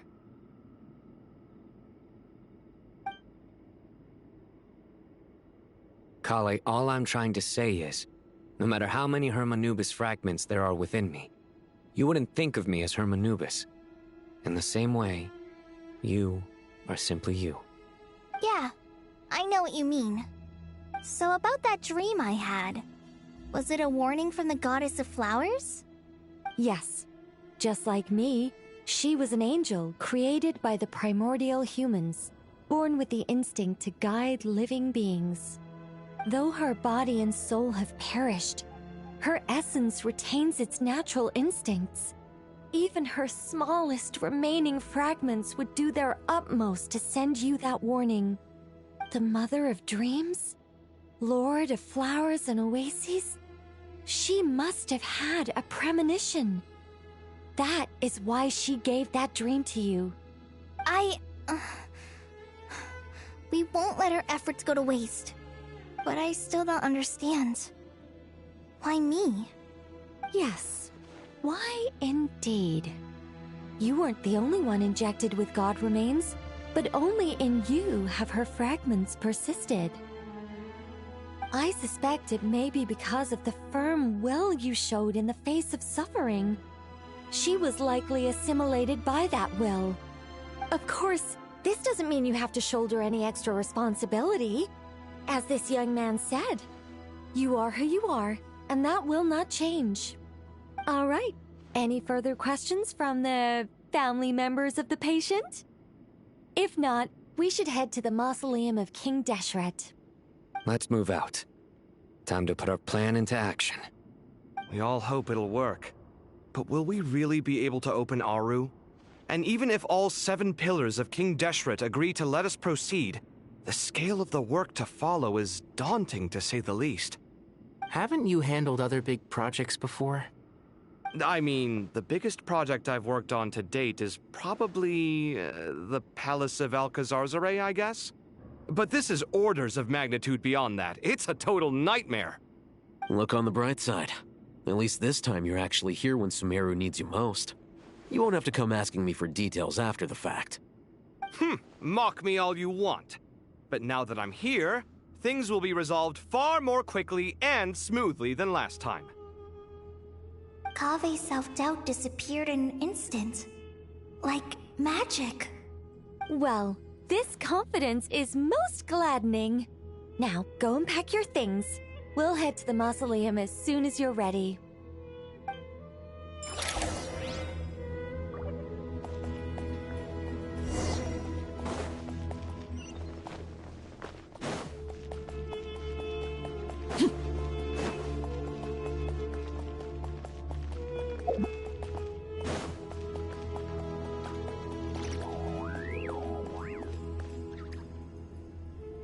Oh, Miss Nicole.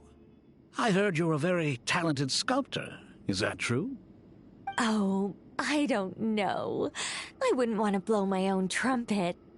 Honestly, even though Kasharawar is best known for its focus on mechanics, plenty of Kasharawar scholars are quite serious about sculpting as a hobby.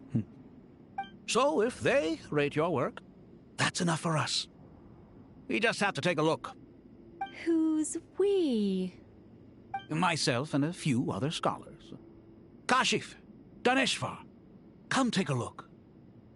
Oh, well, if you insist, I suppose there's no harm in showing you.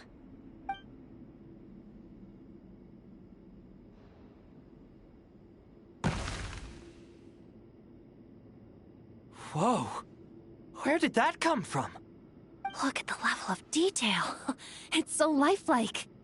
The squirrel descends from the heavens like a champion, and the earth trembles beneath its feet. What do you think? Striking, isn't it? Kave? Kave, come here for a sec. Oh, and Madame Farazan, didn't you used to study in our darshan? Come take a look. All right, but hang on a moment. I have to finish reviewing this proposal first. You called? What is it, youngster? This squirrel statue. Isn't it cute? Oh, a squirrel. I wouldn't say cute per se. The realism is what stands out to me. Were you trying to carve a statue of a hero, young lady? Oh, a hero? I suppose so. Actually, I didn't really have a specific theme in mind.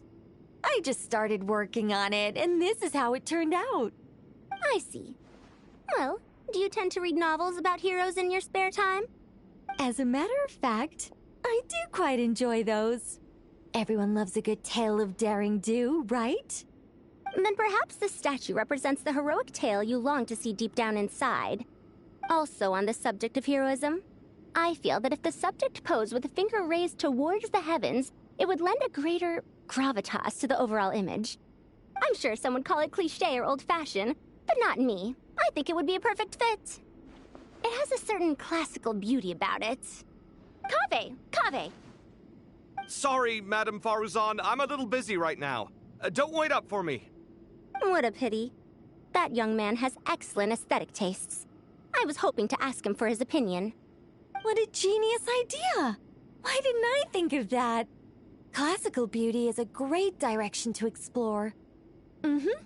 That's it. Once I get back, I'm going to sculpt a heroic squirrel pointing its finger towards the sky. Precisely. A declaration of victory. You understand my vision. Then place the two statues face to face. Yes! That's exactly what I was thinking. It'll be a masterpiece. Miss... I'm sorry. I didn't catch your name. Just call me Nicole. Madame Faruzan? Was it? What? Oh, no. That wouldn't be right. Why ever not? Madam is a state of mind cultivated from within. Anyone may call me Madam if they so desire. My dear Miss Nicole, once we make it through these trying times, should we have the pleasure of meeting again, I shall look forward to seeing your new work.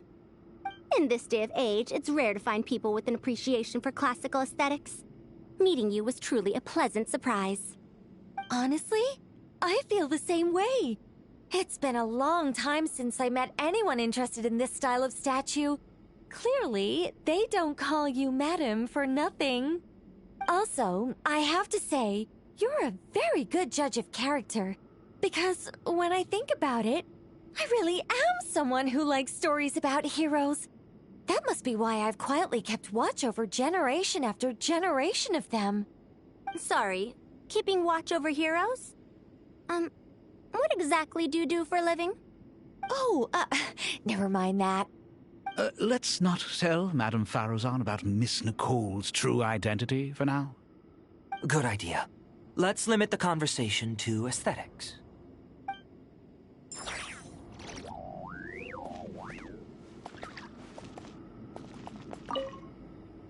Let's not tell Madame Faruzan. Good idea.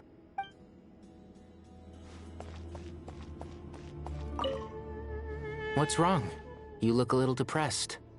Kale got a fragment of the Goddess of Flowers, and all I got was one of the 7 pillars who served under King Deshret. I lost out, didn't I? That's what you're upset about? You're such a child.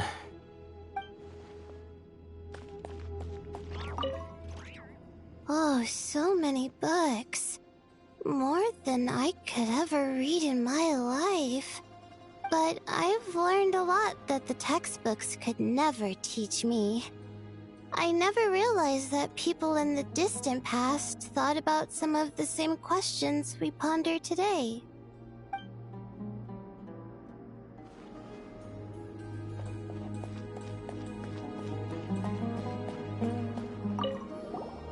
Paimon! Thanks again for your notes. I'm done copying them, so here you go. You're welcome! Just let Paimon know if you ever need help again.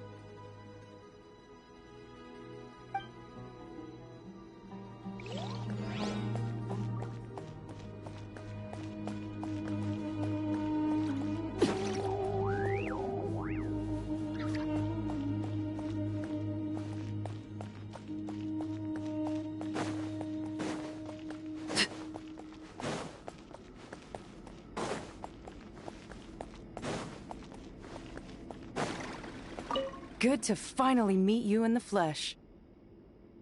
It's a little surreal seeing you here after exchanging letters for so long. In my head, the boss of the Curatorium of Secrets didn't look so young. Sounds like you have some history then? Any budding mercenary group needs a steady supply of intel. They, in turn, can prove an exceptional source of the same. The Curatorium of Secrets is happy to cooperate with friends from all over the world. If you're interested, you'd be very welcome to join our network too, Miss Dia. Can't say no to a solid partnership, especially out here in the desert. Having intel can mean the difference between life and death. But cooperation's built on mutual trust, and there isn't much contact between the desert and Nodcry. So I'm guessing you reached out to Jet first, Miss Nefer? What's behind your interest in the desert? Nostalgia? Or is there someone you're looking to take care of? Let's put all our cards on the table first. Things will go more smoothly that way. I like your style, Flame Mane. Actually, I had this same discussion with Jet before we started working together. To be clear, I have no intention of using you for any ulterior motives, and I have no enemies in the desert as things stand now. Were that to change, I wouldn't drag outsiders into a conflict that doesn't concern them. There's no point in doing certain things if you don't do them yourself. Wouldn't you agree? Well said. Taking responsibility for one's own affairs is the way of the desert folk. Huh. It's like you're one of us. You sure that's a compliment? Absolutely. I'll take it. Perhaps we can discuss our cooperation in more detail now? Sure. I love working with no-nonsense people. And you certainly fit that description. I look forward to a fruitful partnership. As do I, my friends.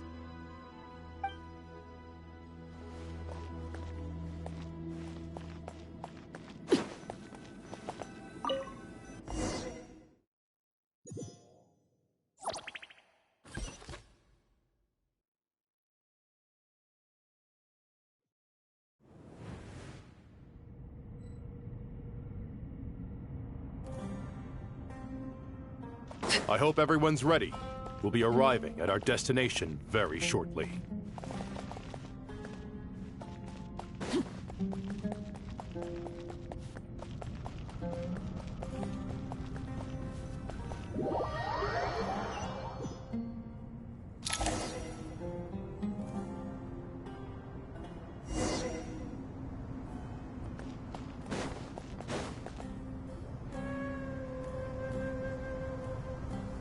Why, we've not seen so many visitors ever, really.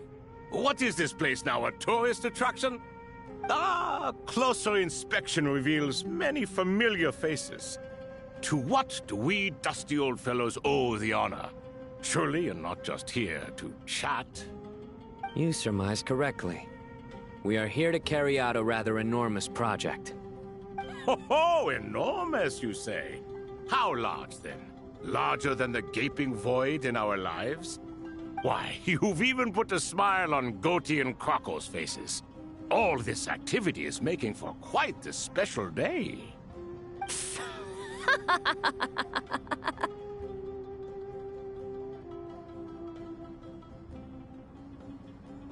I know that laugh. Lilipar? What on earth are you doing here? Oh, this is hilarious. Turns out good things really do come to those who wait, as long as you stay alive long enough. When did you three get locked up in here? And still you act all high and mighty, putting on a show for the younglings. Truly hysterical. Why, you... Yes, I know. No need to shout. You're right, Lilipar. Goatee, Crocco, and I all have the same problem. But didn't King Deshret seal you away? How did you break free, and how did you get in here? Who knows? Perhaps you can ask my master one day, should you ever get the chance. Behold, the executioners of old. Some have turned into fragments residing in human bodies, and others are imprisoned eternally, leaving not a single shard behind. It's almost tragic, watching lowly prisoners like you act all self-important. Curiosity gnaws at you, doesn't it? Your interest in the outside world threatens to burst you at the seams. Turf. I'm starting to take a liking to this magic bottle lady. Time is of the essence. Let's get down to business. We come to you, O three ancient lords, to request your assistance on behalf of the Academia. If we can help you regain your freedom, then please consider lending us your aid. As for precisely what we need your help with, it's a long story. So, to demonstrate our sincerity, we are prepared to first resolve the problems that plague the three of you. All right, stop arguing, Crocco. And Goatee, don't you start. What's the harm in letting her speak? It's not worth getting so angry about. Forget about her. The 3 questions are the crucial thing here. But do you really have a way to answer them? You once answered the final question, Nefer, but the seal did not open. Unless, with the passage of time, you have found a new answer? You could say so. When you first asked me what determines truth and falsehood, my answer was a liar's soul. Liars are the best at seeing through the falsehoods of the world. But if you want them to tell you the truth, you have to reach their soul. I think that makes sense. I found it quite compelling myself, and I told Nefer so. Unfortunately, it brought us no closer to liberation. Well, that's simply because it was my answer, not the one King Deshret was looking for. Can you guess which answer Al-Ahmar wanted then? Time. And that's not only the answer to the final question, it's the answer to all 3 of them. All things wax and wane with the passage of time. Love and hate eventually fade into nothing. Current affairs are always fraught with conflict and controversy. Only time can distinguish between right and wrong. You once described King Deshret as a proud man. I'd say that the prouder someone is, the more inclined they are to believe that only time is qualified to be their judge. Time. Well. Indeed. Perhaps in building Aru, our king was in fact attempting to reverse time, to bring love and hate, right and wrong, the rise and fall of all things back to their point of origin.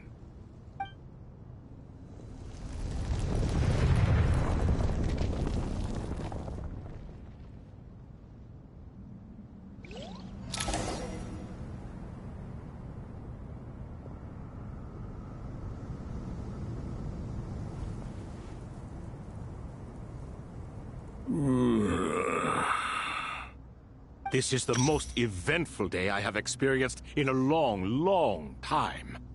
You have my sincere gratitude. Are those 3 of the 7 pillars? Turns out the statues were quite faithful to the source. You 3 seem to be in good spirits. Prison can help a person grow and learn to cherish what they have. Nevertheless, after everything you've done for me, I sincerely hope you never have to experience it for yourself. Hello, Nefer. It's good to see you, Thoth, the Ibis King. Nice. Definitely puts my mind at ease, seeing you 2 getting along so well. Should we maybe introduce ourselves, or... Sure. I'm Sethos, the current leader of the Temple of Silence. This is General Mahamatra Sino, and this is the former Spantamad sage, Cyrus. But I'm guessing none of that means a whole lot to you. Everything is equally new to us, in truth. We've been gone from this mortal world for longer than you can imagine. Let's hold off on the introductions for now. We can always ask Nefer about you later. It'll give me something to talk about with my chosen disciple. You're like a helpless parent. Gods and people of yore are not necessarily welcome in today's world.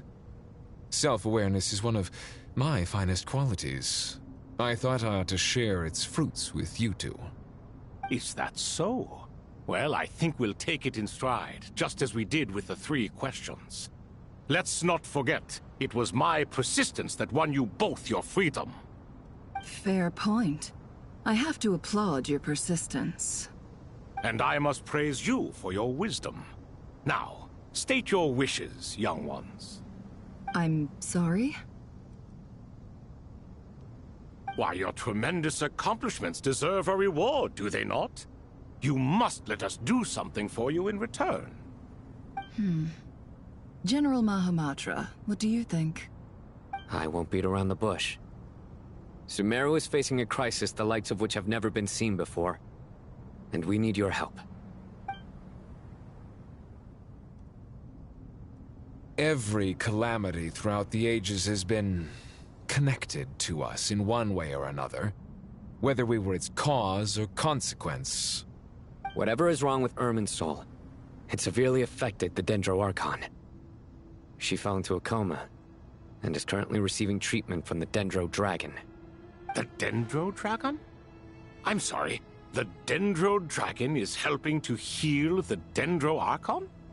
Not a pep, surely. Not vicious, cruel a pep who possesses no virtues aside from her basic instincts.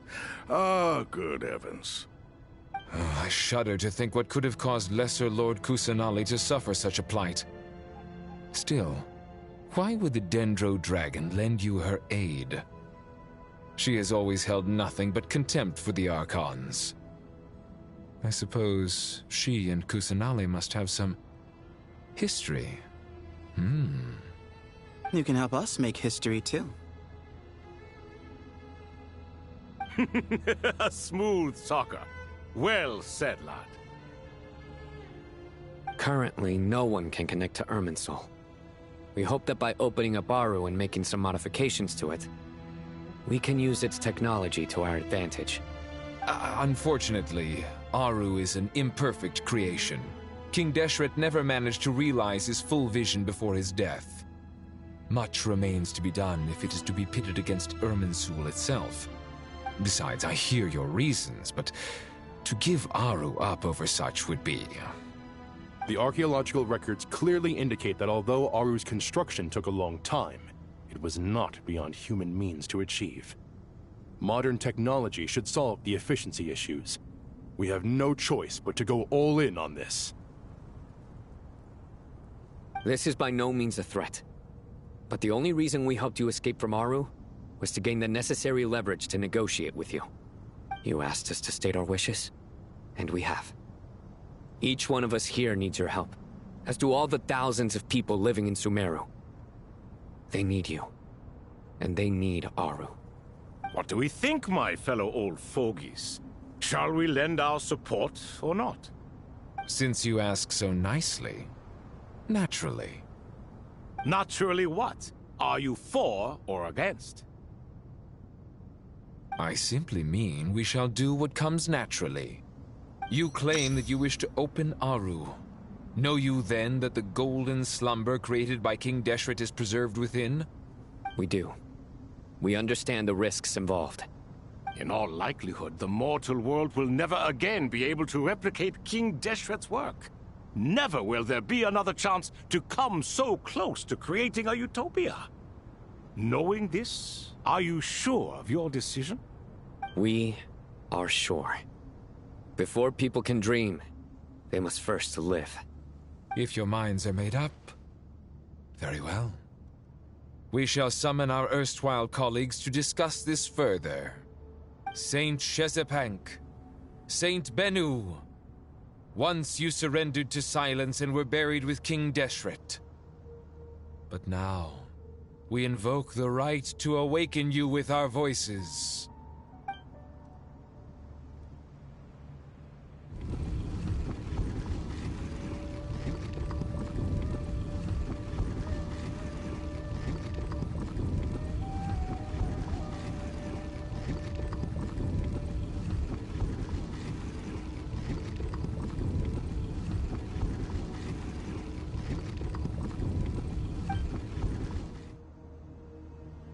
Saint Bennu, responding to your call. 3 kings detected. Initiating autonomous will. Saint Shezbank, responding to your call. 3 kings detected. Initiating autonomous will. Ah, Lord Herreshoff. What a long time it has been. I trust you are keeping well. Then your trust in my well-being has long outlived your physical body.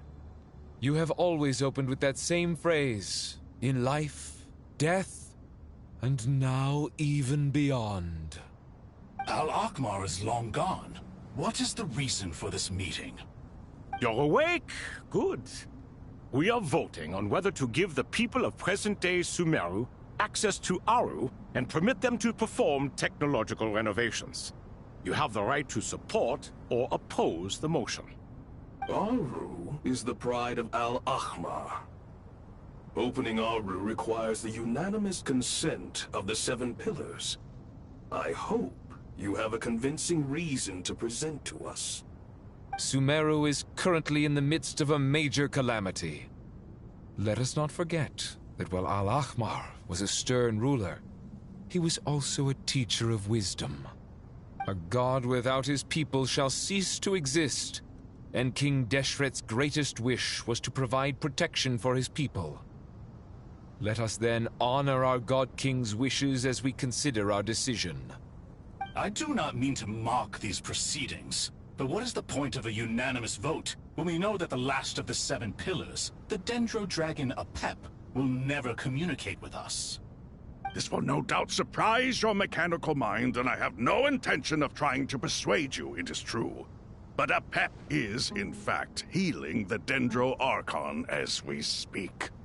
Huh? Can someone attest to this? Do we have any proof? I ask the 3 kings. Can any of you vouch for the truth of this claim? Naturally, the Ibis King, Thoth. What? It was Thoth's disciples who revealed the truth to us. We need not debate its veracity. Simply let Thoth bear accountability. That way the rest of us may have a clear conscience. Harishef, you diabolical fiend! I awakened our former colleagues for you, supported your opinion, and backed your decision. What sort of fiend would do that? I miss the days when Hermanubis was still around. At times like this, he would offer to take accountability. What are you trying to say? Is my word worth less to you than Hermanubis's? Hypocrite though you are, Lord Thoth, you are humorous in equal measure. How could we bear not to associate with a character such as you? I, Saint Shezpank, approve the Goat King's proposal. Since King Deshret is no more, we shall receive no reprimand for acting beyond our remit. Nevertheless, I sincerely hope that those before us understand the significance of what they intend to do. Remember, the moment that Aru is liberated, the myriad souls residing within the Golden Slumber will return to the ley lines.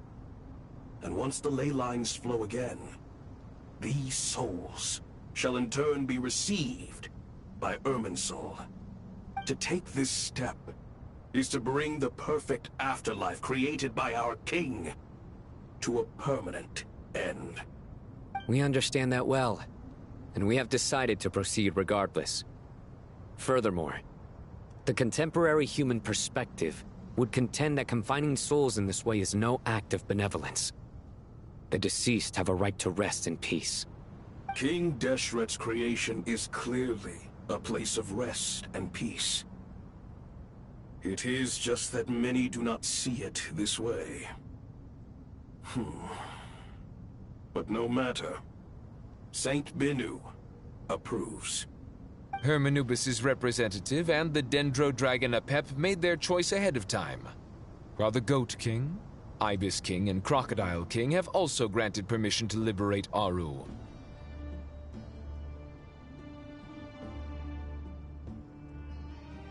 By the grace of His Majesty, guided by his wisdom and will, let the gates of Aru be reopened.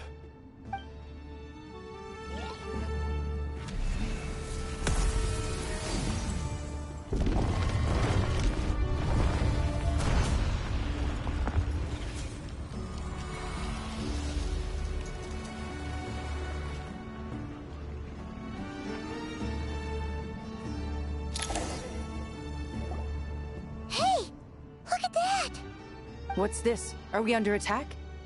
No. Wait, it's...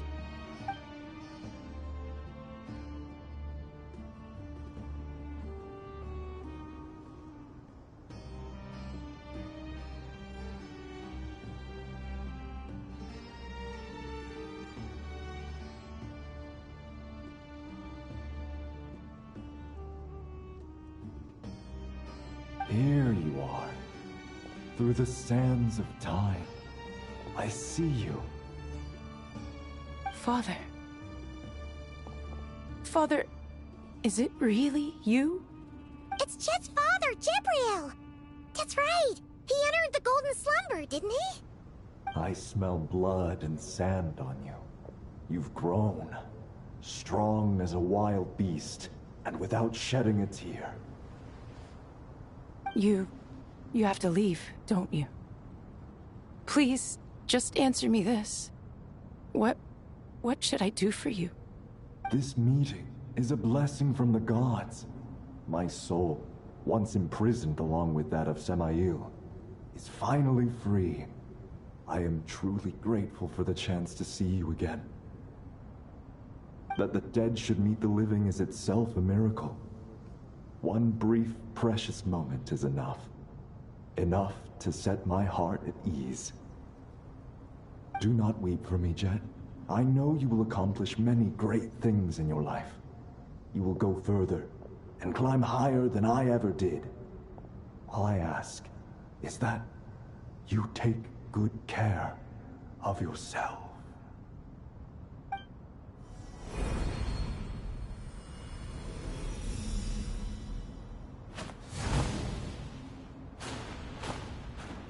Father! Father! Father. Hey, Jet. Do you want something to eat? Maybe it'll help you feel better. I'm fine. Thanks, Paimon. It was just a little sudden. The chance to see my father again meant the world to me. He was trapped in the golden slumber for our sake. And now, after all this time, he can finally rest in peace. I'm glad. It's a huge relief. You've grown strong, Jet. More than enough to fend for yourself. Yeah.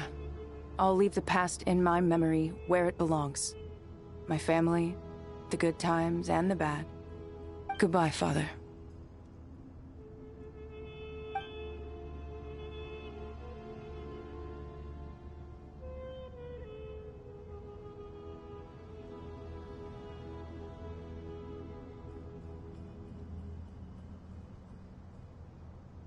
Ah, me, what a touching reunion that was.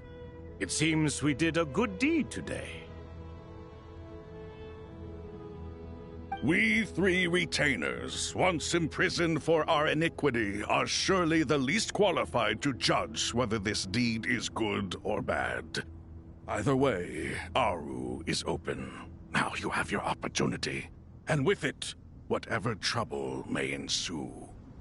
Although Aru was created by a god, human craftsmanship was nevertheless required to build the gate that connects it to this world.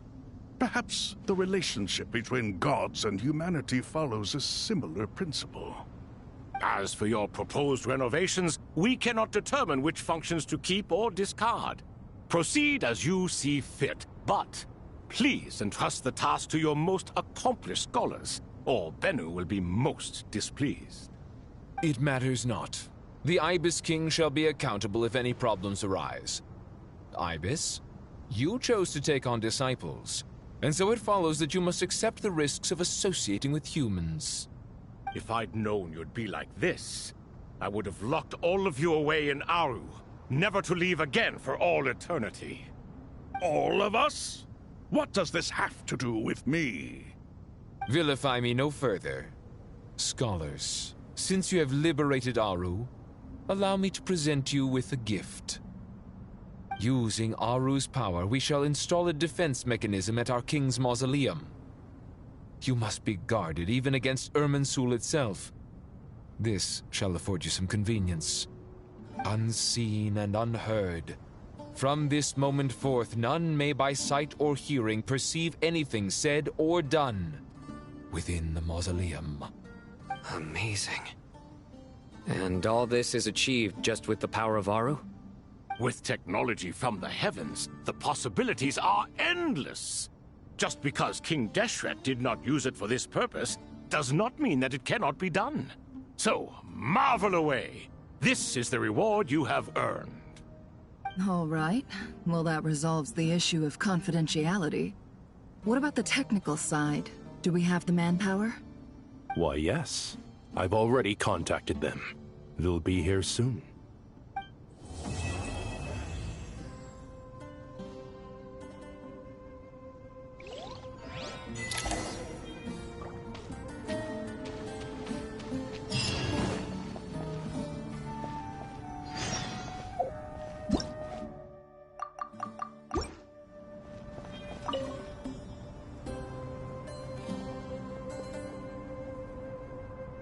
You must be the ones tasked by the Academia with renovating Aru?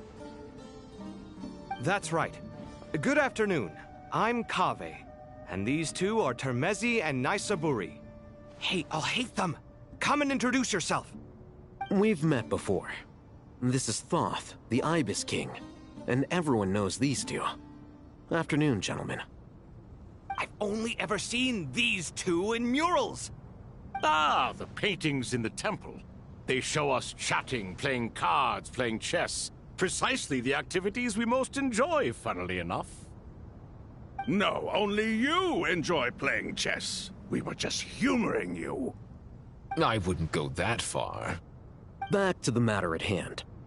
A preliminary assessment by the Academia indicates that this project requires expertise in various disciplines, including the deciphering of ancient texts, mechanical engineering, the restoration of ancient ruins, and elemental theory.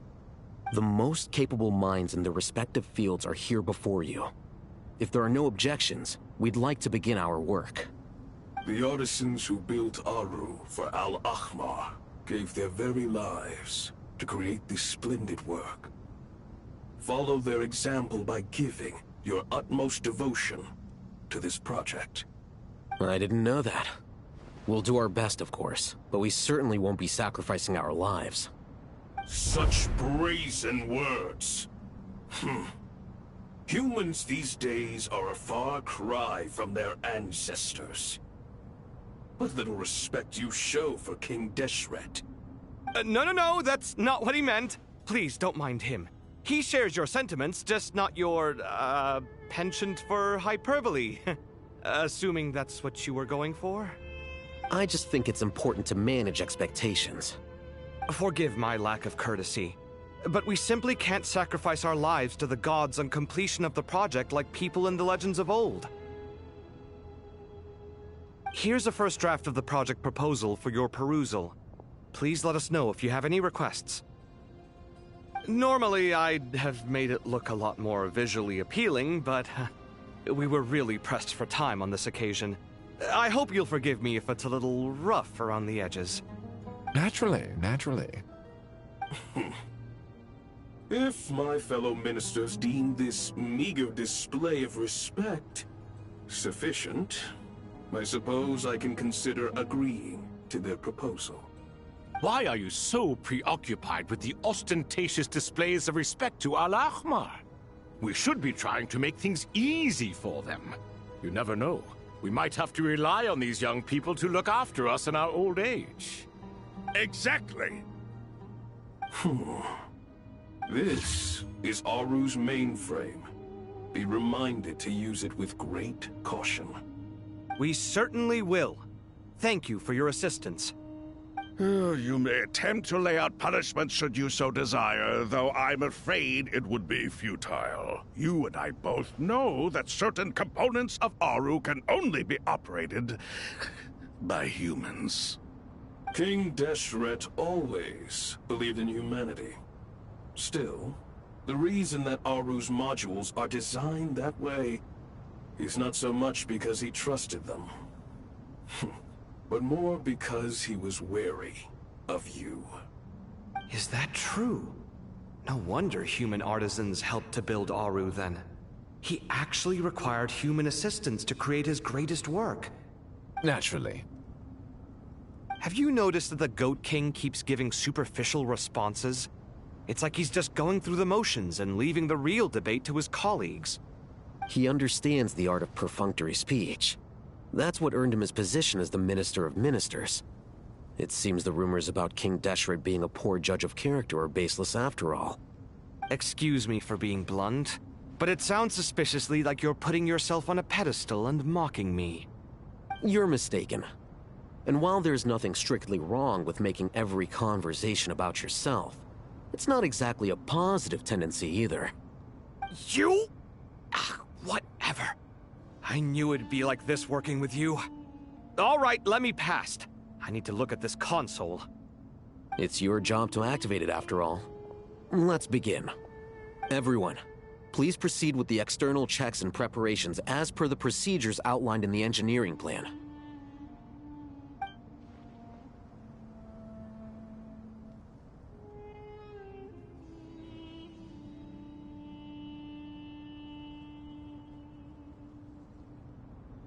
Hello there, youngsters. Whoa, the Ibis King came to life. What do you mean, came to life? I've been alive the whole time. You did say we could start our research, right? Are you having second thoughts now? I've reviewed the proposal. The work you're planning to carry out on this grand device is ambitious in its scope. You have ample confidence in your abilities, I take it? I wouldn't say I'm feeling hugely confident, but given how bad things are, I'd rather at least try something than sit around waiting to die. You are the top scholars of your day. I trust you are aware that there are countless links between Aru and the Akasha? Aru and the Akasha? But I thought the Akasha was the Academia's greatest technological accomplishment, created years ago by the Dendro Archon to help her people access knowledge. And you too? Do you not know either? You've read the instruction manual, right? You tell them. An instruction manual? The Akasha has an instruction manual? The Dendro Archon is a kind and thoughtful god indeed. It used to sit on a shelf in the corner at the House of Dana. Not the most popular read. If the manual is to be believed, Aru was in fact the original inspiration for the Akasha system. What? But there are so few records about Aru anywhere. And practically none of the scientific expeditions into the desert had anything to do with it. Ah, but this is something you could not possibly have known. You may have heard many stories about the desert, but what is the most important aspect of history? Consider this a quiz. Anyone from Vahumana present? I'm from Vahumana. It's, well, veracity. Precisely. And a large part of veracity is the chronological order in which events occur. I may as well tell you. In the beginning, Nabu Malikata, the goddess of flowers, descended upon Sumeru. The glory of the heaven was within her. She brought life, oases, and knowledge to this land. Then she created the Jinn, enlightened them, and ordered them to serve her. Two other gods also walked upon this land where wisdom flowed in abundance, and the three met beneath the great green trees. It was the first and greatest alliance. We should speak with reverence of this covenant between the three, which transcended both time and life. For they promised that in Sumeru, wisdom would be shared with all. All the great changes in Sumeru's history began with the goddess of flowers. For King Deshret's sake, she pried into the secrets of Celestia, and for this was burned to ashes by the flames of wrath. So grieved was King Deshret by her passing that he lost all interest in state affairs and devoted himself instead to the knowledge that she had brought back. It was after learning of the technology from that floating island in the sky that he first conceived of Aru. And so, the Akasha was inspired by Aru, while the basis for Aru itself came from Celestia's technology. Well, if the two share a common technological origin, then connecting one system to the other is an entirely feasible idea. Unbelievable. Have you no reverence at all for celestial technology? No, I do, but there's no time for that. The schedule is too tight. Blame it on the deadline. Perhaps you could try coming up with our cutoff dates. You know what it's like having to turn around 5 different drafts in one day? I wouldn't wish it on my worst enemy. Yeah, also, Sir Ibis, King, you don't plan on getting directly involved at all, do you? Yes, well, you strike us more as having come to give a popular science lecture. Or, wait, does this count as more of a first-hand witness statement? Neither. Anyway, this sounds like far too much work for me. Still, if Aru is so powerful, why didn't King Deshret use it for more ambitious ends? Because it was never fully completed. King Deshret had grand plans, but he perished before they could come to fruition. In the beginning, his wish was to create something that could rival the very world itself. The Lord of Flowers sacrificed everything for that ambition. What he desired, she bestowed, and thus was knowledge brought into the world. Her courage and sacrifice had to be honored with the most splendid of monuments, or King Deshret would surely have deemed it a grave injustice. And that monument, built from knowledge and technology, etched with a sacrificial and courageous love, even in its unfinished form, it deserves to be treasured. At that time, King Deshret said the following to the Lord of Dendro. Since we share an eternal covenant, I shall never be your enemy. Hence, the fruit of wisdom from the heavens is not to be devoured. Remember, it is not that I lack the power to become the enemy of wisdom. Yet you and she have taught me much and shown me kindness. For this, I cherish you both. In the end, Aru was only used to store a portion of the souls. It was but a primitive form of the masterwork the king had envisaged. His final hope for Aru was to return to the past, when she yet lived. So the point you're making is, King Deshret was both powerful and ambitious, and he only ceased his imperious ways out of affection for the Goddess of Flowers and the Dendro Archon. You could see this as an act of mercy, but you could also see it as the sentiments that lay between these 3 gods placing constraints on him. This was, after all, the foundation of the alliance between them. This explains why Aru was both a prison and a monument, and why the answer to the 3 questions was time. You have to be careful who you get involved with, or you invite all manner of misfortune. This is as true for gods as it is for humans. Love is the same. It is both a prison and a monument. All right, let us pause the story here for now. Seeing as you've been so diligent, I'll offer a little help. Who's in charge again? Is it you two? Ah, yes, me and him. Now then, close your eyes. Wisdom hides in the space between the tangible and the intangible. It is to convey the incommunicable through the simplest of mediums. By the power of King Deshret, I shall grant you a glimpse into the unseen secrets that lie at the threshold of existence.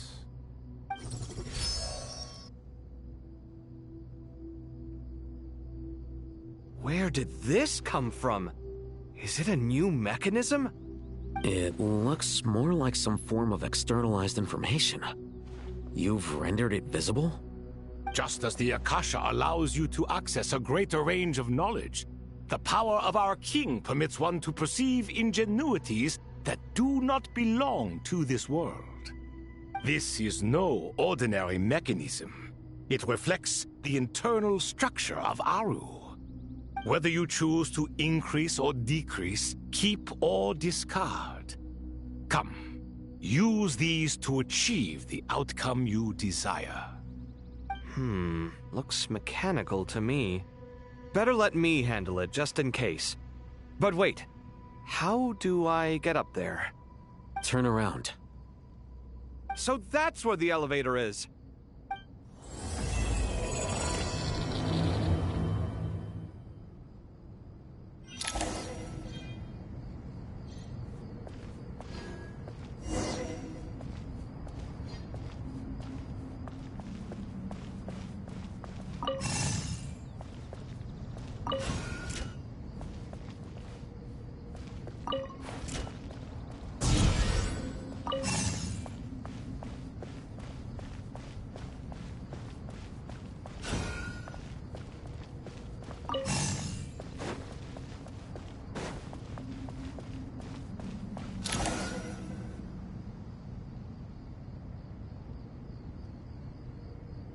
Obelisks were used to record important information in the ancient desert civilization.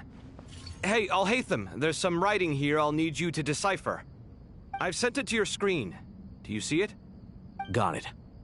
It's a little blurry, but I should manage. Take a look and tell me what it says. Oh, and I'll send any other similar text directly to you from now on. Let's start with this one. It's a variant of an older script. Herein lie verses written for the Yellow Sands.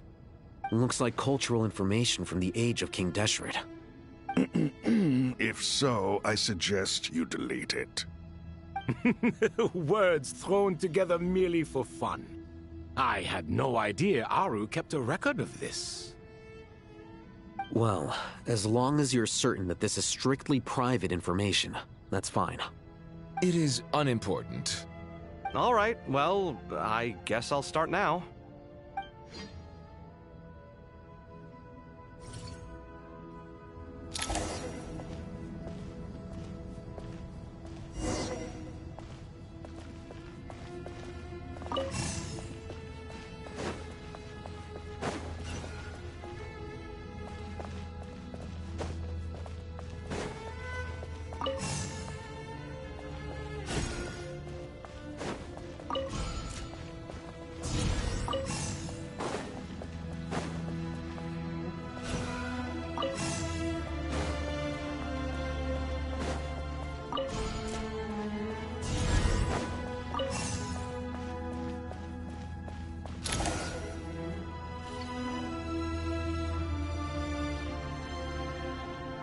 Found some more. Sending them over to you now. These are all reports about the Gurubad conflict. Can we delete them? I'd say so. Most of this information has already been archived anyway. What if there are details in there that Vahumana missed? What are we supposed to do if they come after us in the future? They'll just have to live with it. If we don't resolve these issues now, there won't even be an academia in the future, let alone a Vahumana Darshan. Yeah, you're right.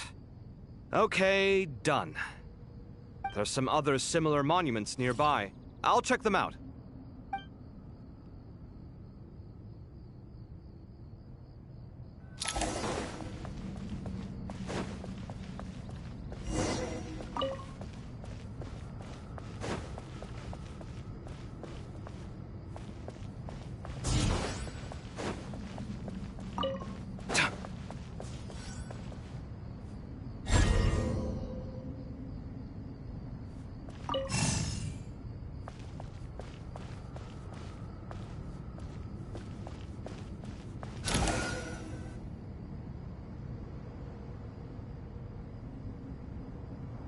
Another monument. Hold on.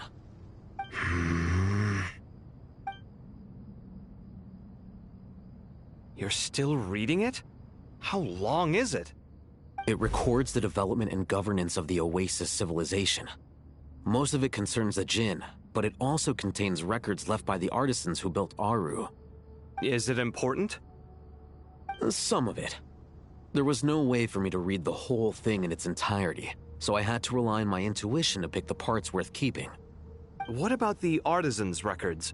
What do they mention? They're speculations, mostly. For instance, they were wondering how to protect themselves if King Deshret decided to silence them after the construction of Aru was complete. Sounds like pure mythology to me. Surely that kind of thing didn't really happen. The records do emphasize that this was merely their conjecture based on various myths. Still, the artisans did leave details of their plans to survive, including blueprints for their escape route.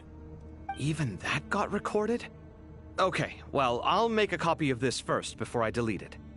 Is that truly necessary? You won't be needing those. No, the blueprints are important.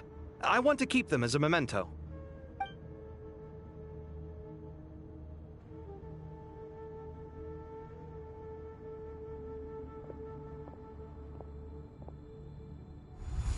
I think that should just about do it. It meets the requirements of the contingency plans, so we should be good. I gotta say, It's the strangest feeling, this cross between reality and the intangible. It's like drifting between life and death, or in and out of a dream, using my own hands to manipulate illusions that are forever out of reach. Chasing dreams in the most literal sense. Definitely a novel experience. What happens if my spirit just floats away? That won't happen. Anyway, I wouldn't celebrate just yet if I were you. There's likely to be a phase 2 of this project. All right. I'd better keep my wits about me then.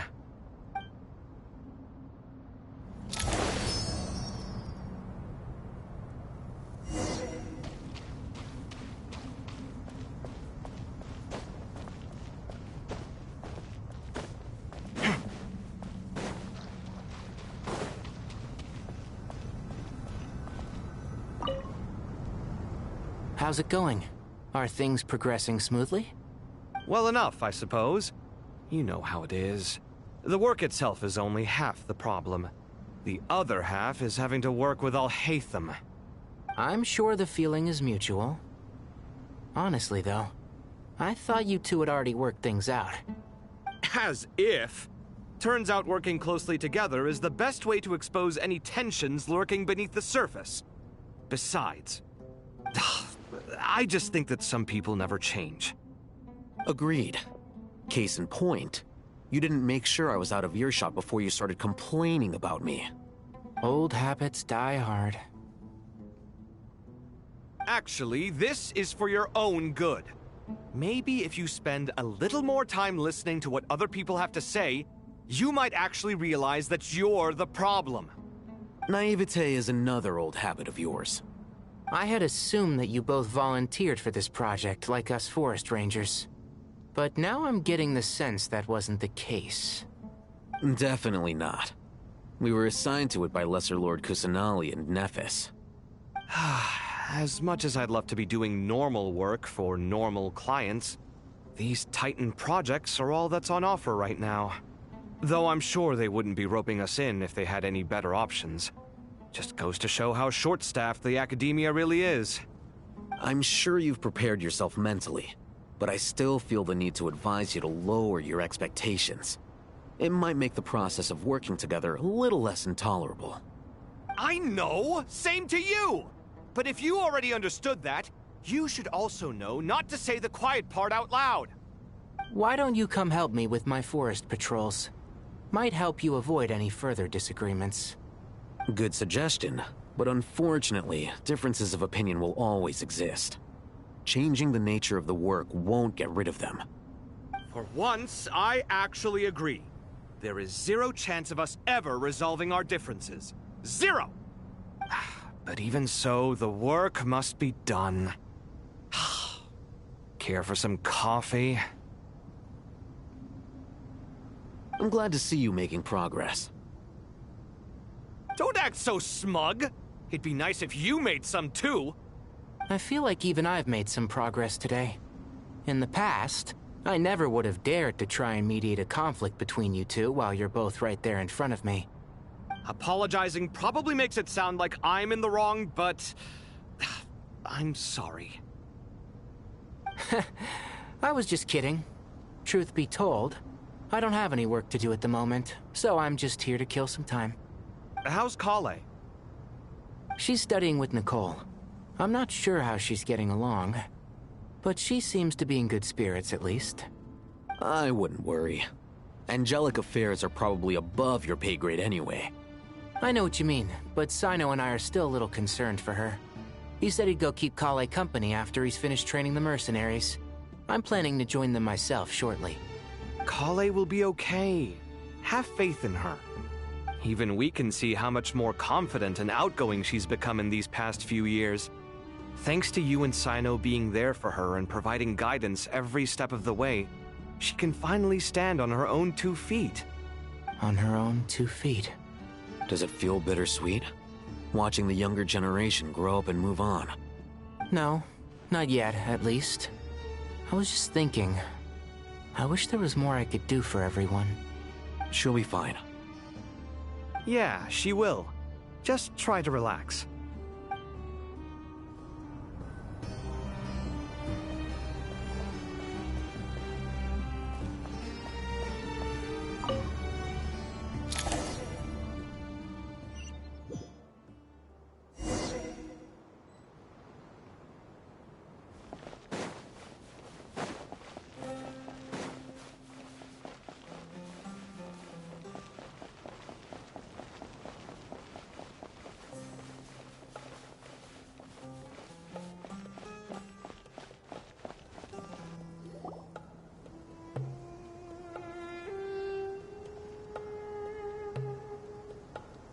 Traveler from afar, do you worry for the fate of Sumeru as well? Whoa!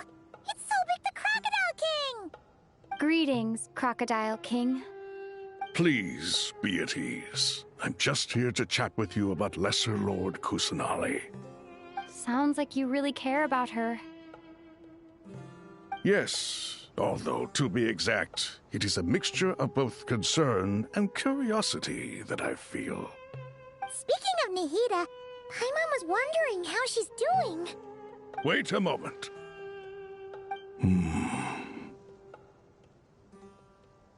What is it? I tried calling out to a pep, but there was no response. This can only mean that she is focusing all her energy on taking care of Lesser Lord Kusanali. All the gods who served King Deshret seemed super surprised to hear that Apep agreed to help Nahida.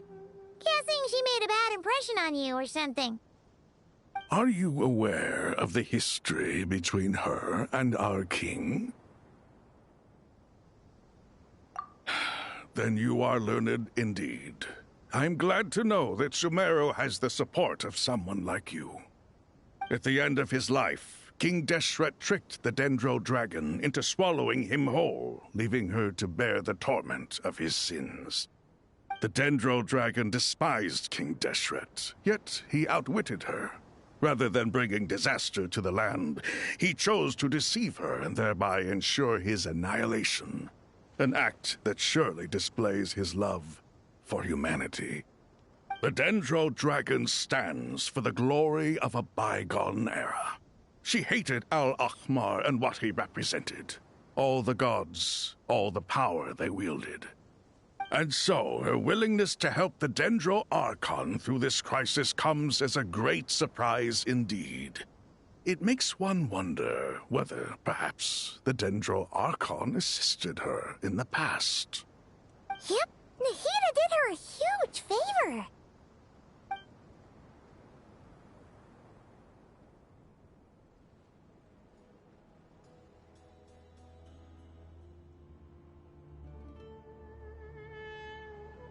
So Lesser Lord Kusanali put an end to the Dendro Dragon's many long years of torment.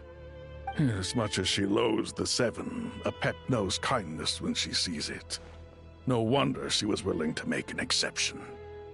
Yeah, that's the sense we got from dealing with her too. She is not incapable of coexisting with other living things. Rather, she actively chooses to avoid coexistence. And this despite the fact that she symbolizes life itself.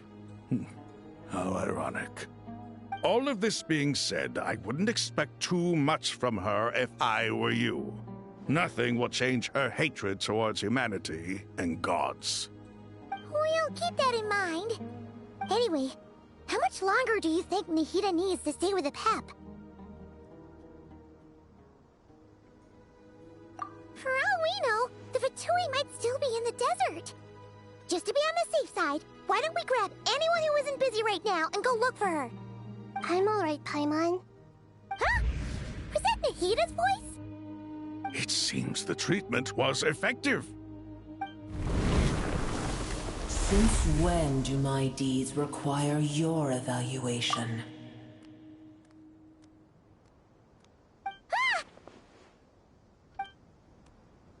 Here will do just fine. I had no intention of taking you any further.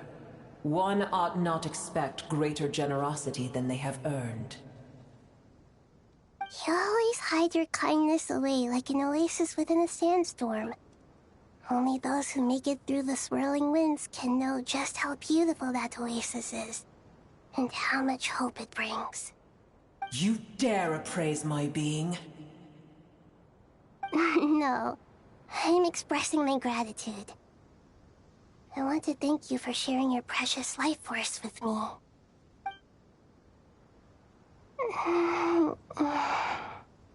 Awake already? You are more resilient than I thought. Pep. I feel much better. Thank you. Gods and their gratitude mean little to me. I would rather you give me your assurance that the situation with Irminsul and Sumeru's ley lines will be competently managed. If I suffer any ill effects from the ley lines, you, as the god of this land, will be held responsible. And you would not enjoy being held to account by me. I understand what you require, but I would assume this task even if you did not demand it. Sumeru is my responsibility. I must resume my duties as soon as possible. A farcical notion. God of Sumeru, I hope you realize how unextraordinary your strength is. And yet, maybe it is precisely what defines me. A god of wisdom is not meant to rule by force. Then hold steady. We go forth. Well, I'll be. Is that a pep? Do my eyes deceive me? Of all places, the Dendro Dragon has decided to visit the mausoleum of King Deshret? I see that after all this time, El Ahmar's menagerie of ministers remain as vile as ever. It's a pleasure, Dendro Dragon. Had you arrived but a little sooner, you might have attended a meeting of the Seven Pillars. What a nauseating thought. You are not the first insects I have had the displeasure of dealing with today. A swarm of them tugged on my tail on my way over. Goodness knows what hovels they crawled from. Why do all the creatures of this world remain so lowly after all this time?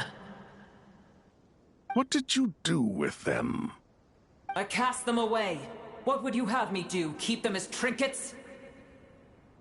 Boer, this is where we shall part ways.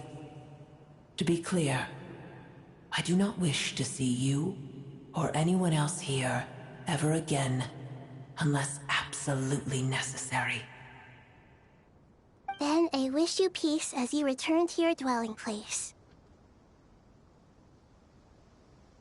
It matters not to me.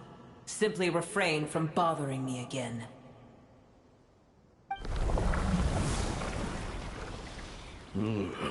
A force to be reckoned with. At times like this, I feel glad that she has no interest in any of this. Hold on, just hold on, okay? We're almost there. We made it! Huh? Wait, that voice! It's... Uh-oh, I'm gonna fall!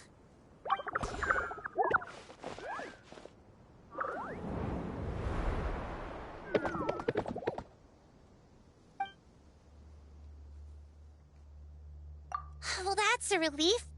A pair of safe hands indeed. The Dendro Archon's familiars. They are the last thing I expected to see here. Huh? Wait, what are the Aranara doing here? Don't you guys hate the desert? Obviously I was worried about the Dendro Archon. I've been supporting them with my Pari powers the whole way here. Oh, they seem pretty nervous. Is it because there are too many people around? Not just people. It's all these non-human beings, too. It's hard on them. I can't believe you made such a long and dangerous journey just for my sake. I appreciate your support so much. Thank you all. I'll have to ask everyone to wait while I help our new arrival settle in. Once I'm done, I'll gather everyone to discuss our next steps. Traveler, Paimon, shall we find a place for our friends to stay? Awesome! Let's go! Well, first I have some questions.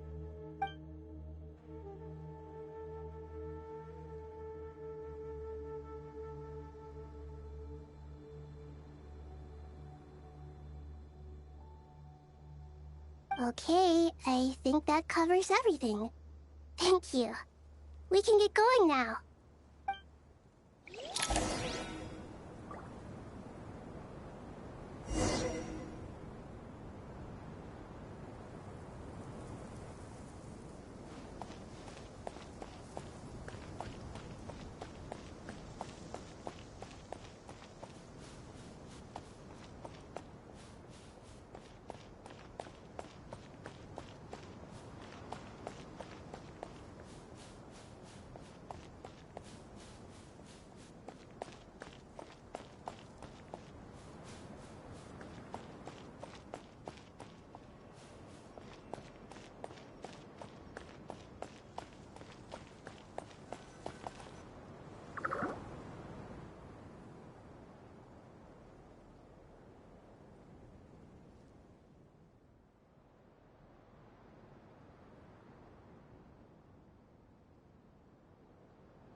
Hello, everyone. It's only us.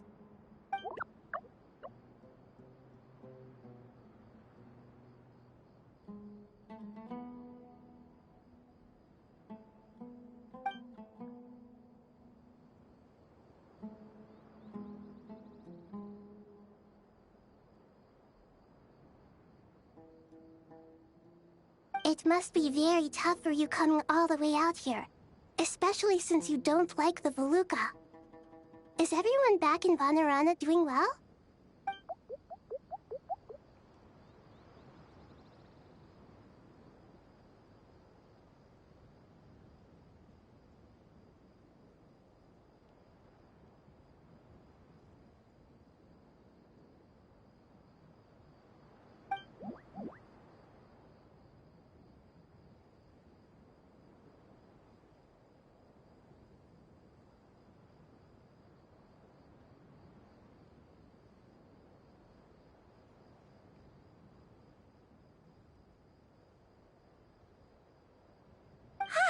Everyone's here.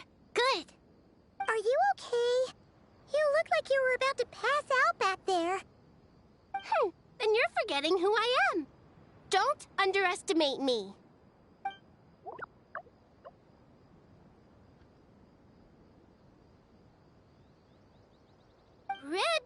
Oh, excuse me! Are you comparing me to Paimon?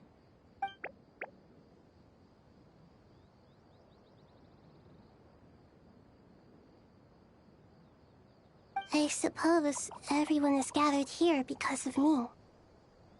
As we can see, the situation is critical, and everyone is very busy with their various tasks, so...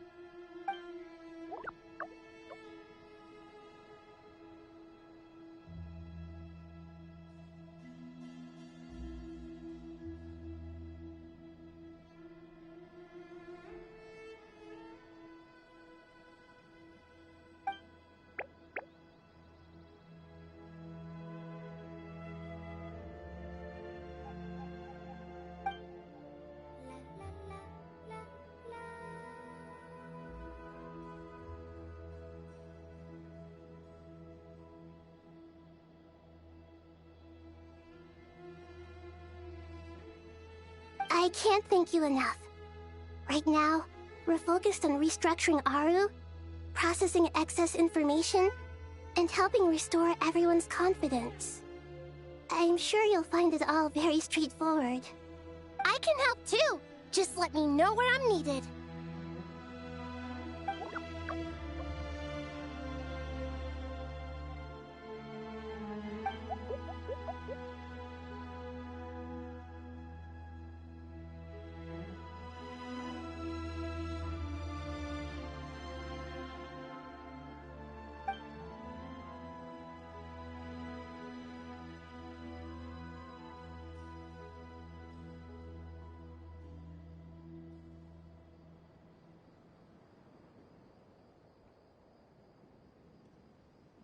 Up to no good?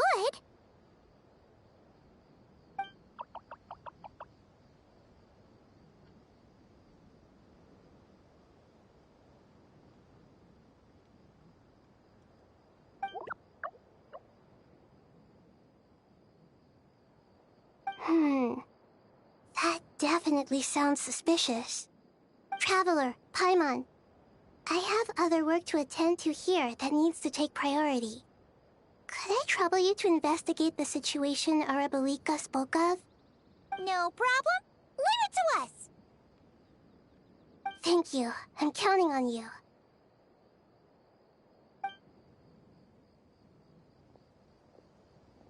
There's one other thing. If you are to work alongside the people of Sumeru, you will need to make yourselves visible to them. Is that acceptable to everyone?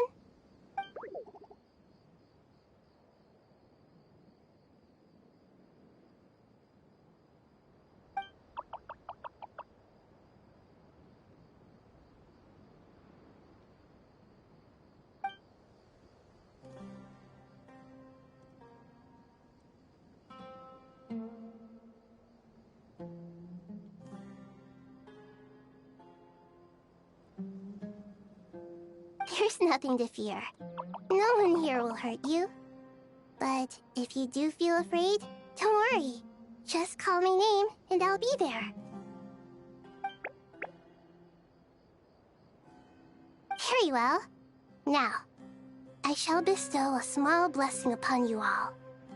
Whenever people see you and interact with you, from the moment their gaze meets yours, they will experience the most beautiful of dreams.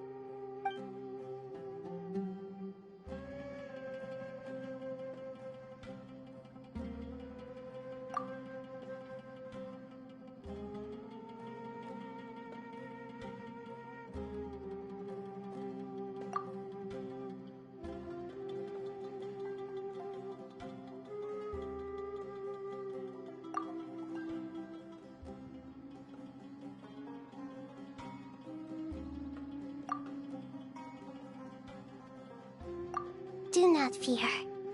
We will face it together. This too shall pass.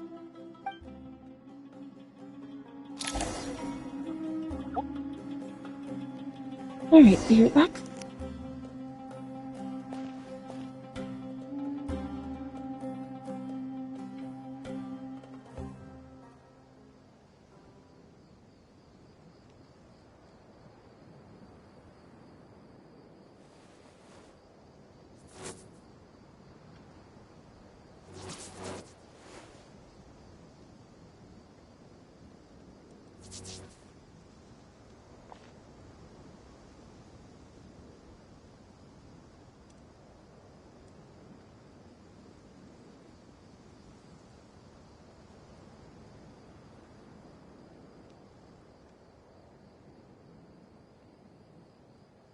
Something you wish to report? Go on. You have my undivided attention.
What could the children be up to?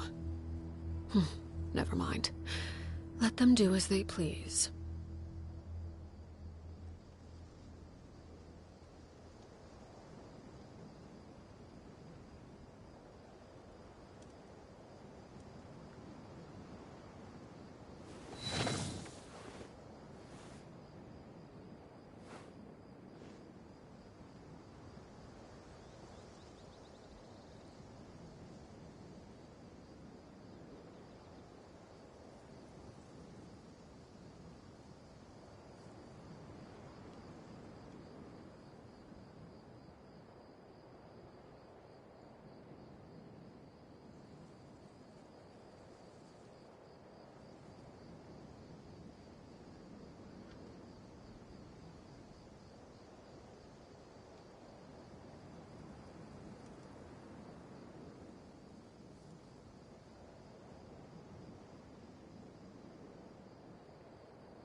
Something you wish to report? Go on. You have my undivided attention.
Staring into my eyes is ill-advised.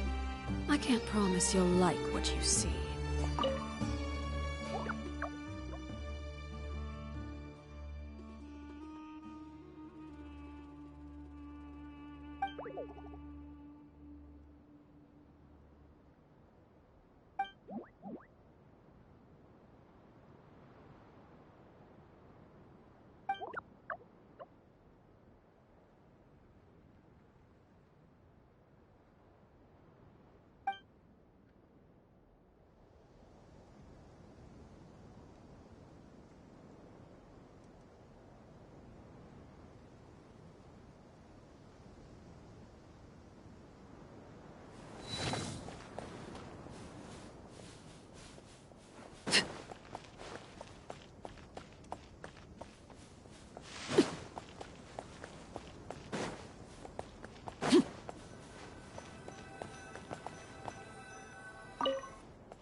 Everyone's here. Wonderful. Dendro Archon, you're back. Are you recovering all right? You mustn't push yourself too hard.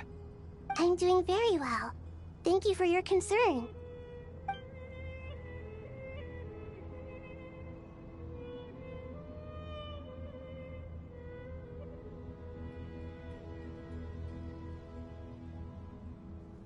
I see.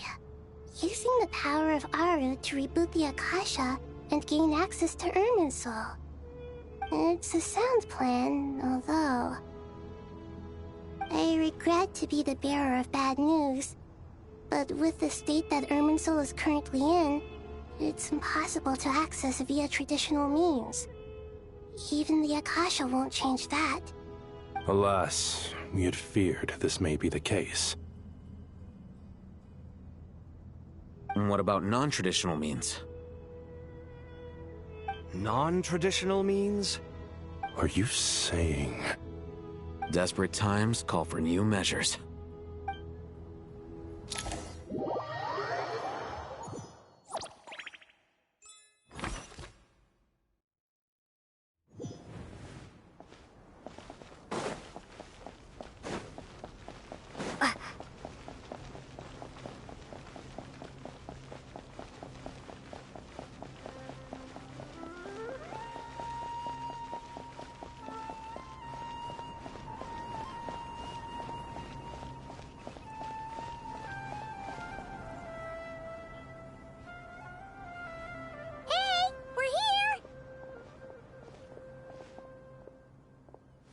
Ah, it's you.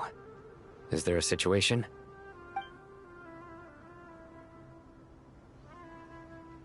The Aranara have good intuition when it comes to people. In other words, there may well be a traitor among us. Given everything that's going on, I'd be more surprised if there wasn't. Miss Nefer, as a professional intelligence broker, I trust you have a solution? Not one that I'm willing to volunteer. What's in it for me? Let's say I'll treat this as a pilot project aimed at expanding your intelligence operations. Whatever business you're in, an avenue to demonstrate your abilities could never hurt. I like the sound of that. Glad we're on the same page. Given that you rarely set foot in Sumeru, practically no one at Caravan Rebot knows who you are. I take it you've read the files on everyone in the area? Yes. I also skimmed the list of evacuees, and am more or less up to date on where everyone stands. Any initial suspects? Limiting the scopes to males whose recent activity could be viewed as suspicious. I've identified 3 names.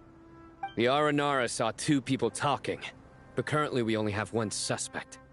The other person was probably just a messenger, and in all likelihood has already left Caravan Rebot. Everyone is heading for the desert per the evacuation order. Anyone willing to turn back at this stage is almost certainly with the Fatui. There's no way it was a spur-of-the-moment decision to act at a time like this. This spy must have been planted long ago. We need to smoke him out from wherever he's hiding. Sounds like you have the beginnings of a plan.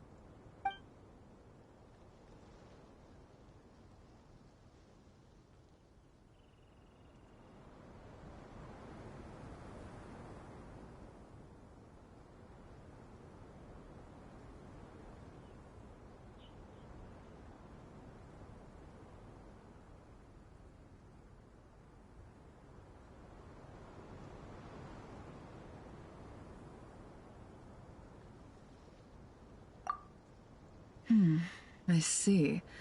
Your suspicions are well-founded. I'd be watching him too if I were you. So far, we still lack solid evidence that he's been bribed. He hasn't made any recent purchases that would indicate he came into some cash. Then let's get closer to him to confirm before we make our move. I can handle it. I'm not based in Sumeru, so barely anyone at Caravan Rebot knows who I am. And you're certain you've never encountered this person in Nodcry? I'm certain. Besides, it's extremely rare for me to have had any direct contact with Sumeru mercenaries besides Jet.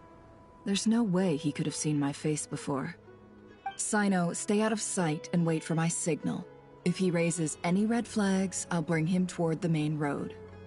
Understood. I'll take it from there. Excellent. Well, it's a pleasure working with you.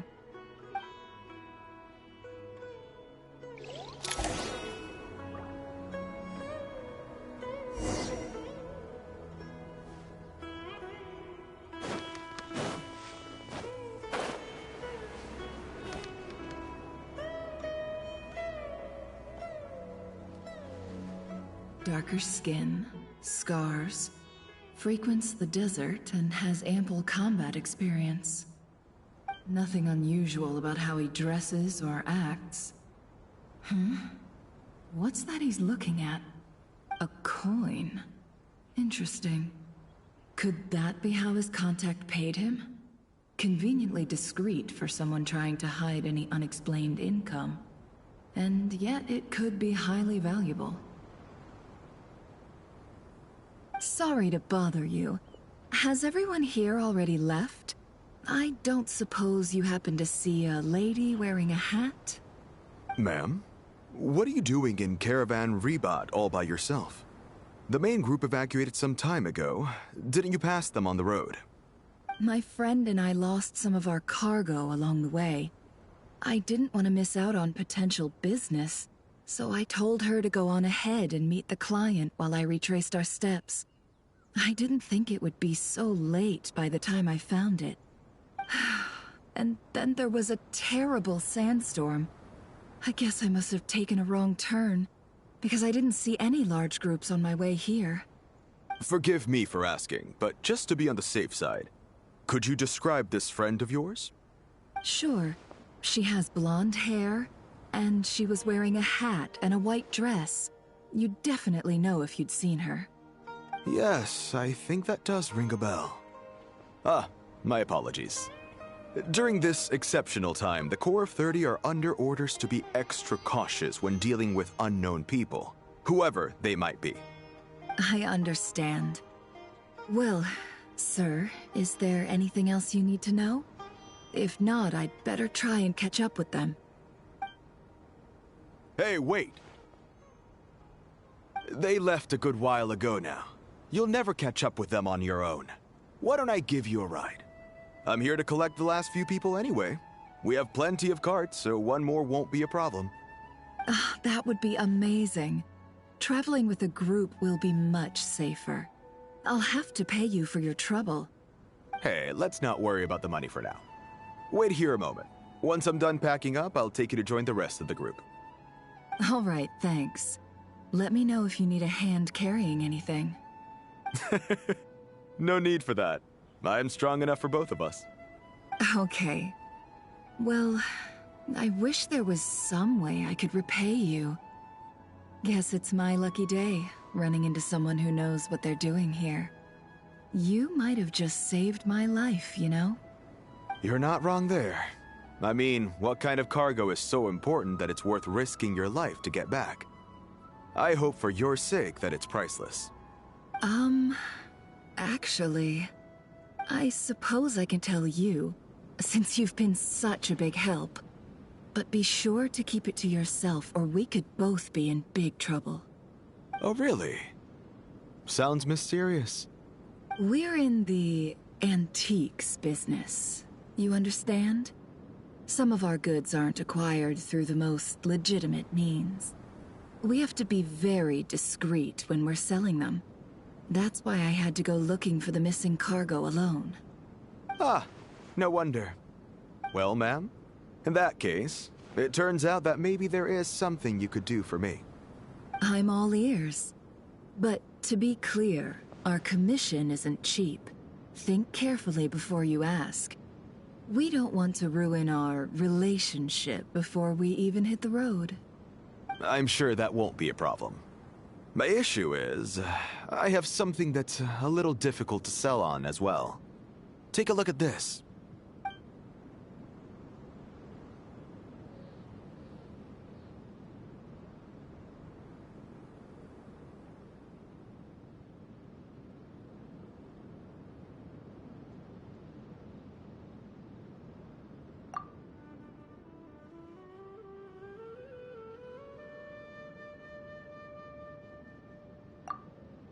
Pure gold. That's quite something. How'd you come across it? Dig it out of some ancient tomb? If you look hard enough, there are many treasures to be found in the mausoleum of King Deshret. It has no distinct Snezhnayan markings. That'll be why he's going with that story. And he clearly doesn't want to arouse suspicion, so he's on the lookout for an opportunity to make a quiet trade. Surely you have an existing business partner. Won't they take it off your hands? I hope I won't be attracting the wrath of my competitors by helping you sell this. The shop I used to work with is having cash flow issues at the moment after losing some money. I'm under enough pressure as it is without having to deal with them. On the off chance anything went wrong, I'd never get my money back. I understand. Gold is the last thing that traders with cash flow problems want to see. Well, in that case, I think we can work something out. As it happens, I'm just about done packing. Shall we make a move? Sure. Let's walk and talk. This evacuation was a huge operation. They needed a few people to stay behind and tie up loose ends. And I ended up being one of them. You're lucky you ran into us in time. I certainly am. I don't know how this happened. One thing led to another, and look how it ended up. I just hope our client doesn't get spooked and cancel their order. Fingers crossed. But either way, life goes on, and we all have to make a living somehow.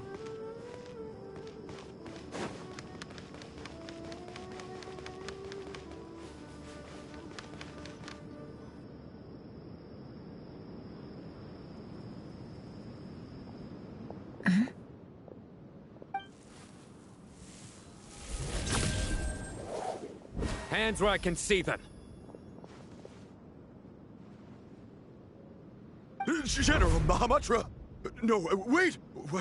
What are you doing?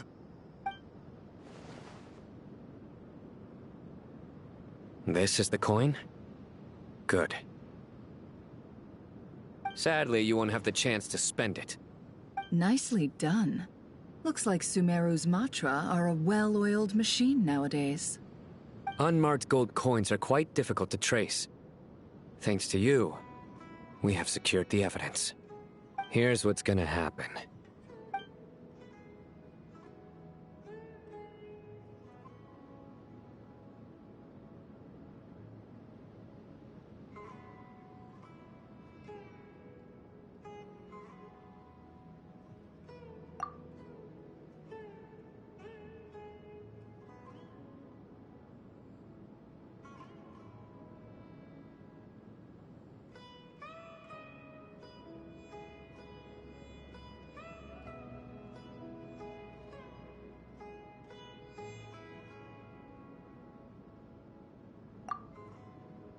Southeast from here, leeward side of the hill. That's where he's meeting his contact. Great work. Candace tells me your interrogation skills are highly effective. Hers are quickly catching up. She's improved a lot in recent years. Looks like it's over to you for the next step. Because I'm quickest on my feet? Because you know how to trail a target. Plus, it'll be easier to monitor their activity from the air. Fine. I'll be quick. One more thing. The Traveler just brought a message from the Dendro Archon. Once you're done with this, we're to meet up at the mausoleum of King Deshret. Got it. Will do. Are you sure you'll be okay on your own? Gee, I don't know. Maybe you should come with me. Okay. Then Paimon's coming with you. Really? You do know this is a stealth operation, right? Meaning, you have to be quiet? Paimon? Are you sure about this? Well, Paimon at least wants to give it a shot. Like everyone says, if you never try, you'll never know. Besides, being the best guide in Tibet has to count for something. This should be a piece of cake. Fine. Join me if you want.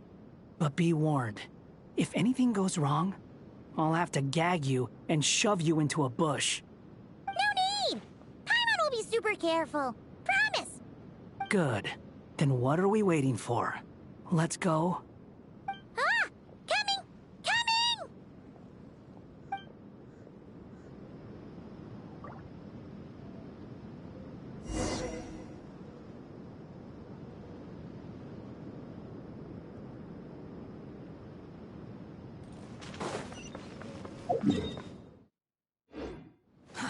Too slow. Behold! Ah!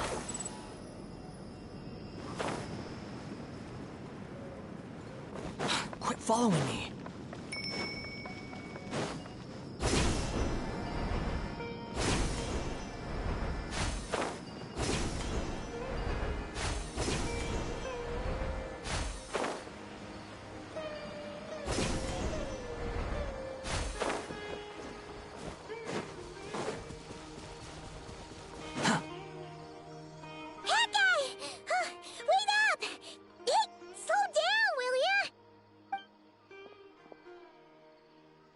We're here.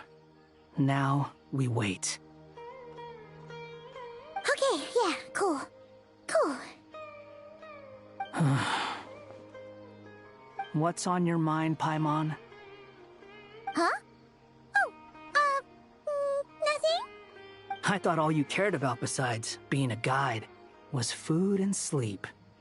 Why the sudden urge to go on a dangerous mission? What's that supposed to mean? Paimon's been on plenty of dangerous missions before. But never on your own. You hardly ever leave the Traveler's side. Just saying. I'm kind of at loose ends right now. So if you did want to share, I suppose I'd have to listen. If not, suit yourself. Makes no difference to me. Hat guy? Do you think Paimon is useless? What? Where's that coming from? When we were in Notcry, Paimon suddenly realized something. Even though Paimon's with the Traveler every single day, whenever we face real danger, she can't do anything to help. Paimon doesn't get like this very often. She just got really scared when the Traveler got kidnapped that time. What if she never came back? What would Paimon do then? And the more Paimon thought about it, the more useless she felt. But Paimon doesn't want to be a burden. Paimon wants to be a friend who's actually useful. Does that make any sense? You know, that feeling of just being completely useless and... Oh. Paimon probably sounds so ridiculous right now. You asked the right person.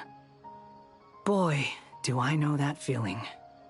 Oh, hat guy. I'm not gonna try and encourage you. What I will say is this. When you start doubting yourself, you have two choices. Give up or change. You have to make the decision to move forward. Otherwise, no amount of consultation from other people is gonna help you. So ask yourself, what do you want? To get stronger? To learn more? Whatever it is, go do it. You won't have any regrets if you can at least say that you tried. Oh. All right. Something's not right. Shouldn't they be here by now? Paimon, is it just me? Or is it a little too quiet around here? Should Paimon take a look? We'll give it another hour. If nothing happens, we head back. Okay.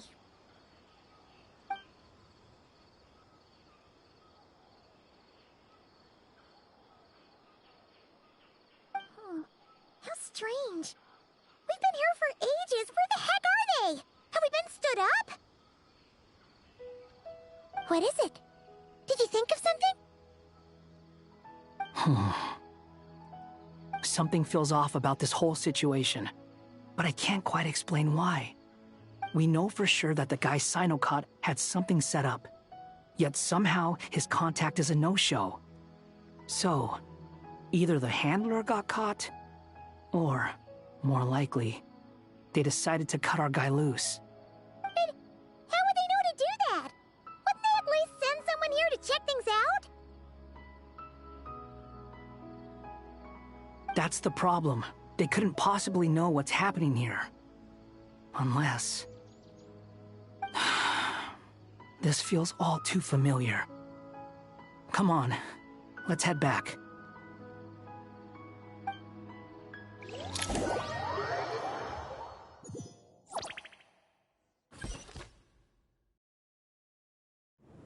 Even though this isn't a formal meeting, I'd still like to start by saying how grateful I am to each and every one of you.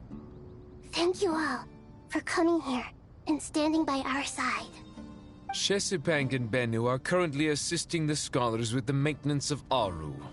Please forgive their absence. As for Hermanubis, may he rest in peace. We remember him with great fondness. There have been times when I imagined what it might be like to meet you all. Now that it's really happening, I feel quite emotional. Time has taken many things away, but that which remains is all the more resilient. I must say, there is one thing that rather surprises me.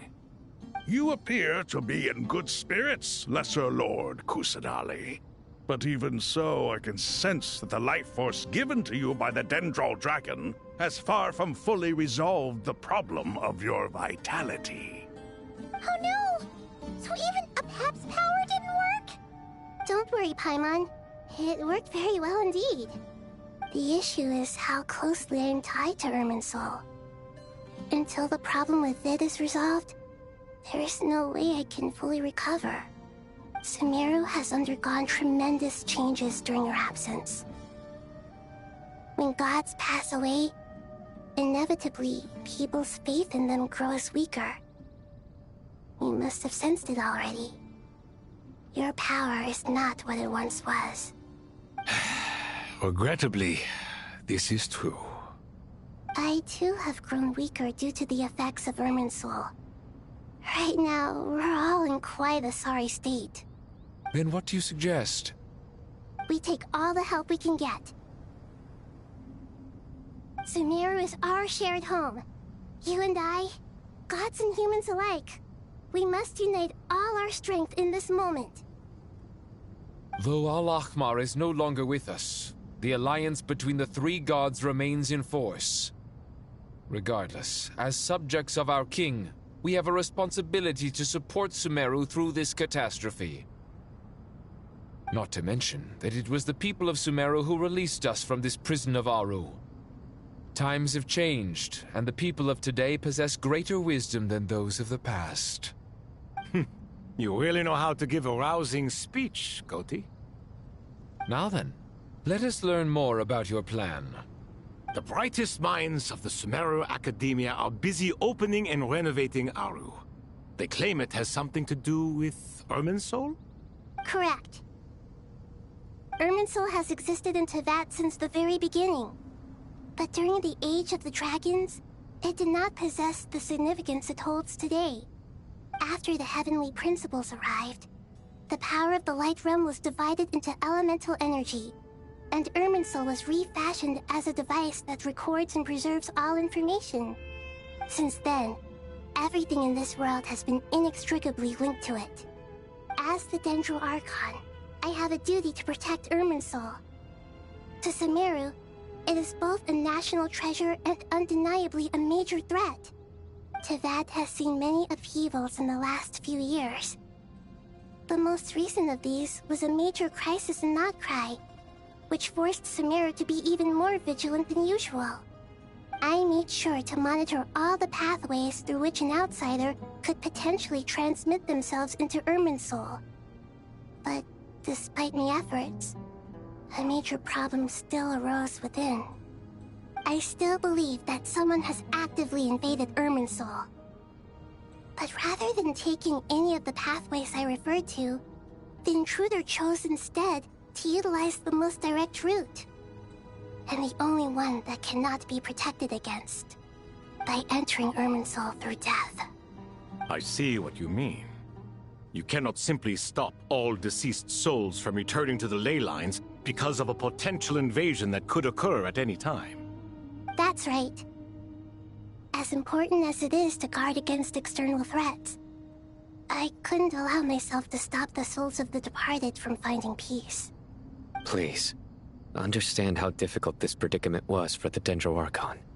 Defense has never been an easy task.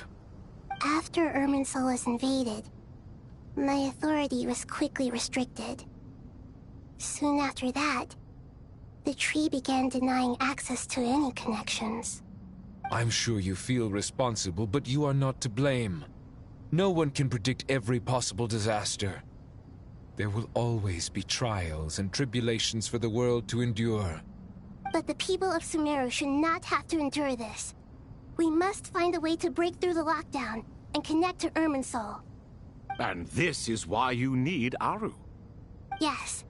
The only thing in Sumeru capable of rivaling Irminsul in terms of overall function and performance is Al-Akhmar's legacy, Aru.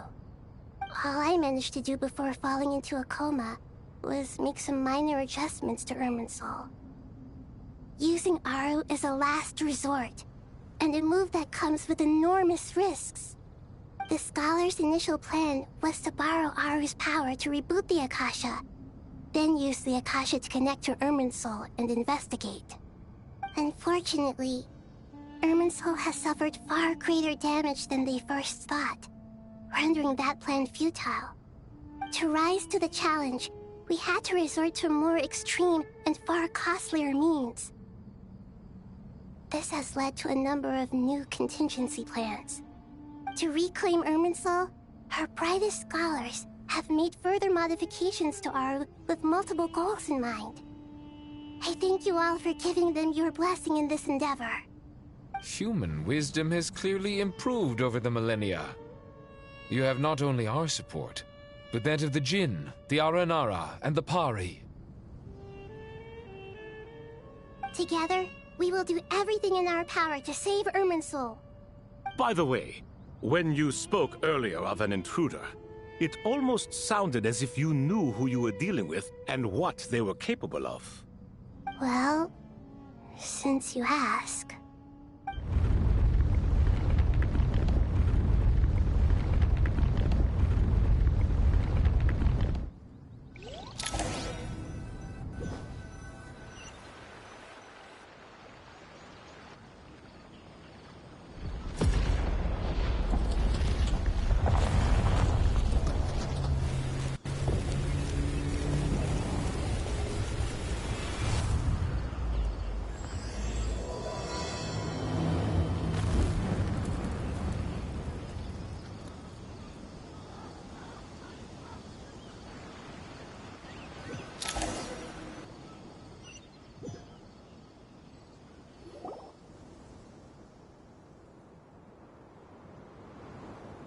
Master Tainari! What is that? Is this Irminsul? How did this happen? What's going on inside? Luckily, we managed to evacuate everyone. What in the world was that? That was terrifying!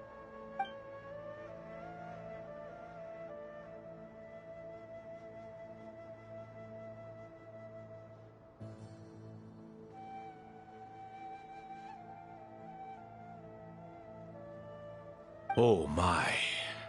I understand now, Dendro Archon. You make yourself quite clear indeed. Not once over the millennia has Irminsul been so terribly afflicted as this. Please continue, Dendro Archon.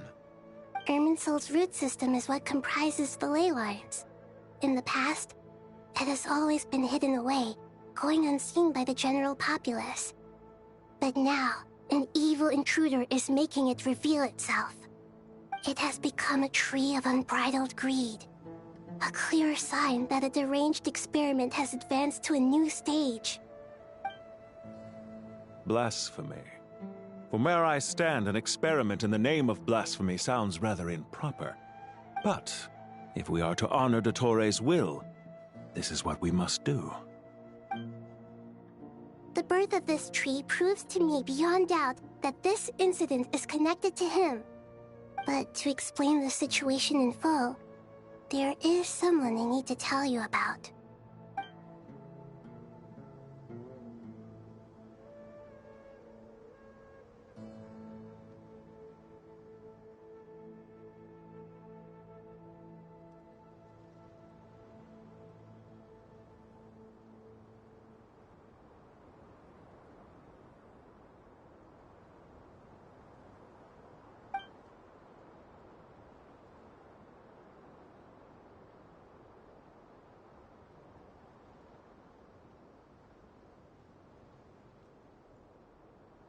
Zandik.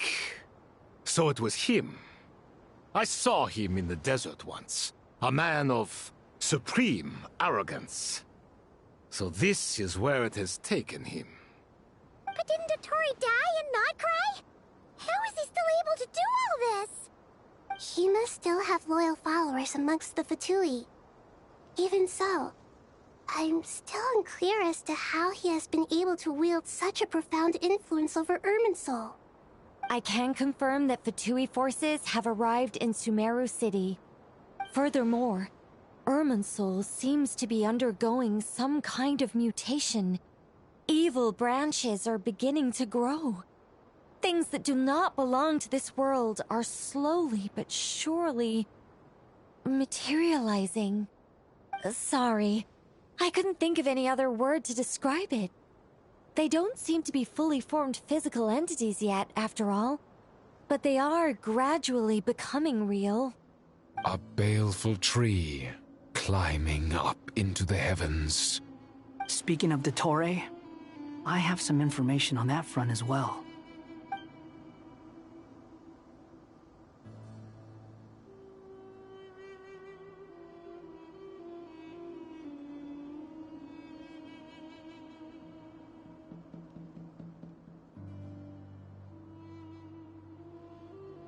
I didn't think it was wise to state this out in the open. But my theory is, the mole wasn't cut off after he was caught. They wrote him off from the beginning. You mean, the Fatui never intended to follow through with him? Then why plant a mole at all? It's hardly a conventional strategy, and the rationale behind it is pretty twisted. But as it happens, I know someone who works exactly this way. And when it comes down to it, his goals are very simple.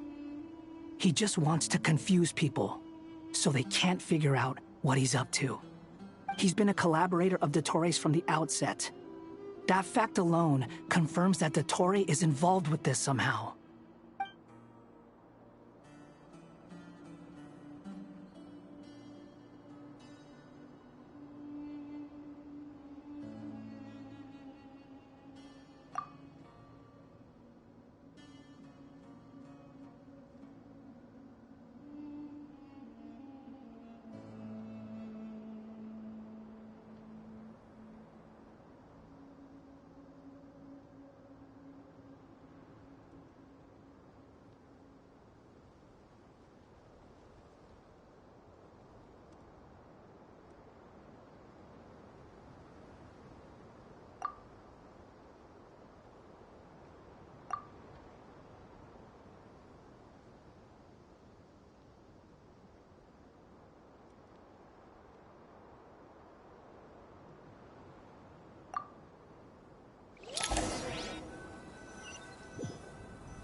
There is still much to be done.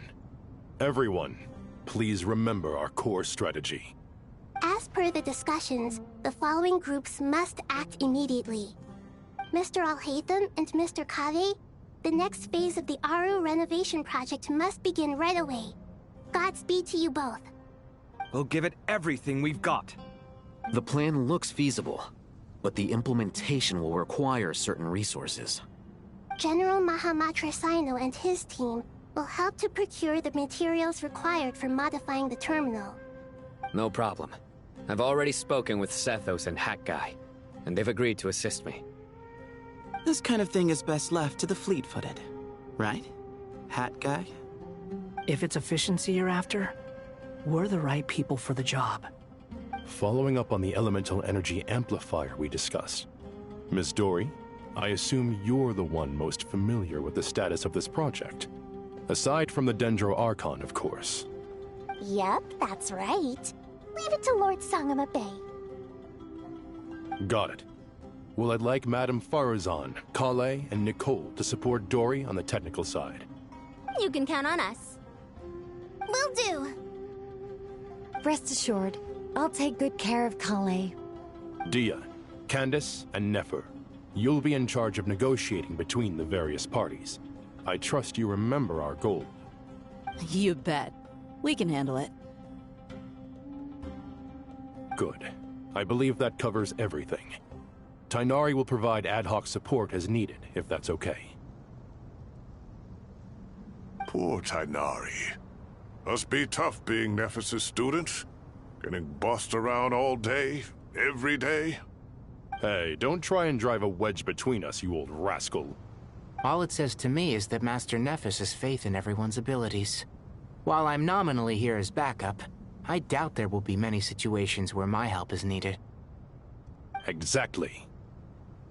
Finally, Traveler, you and I will head to the border between Sumeru and Natlan. Once that task is complete, I'll be asking some of you to accompany me to the Eternal Oasis. The Eternal Oasis? I thought that was just a legend. So it does exist after all. Regarding your trip to Natlan, under normal circumstances, a meeting between our two nations would be a far more formal affair. Unfortunately, Sumeru is all but completely cut off from the outside world at present. So regretfully, we won't be able to give the Pyro Archon Mawika the grand reception that she deserves. My apologies for the inconvenience.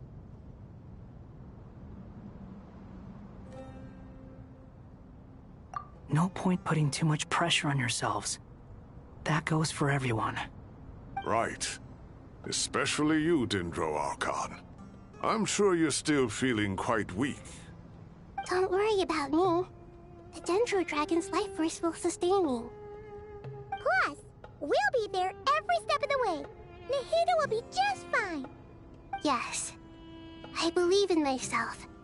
And I believe in every one of you. Well, time to get going.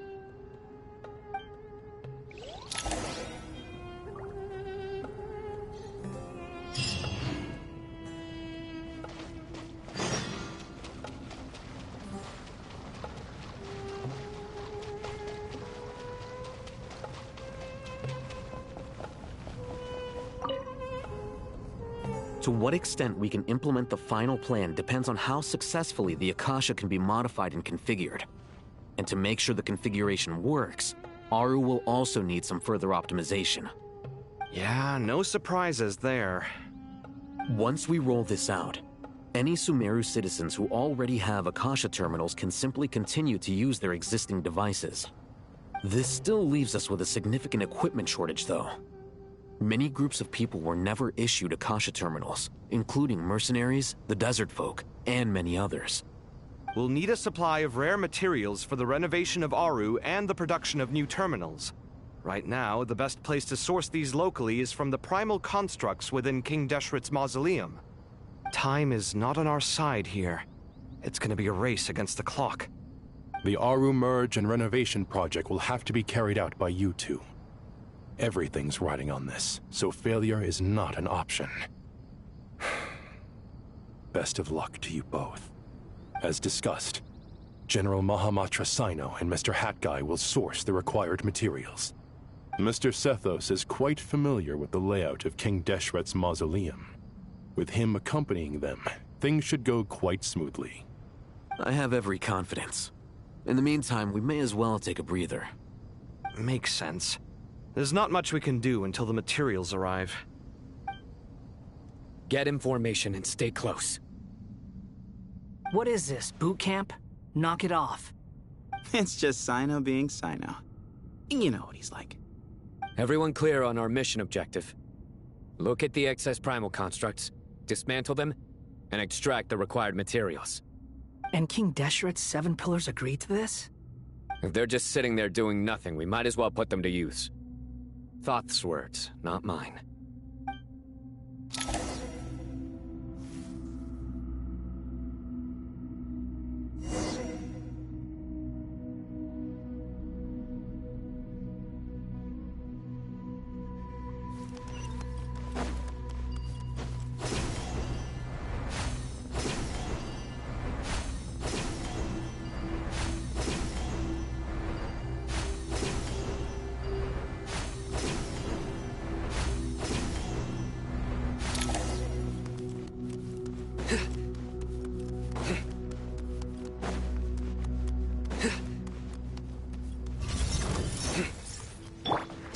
Fury.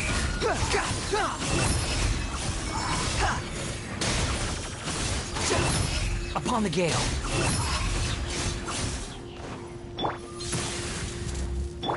Futile.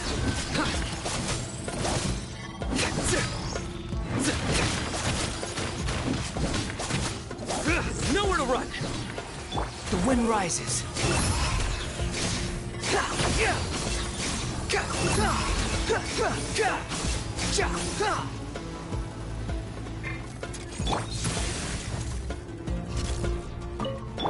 Surrender! Behold!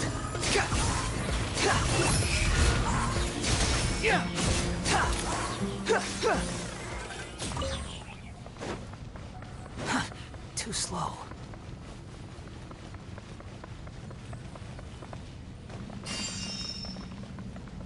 Quit following me.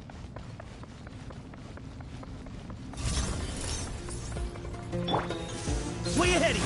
Move or...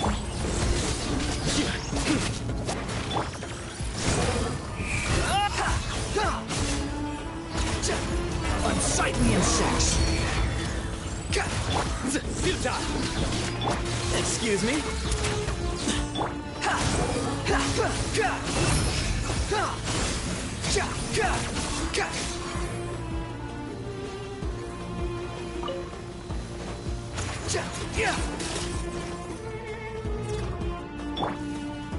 Surrender! The wind rises.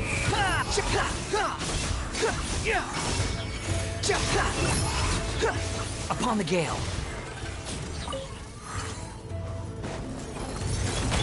Give me some space. To Allah! Futile! Judgment is upon us.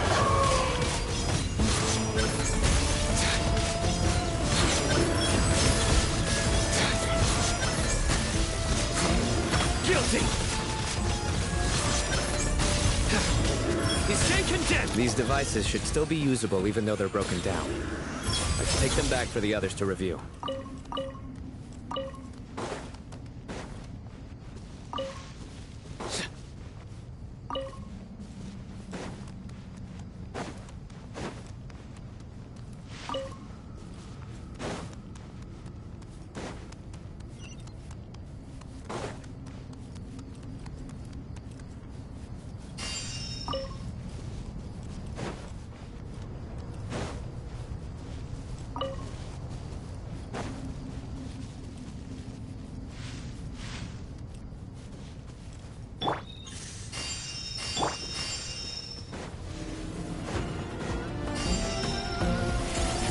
Squall Fury!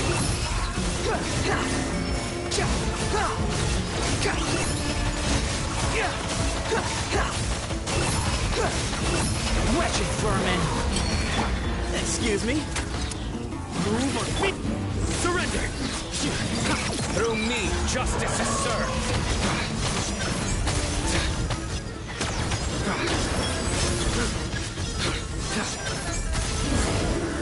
Their penance is due! Guilty! How many do we need again? Enough to make an Akasha terminal for everyone who doesn't own one. I remember you telling me how revolutionary these Akasha terminals were. You've used one before, right? The Academia declared the Akasha to be the most powerful and comprehensive wisdom dissemination system in history. That should give you an idea of how powerful it is. Certainly sounds impressive. Neither Hat Guy nor I have ever had an Akasha terminal. Well, if it all goes to plan, that's about to change.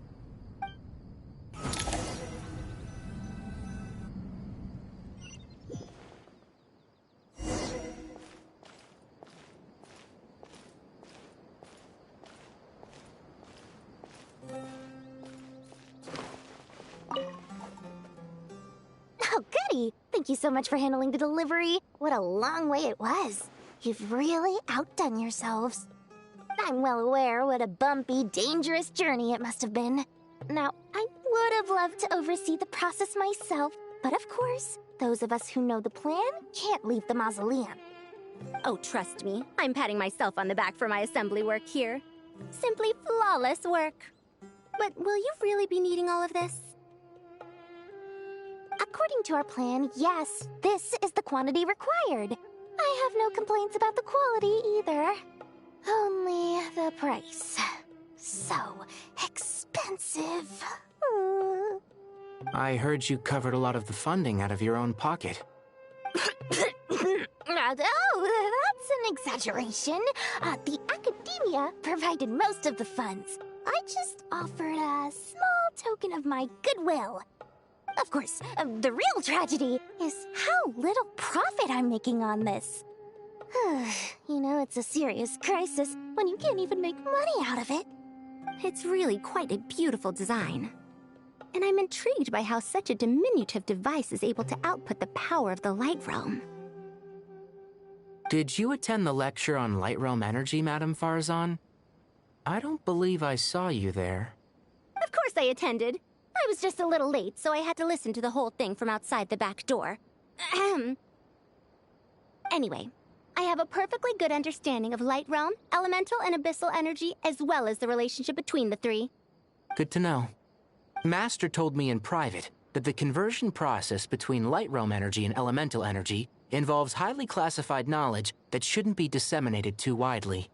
But even so, the scholars still shared said information. Well, you can't enforce a rule that everyone breaks. Is that the idea? At first, the Dendro Archon was reluctant to explain it in great depth for safety reasons. Later, she came to terms with it, and simply informed my master that we would all have to face the question of survival together. To protect someone from such dangers means keeping them in the dark. But for someone to know and embody the wisdom within, they must understand its very essence. It's an information hazard. We're exposed to danger just by knowing the facts. And just like bait, it lures us in by offering us the solution to our problems. But if you're not careful, you'll end up pursuing it down a dark path. A tricky problem. But today, this big problem has been broken down into many smaller, more trivial ones. What do you mean? I get it. For instance, you and I share secret knowledge, while she and I take on the risks of life, death, and fate. Something like that? Hey, what? That is not what I call a trivial problem. Well, as they often say in Vahumana, an event that is monumental to the individual is negligible in the grand scheme of history. Generally, the fate of the individual is an insignificant affair. Being from Amorta, where the subject of our research tends to be a lot more personal, I have to disagree. It's hard to dismiss the individual as insignificant. In other words, the big problem of survival has been broken down into many small, interconnected factors, and each one of us represents one of those factors. When the same secret is shared with a group of people, the same fate binds them together. Most people would find this unimaginable, but to us scholars, this is the path that has always beckoned to us. Sharing knowledge is a good way to fight against fate. I will always believe in that. All right, I think that's everything. Thanks a lot. But don't go anywhere just yet. I'll still be needing you to calibrate the equipment.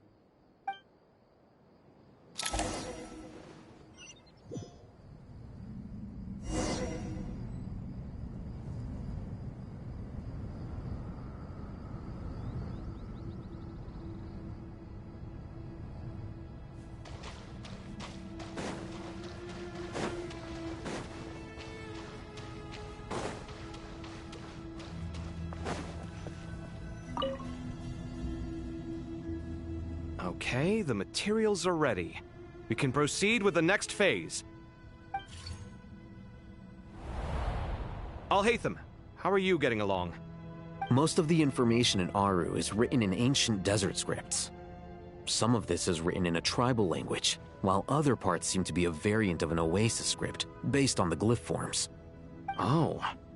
Not lost to history, I hope. Some are. All we can do is infer the meaning based on the rules of related languages.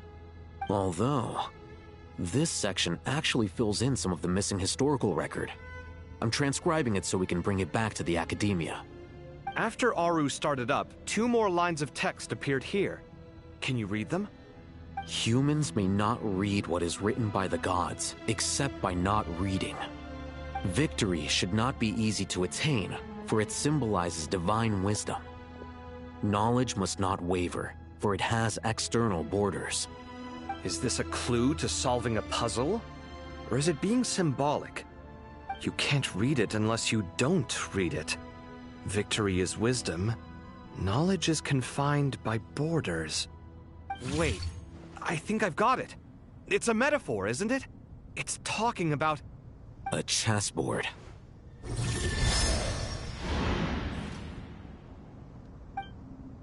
You were right. The youth of today are skilled at solving riddles. Have the secrets buried in the desert not been unearthed over the years all the same? Since Aru is a place reachable through wisdom, this day was bound to come sooner or later. Oh, I've always been against overly cryptic sentences. Don't you get tired of reading and writing all that? Ah, it's you 3. Just in time. We've been delving deep into Aru, and now this board has appeared. I've heard this was how you'd while away your free hours. You must be quite the experts by now in that case. It is true. King Deshret's chess games are some of the most well-loved of all his wonderful creations. If you have ever been to Safhe Shatranj, you may well be familiar with the chess pieces you see here. Is this chessboard supposed to be another visualization of the interior of Aru, then? Naturally. Visitors, everything is ready. Only by completing the challenge on the board in accordance with the rules will you be permitted to overwrite Aru. 1 second. It's not dangerous, is it? Dangerous? Why, yes, of course. I should be the one to go, then. Wait for me here. Sounds like the self-confidence of our present company has rubbed off on you. Don't be ridiculous. I'm your upperclassman, and that means I have to look out for you. I appreciate the sentiment, but a game of chess typically requires 2 players. Besides, I'm sure they won't let things get out of hand. Keeping things relatively safe is in your best interest too, isn't it? Fair enough. I mean, you guys are controlling the difficulty, so please don't go too hard on us, all right? Ah, but Bennu said he wanted to put some respect into these whippersnappers. All right, all right. Thank you. Obviously, we'll still try to be careful. This doesn't seem like ordinary chess. Is the goal to defeat the opponent? No, you must enter the board and pass the trials we have placed there. Ready? Let's do it.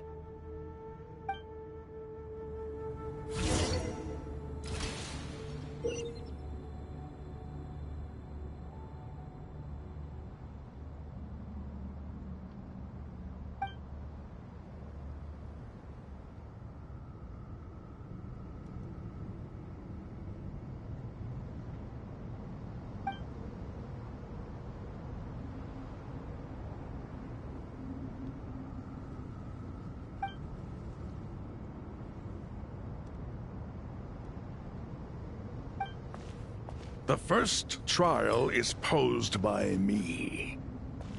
I don't think this is gonna stop us. Ah, but the key to this game lies in working together. Otherwise, you will be deemed to have broken the rules. Looks like it's up to me. Marak, can you open it? King Deshret's favorite primal construct. Living on in suitcase form, of all things. Amusing. Ho-ho! Excellent work.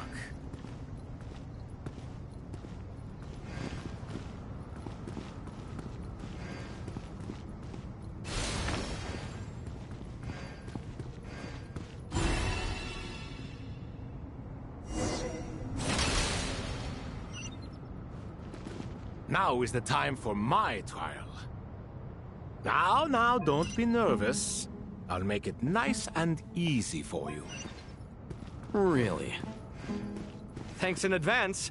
We appreciate it.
Ibis King, don't you think this all rather inappropriate? You may as well be handing them victory on a silver platter. Do not expect me to follow your lead. Ha! Suit yourself.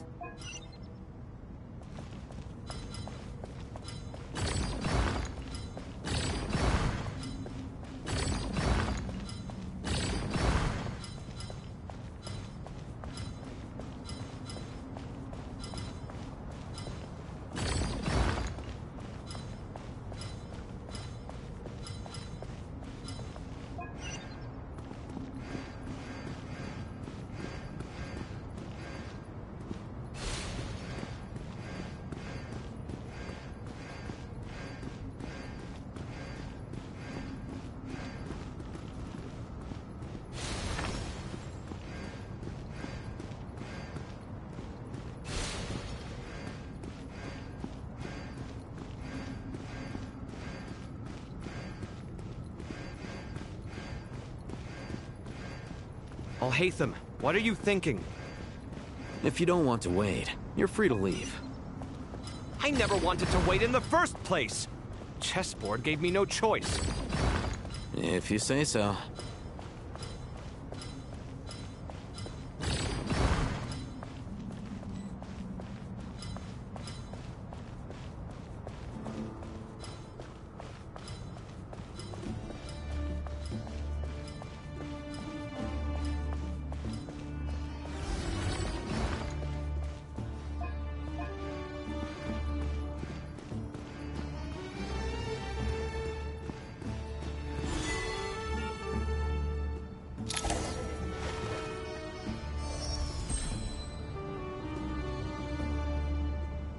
Done. Finally. It's over. But seriously, that was incredible! Standing on the chessboard felt completely different from standing on solid ground. And also... Oh, sorry. I'll save my thoughts for later. Thanks to the three of you for helping us out with this. Is it just me, or were you giving us quite a lot of guidance along the way? We made but a humble contribution. You lived up to our expectations. Bravo! Our aid was not given for naught. In addition to the existing functions, I'd like to ask you for another favor. Since Aru's interference shield can cover the entirety of the mausoleum, it should be possible to extend its range even further. Perhaps you can find a way. So, building upon the existing functions to... Ah! I'm with you! Imagine for a moment. What would the ideal outcome look like if this function were compatible with the devices? I agree. This is the best solution possible. Please, everyone, we beg you to help us. Me, oh my! Well, since you ask so very nicely, I suppose... Goti? Kroko? What do you say? Naturally.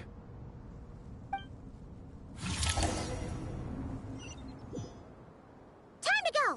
Let's go find Nahida!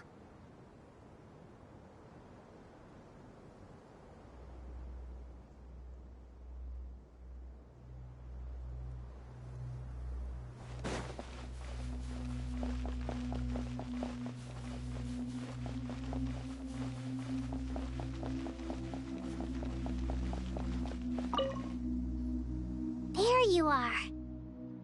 Miss Nicole truly is an angel. She shows great wisdom in guiding others, and she has already sent word to Natlan on our behalf. She said that while the other members of the Hexen Circle are busy with important work, she is quite free, and she is more than willing to accompany the people of Sumeru for the entire journey. Oh, yes, Nicole, all right. Always super patient and loves to help everyone out. She's the best. She is. So kind and enthusiastic. Well, time for us to get going. Let's head out.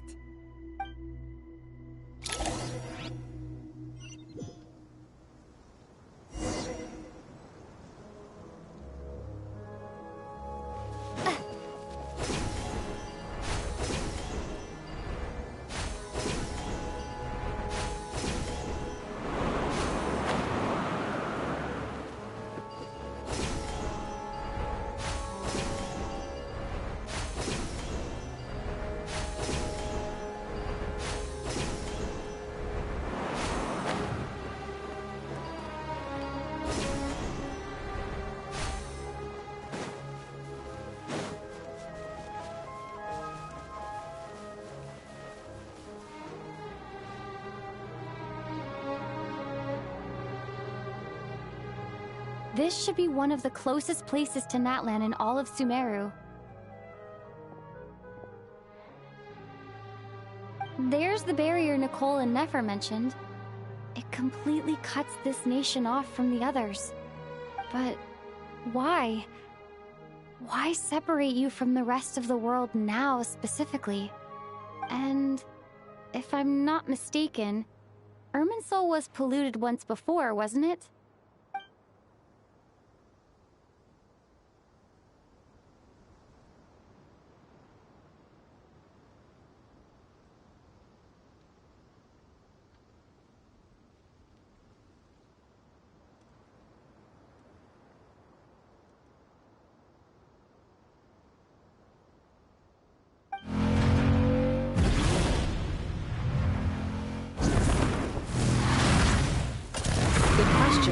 I'm wondering the same thing myself.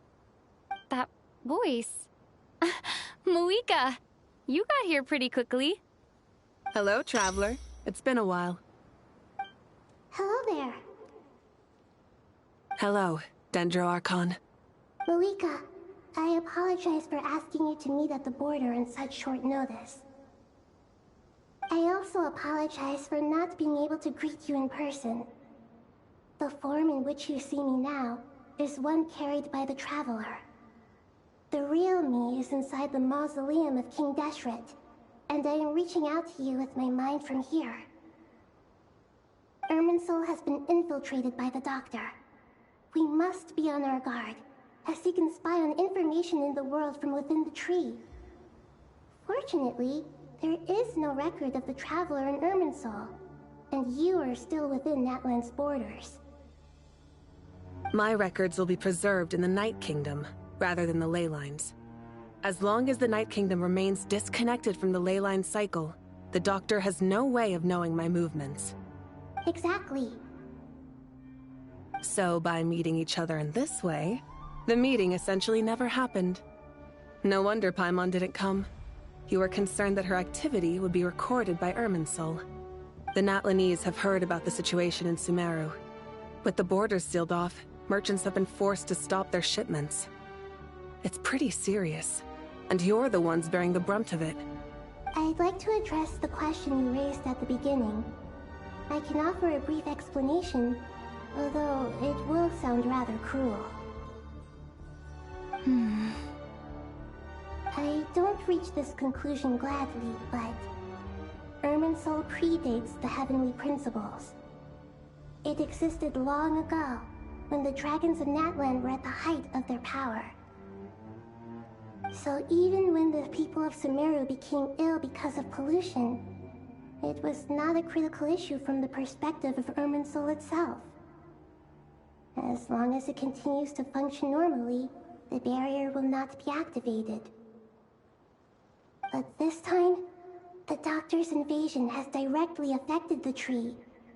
That is what caused the barrier to deploy. The Heavenly Principles established a rule that when Irminsul is plunged into grave danger, a portion of power will be reserved to isolate Sumeru. That way, even if Sumeru is destroyed, the outside world at least has some time to catch its breath. We'd certainly need it.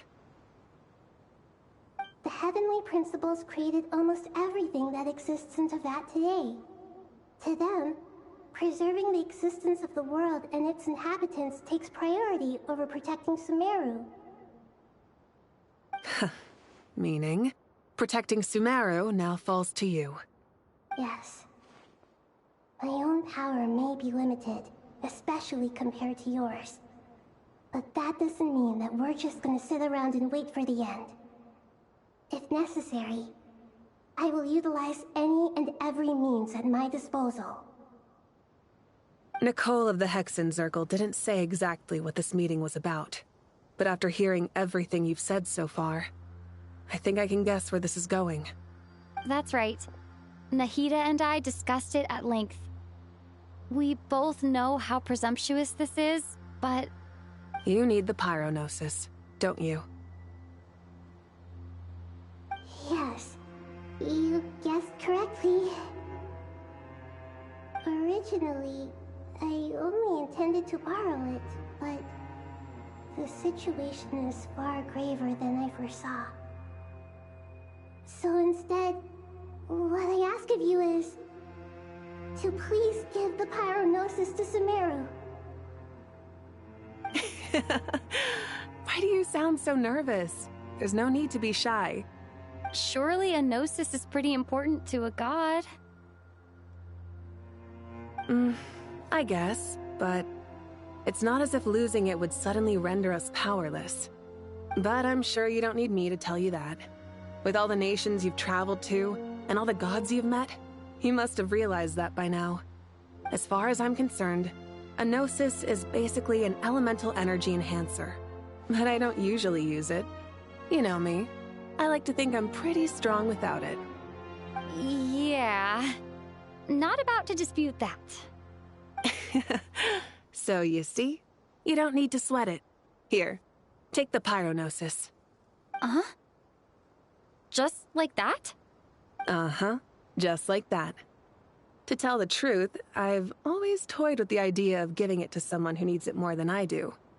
I know you accompanied Nahida here to try and increase the chance of success. It's a good thing you did, because your involvement is one of the main reasons you've managed to persuade me. Are you sure about this? Handing over your gnosis just because of me? I won't try to quantify it, but trust me. Handing over the gnosis to Tumaini is far from the craziest idea I could think of. Besides, even if you hadn't come here personally, I think I still would have agreed to Nahida's request. Irminsul doesn't just affect Sumeru. It impacts all of Teyvat. I know all too well how difficult it can be to protect the things you care about. So logically, morally, or however you want to cut it, helping you is the right thing to do. You don't need to tell me the specifics of your plan. Where the Gnosis is involved, the tighter the secrecy, the higher your chances of success. Malika, my heartfelt thanks go to you and the people of Naplan. Don't mention it. But now, for the hard part. How do I actually give it to you? The Irminsul barrier is right in the way. I have an idea.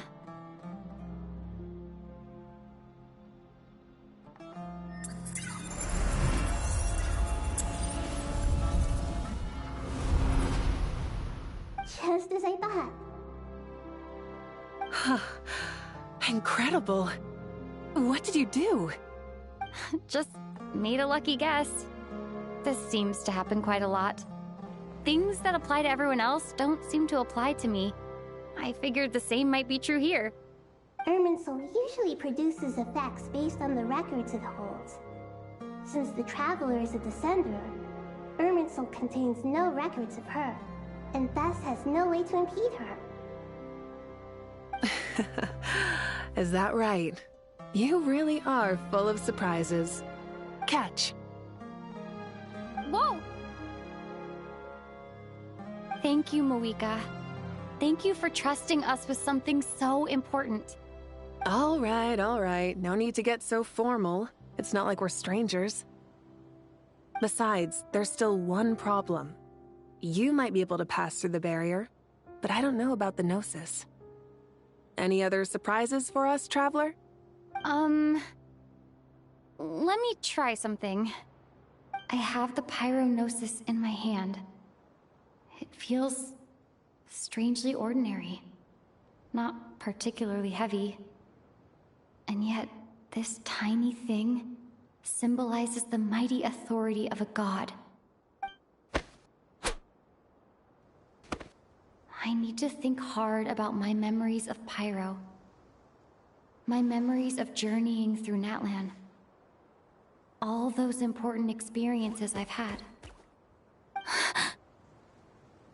The Gnosis disappeared. Traveler, are you alright? I'm fine. The Pyrognosis disappeared into my body, just like phlogiston. Maybe it resonates with you because you've mastered the power of phlogiston. You might not be recorded in the ley lines, but you're still our Tumini. Whew.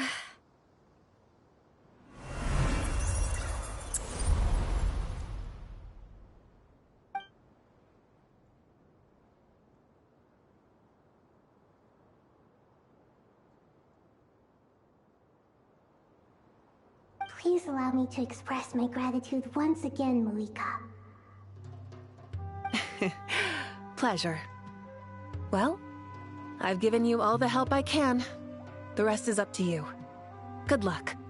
We won't let you down. Yeah, we aren't about to lose.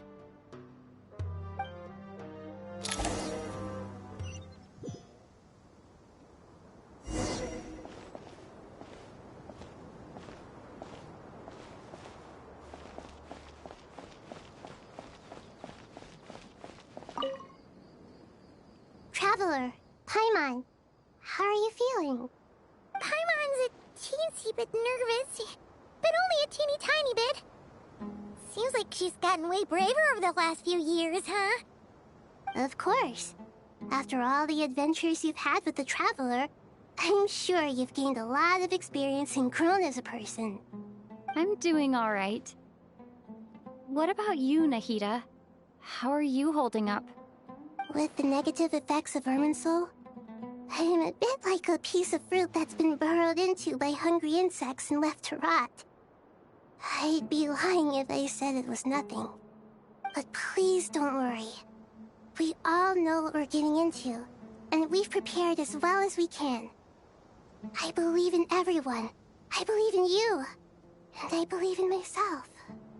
Stoking the fire inside oneself is certainly one way to live. But knowing when to rely on one's companions is also a form of great wisdom. I've been quietly learning little things from everyone, like plucking tufts of fur from a sumpter beast. Me too. With the constant traveling, I'm always learning and growing. That's the journey of life. I think there's someone else here who would share that sentiment.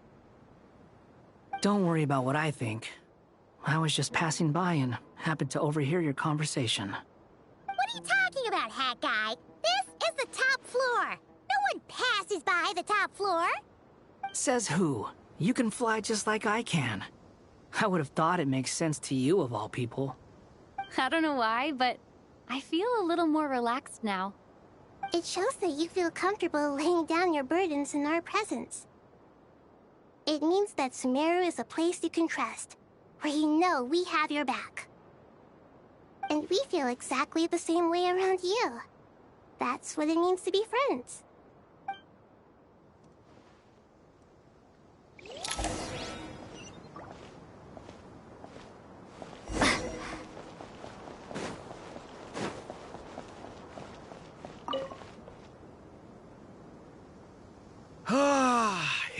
finally done. Ugh, but I have a nagging feeling that there's something I've forgotten. Oh, there you are. Everything wrapped up on your end?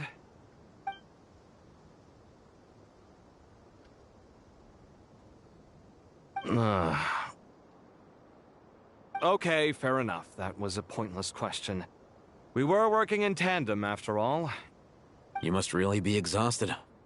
Well, it's been a busy day for both of us.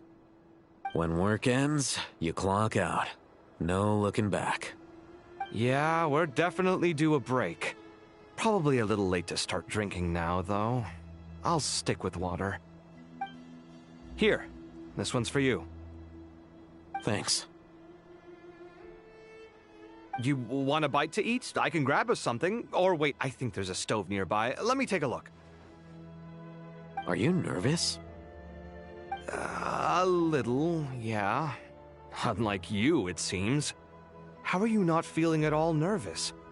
Because everything that happens next is beyond my individual control. I don't worry about things I cannot influence. What do you mean, cannot influence? You're the one who came up with half of the strategies we ended up using. There's only so much I can do. I was only doing my duty. Was it like this last time, too? You mean with Azar and his accomplices? Yes and no. The situation back then was easier to control, but we weren't as prepared as we are this time. So the enemy is stronger, but so are we. I still vividly remember the way you interrogated me in the library after the fact. Where were you when Sumeru needed you most? If your memory is so vivid, you might also recall that it was you who came looking for an argument. You're often the one who initiates these things, you know. I came for a conversation! I didn't know it was gonna turn into an argument! Anyway, at least I showed up this time. So, what do you think? What do I think? I think we're certainly better off for it. It's good having me around to help out, huh? Absolutely. As a citizen of Sumeru, you displayed a remarkable sense of responsibility in the face of disaster. Certainly feels that way. I just shudder to think how the world would have ended up if we hadn't gotten control of the situation. So, do you think this is what impending disaster looks like? The sky is so clear, and there isn't a whiff of decay or destruction in the air. It's hard to imagine that the fall of humanity could happen on an ordinary day like this. Awful things happen all the time. Sometimes people can stop them, and sometimes they can't. What you and I have done is increase our chances of stopping this one. Lofty ideals may provide no defense at all against nihilism, but perhaps little decisions can. Oh, nothing. It's nothing. I hope everything works out tomorrow. It will. As long as we stick to the plan, our chances of success are good. It's really strange. You're my junior, yet you always seem to act more like an upperclassman than I do. I think it's mostly a matter of temperament. Ugh. Walked right into that one, didn't I?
We'll make our move after sunrise tomorrow.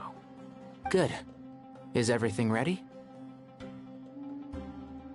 As much as possible. That'll be enough. Don't let the pressure get to you. We'll take things one step at a time. That's how we've always done it. Master Tainari!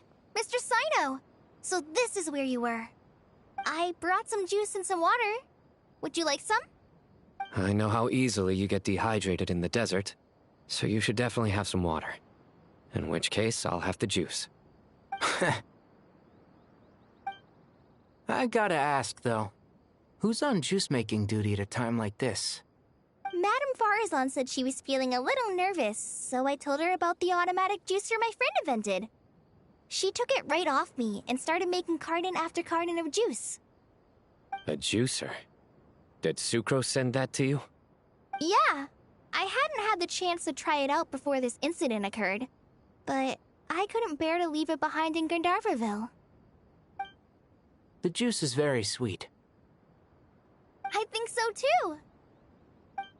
Kale, how are you feeling?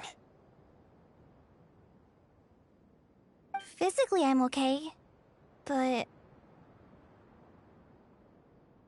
it just still feels strange to me. Why would a great power like this come to someone like me? I know the feeling well. That same question ran through my mind every day as a kid. At least now, you have someone who can relate to you. All the more reason that you should apply for Spontamod. Tainari fiercely opposes the idea, though. Those two things are completely unrelated. What are we all chatting about, Would anyone like any juice? Oh, you have some already. I had some earlier, ma'am. Maybe give the extra to someone else? Very well, very well. I shall be off then. There's this enormous power, and then there's little old you. You feel like there's no connection between the two. And that sense of dissonance is difficult to get used to. Yeah. But after all this time, I can't believe this stuff still gets to me sometimes. Makes me feel a little childish. Kale, just because we normally keep the conversation light doesn't mean we can't discuss deeper issues. I don't think it's childish at all. You were the victim of a terrible crime. It's normal to struggle with the fallout from it. You have absolutely nothing to be ashamed of. My professor once told me that no incident can be considered truly resolved until the victim says it's over. Your rage and your pain are completely justified. Thanks. Miss Nicole said that the same god remains which were once used to inflict so much pain upon me have now become a weapon with which I can protect everyone. It's like my own personal kind of evolution. Every innocent person who's been hurt needs time to realize that it wasn't their fault. I was the same. But it's all about to be over. Tomorrow, it ends for good. I don't know if you've noticed, but you rarely stumble over your words anymore, and your outlook has become much more positive. It's a big change from how you used to be. And since this isn't over, you can settle the matter on your own terms. It's time you seized back control. I believe in you. Yeah. Sumeru is my home. And it's so important to me. I have to protect it. No. I will protect it. And once you're done, how about you come back and apply for Spontamod? Stop it with the sales pitch, would you? Hey, excuse me. There are still 3 unclaimed cups of juice here. Why don't you take one each? Ugh, my arms are getting sore from carrying them around everywhere. Madame Farazan, why are you... Here, let me take them off your hands. Thank you, Madame Farazan. Drink up and enjoy my handiwork. I think I'm going to make something else now instead. Please, try to relax, Madame Farazan. Your nerves are starting to get the better of you. I know, I know.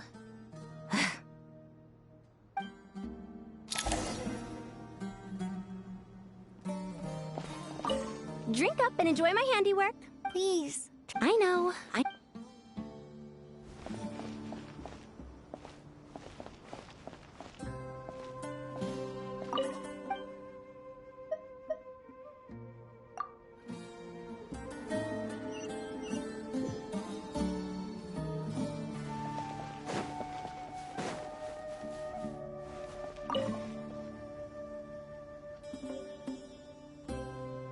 Something on your mind, Miss Nefer? Nothing in particular. It's just... right now, the future feels strange and unfamiliar.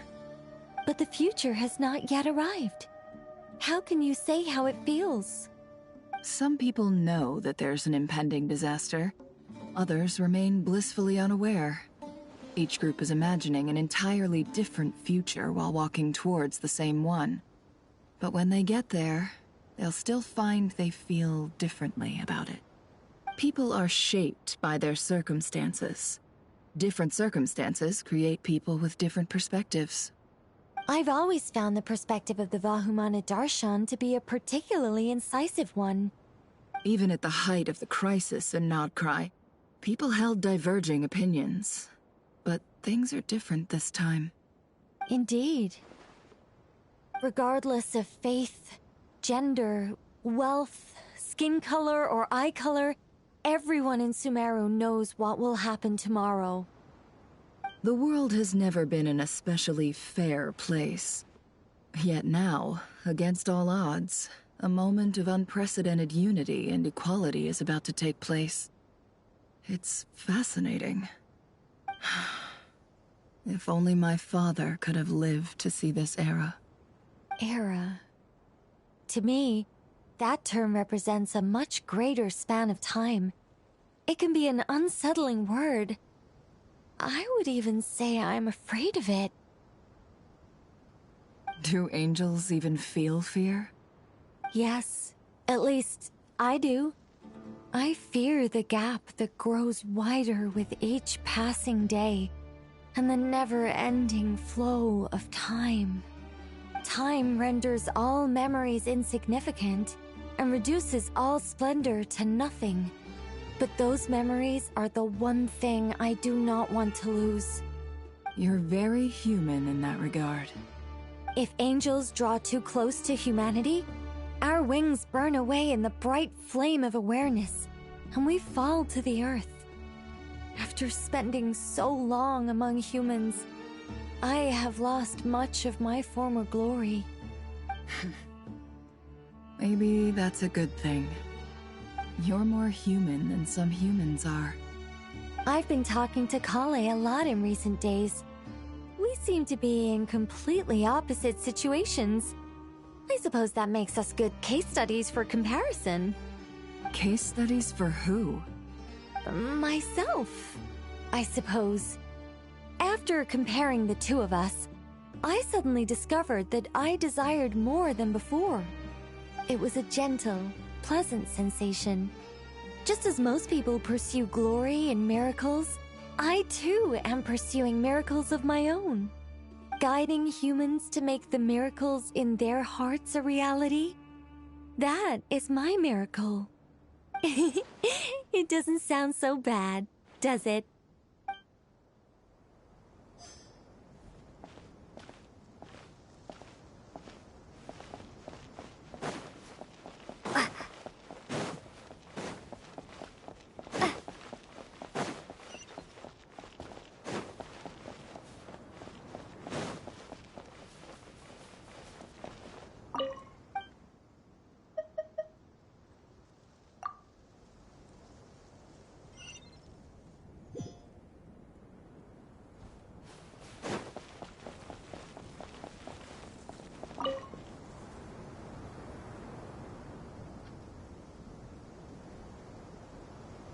Look at the time. I should head back. I'm so sorry. I was in a hurry and didn't look where I was going. Are you all right? I'm fine. Wait, you're... Have we met? Not exactly. I think we may have crossed paths by the house of Dana before. Oh. You're Hat Guy! From Vahumana, right? You recognize me? The clue's in the name, Mr. Hat Guy. Fair point. It's getting pretty late. What's keeping you up? I could ask you the same question. If I'm not mistaken, all the workload for the Ratawa Darshan wrapped up a good while ago. Well, I have something of a background in Satyavada life, so I was helping the Dendro Archon make some preparations. But I must have lost track of time. Did you find the experience enlightening at all? Honestly, it was tedious and uneventful at first. But eventually, I think I did sense some profound truths. But they also brought a lot of suffering with them. I was told that I even shed tears while I was meditating, though I have no idea why. Sorry. I hope I'm not scaring you. Not at all. It just proves you're very accomplished in your research. Good night. I wish you all the best for tomorrow. Thank you, sir. You too.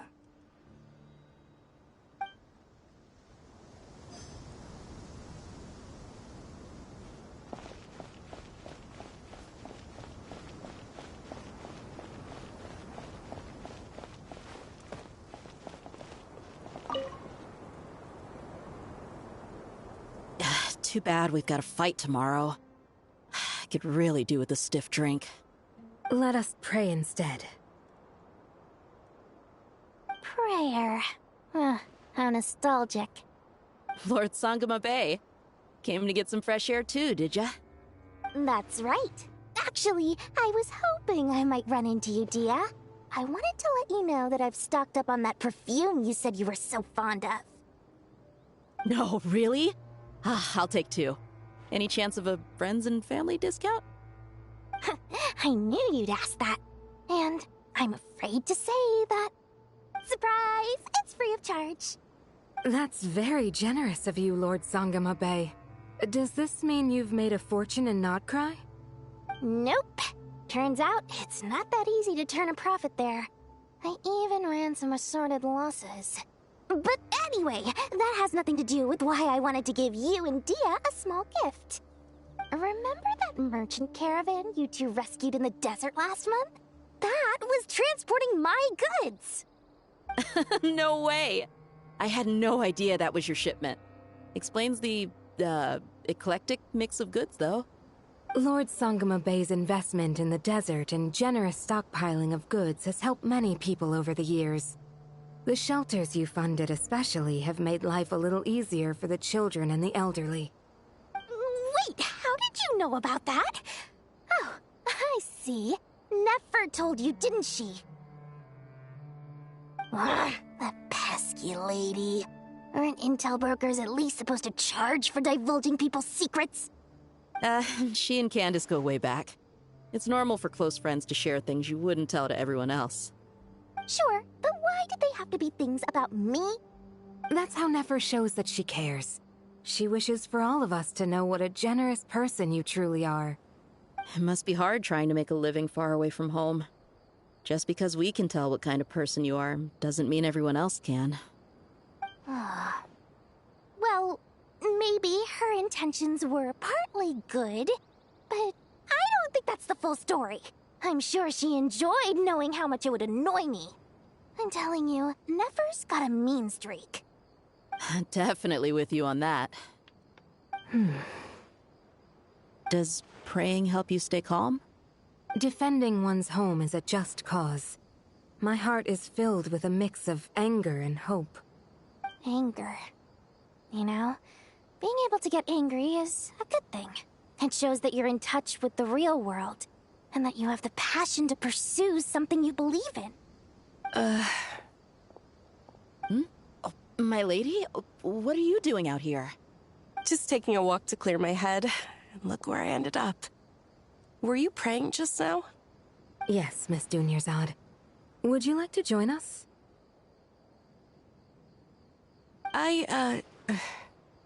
Come on, it's fine. She won't mind who you pray to. Oh, then sure.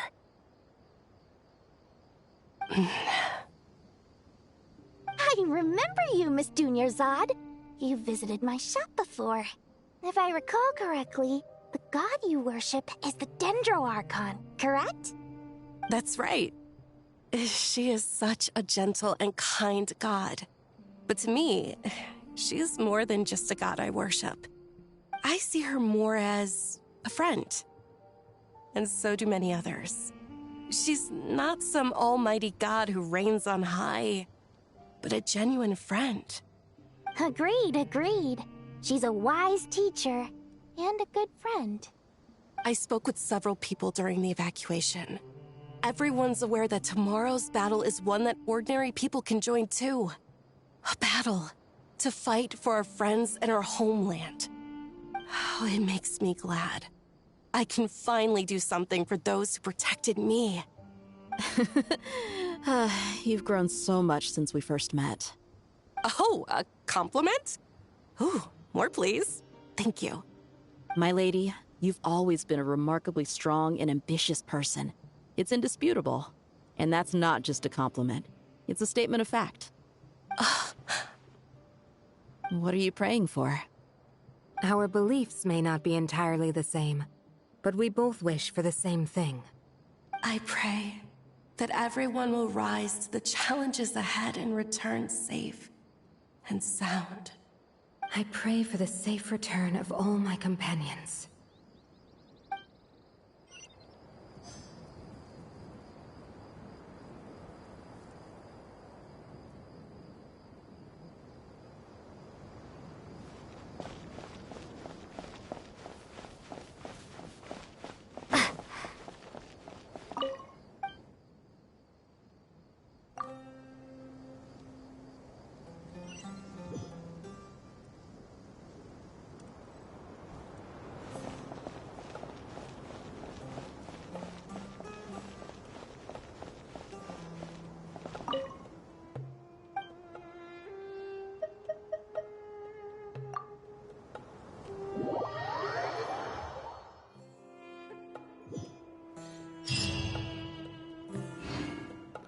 Be right back.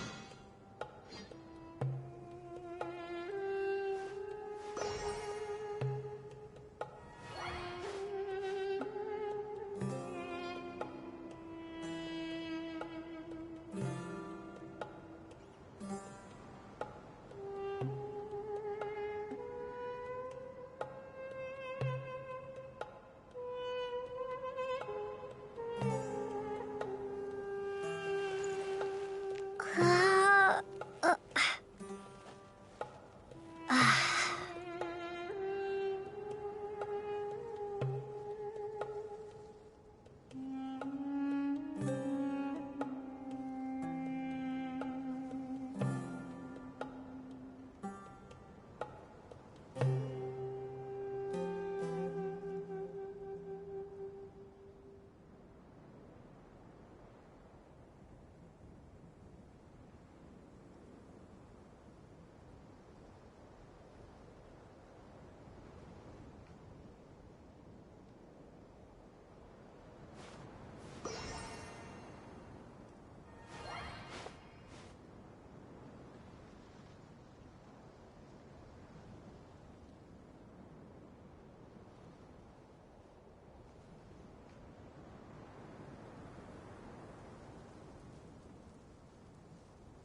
have not felt this way in a long time. Standing up high, gazing out at the rolling dunes. One cannot know what freedom truly means without first losing it. The golden slumber truly lives up to its name as a dreamland. Though desert sands exist there too, no mirage, no matter how glorious, can compare to true beauty. Dendro Archon, what is on your mind? I was wondering whose counsel I should seek on the questions in my heart. What kind of questions? So many. More than can be put into words. As I once said to a friend, we look, we see, and we comprehend. But the question still troubles us. What are the many disasters that this world faces, but the sum of all irresolvable questions? The biggest question you should be asking is how to seize victory. Yes. Although, I would express it differently. I must not fail.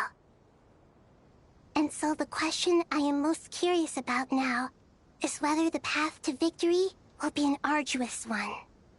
What we declare to be a young sapling, we may, in fact, find to be a towering tree, if we would only cast aside our ignorance and look beyond the veil of time to see her true form. Nahida! We're here! Just in time. My preparations are almost complete. Ready when you are. We're here too. Miss Nicole! Miss Nicole! You run so fast! I thought I'd get a lot of exercise as a forest ranger, but I can barely keep up with you. Sorry, I got a little carried away. Lesser Lord Kusanali, the equipment is ready, and the modifications to Aru are all complete. As discussed during our meeting... Accessing Irminsul via the Akasha is no longer feasible at this stage. There are other options, it's just... they're a little more extreme, and more technologically demanding to implement. Maybe you should take it from here. The architecture and functionality of the Akasha terminals overlap considerably with Aru. There is reasonable evidence to suggest that one was developed based on the other, or that they both utilize technology of the same origin. As long as the transplant and merge operation succeeds, Aru should theoretically work on a scale greater than the Akasha and approximately equal to Irminsul. It will become the largest active computing device in all of Teyvat. A system this powerful is capable of a lot of different things. In the past, the Akasha was primarily used for one-way information transmission, but I suspect it could also serve as a central bridging hub. In the pursuit of greater knowledge, some scholars have attempted to connect their consciousness to Irminsul through the use of terminals, incense, and meditation. Correct. In academic language, scholars who reach that stage are said to have entered Satyavata life. Hypatia has performed this practice many times in the past, and she was once under my care for a period of time. Right. And this at least proves that there is a zone within Irminsul that can be connected to. That's right. Providing wisdom to the people is one of the very reasons for Irminsul's existence. I think I understand where you're going. Please, continue. In that case, I'll skip to the conclusion then. We need to further modify Aru, merge it with the Akasha, manufacture terminals, and distribute them to every single person we can reach. Every person? Even the desert folk? Yes, everyone. I've already calculated the amount of raw materials we need. So you mean we're going to get new Akasha terminals? Yes, but this time the people of Sumeru won't be using them to acquire knowledge, just to connect to Irminsul. That's the key. When we evacuated the city, we brought all the important assets from the House of Dana, in case we ended up needing them. Fortunately, this included the Akasha system's main terminal. We've checked all the relevant records, and one thing is certain. Nothing like this has ever been done on this scale before, so... Everyone in Sumeru is part of the plan. Whoever controls the people controls the situation. Since this function of Irminsul was introduced, it has only ever been made available to scholars, who don't constitute a particularly large group of people. But by expanding the scale to include all the people of Sumeru, all the individual connections will stack up to create a significant load on the system. Under normal circumstances, Irminsul would be able to cope with the additional load. But with it already being under strain from other activities, its remaining capacity is limited. Thus, it might be possible to shut it down completely by overloading it.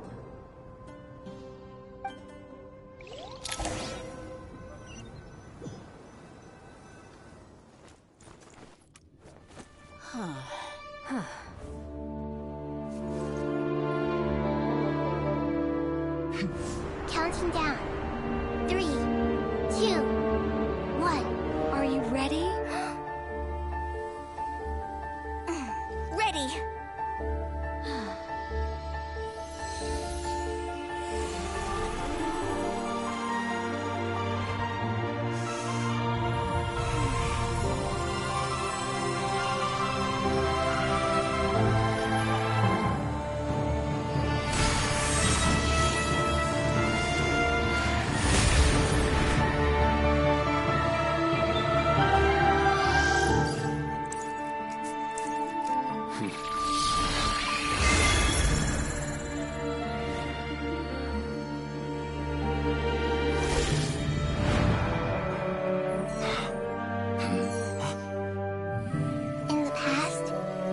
People sought knowledge, they turned to the Tree of Wisdom.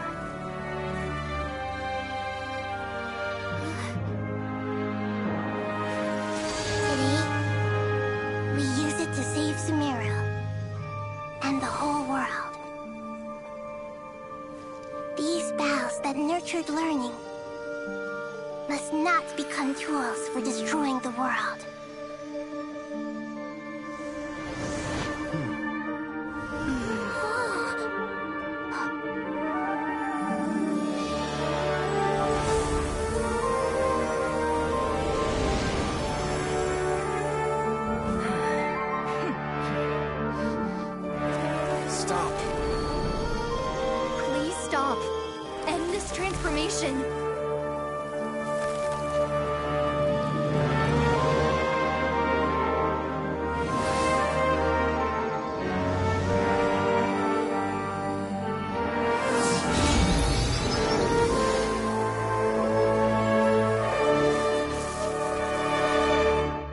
You would shut down Irminsul just to stop me? You fools.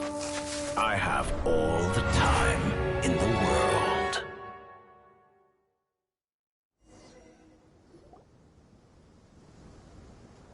Success! The evil Irminsul tree is step growing! Great!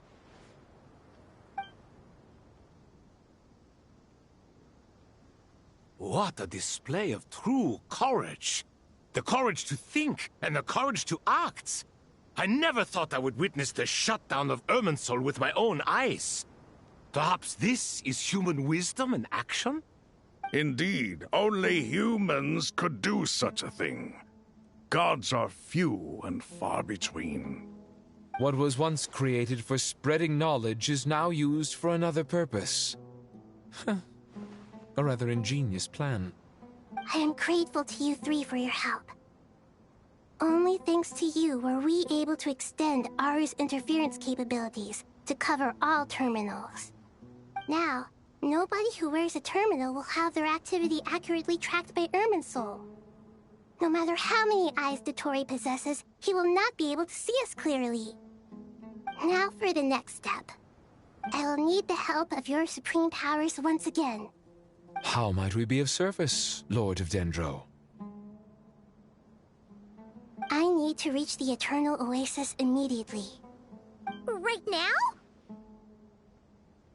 In that case, Ibis King, would you agree that this is a fine opportunity to dust off our old tricks? Never. I assume you have that chess set with you? You mean the one you gave to me as a gift? Asking for it back, are you? How could I? You misjudge me. I just wanted to show you another way you can use it. Connect to Safei Shatranj.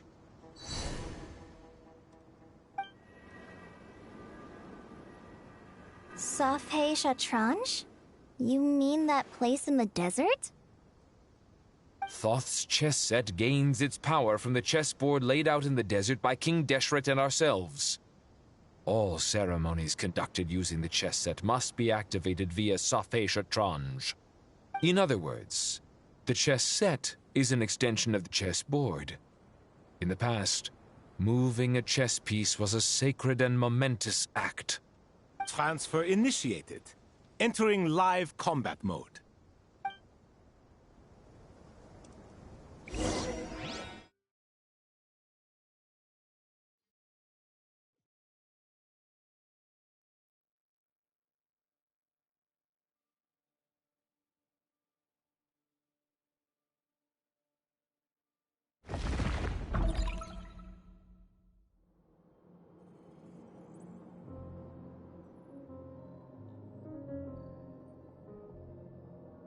We haven't heard a single word from our spy in the desert.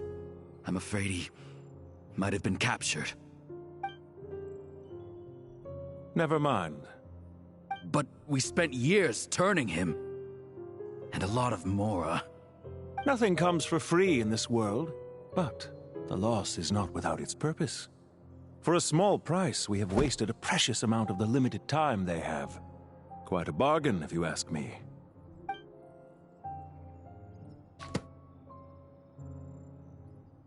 Understood. Weighing profit against loss is a necessary part of life. But to tell the truth, I have been operating at a loss since this all began. Since many centuries ago, in fact. For instance, why would a banker act as the executor of a will? If you hadn't deposited your personal belongings at Northland Bank, I would have no reason to be here right now.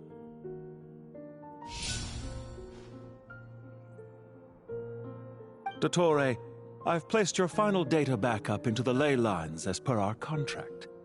I trust we are now square for the safe deposit fees you paid. Is it not a little petty to split hairs like this, given our amicable relationship? I consider sound bookkeeping a matter of principle.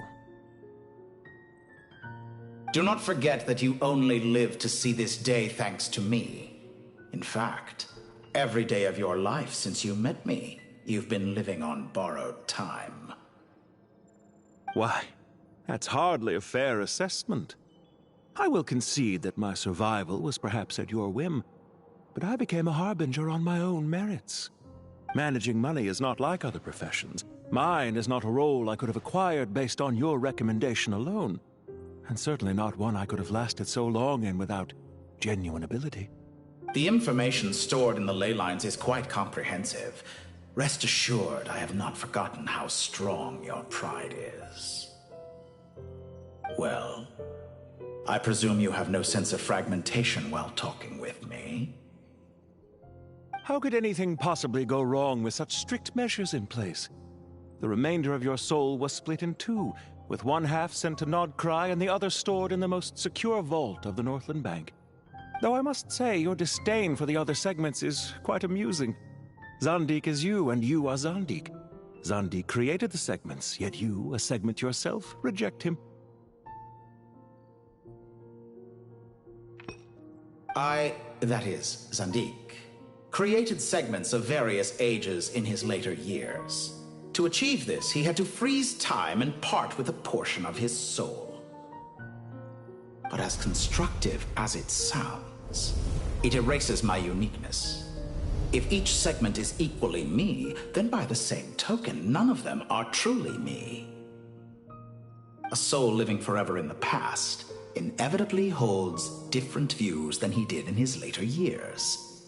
The same thing that completes me also restricts me. You too might ask yourself which stage of your life you want to be preserved at. The day your business failed? Or the day you were framed by a gang and sold off to a medical lab as a test subject?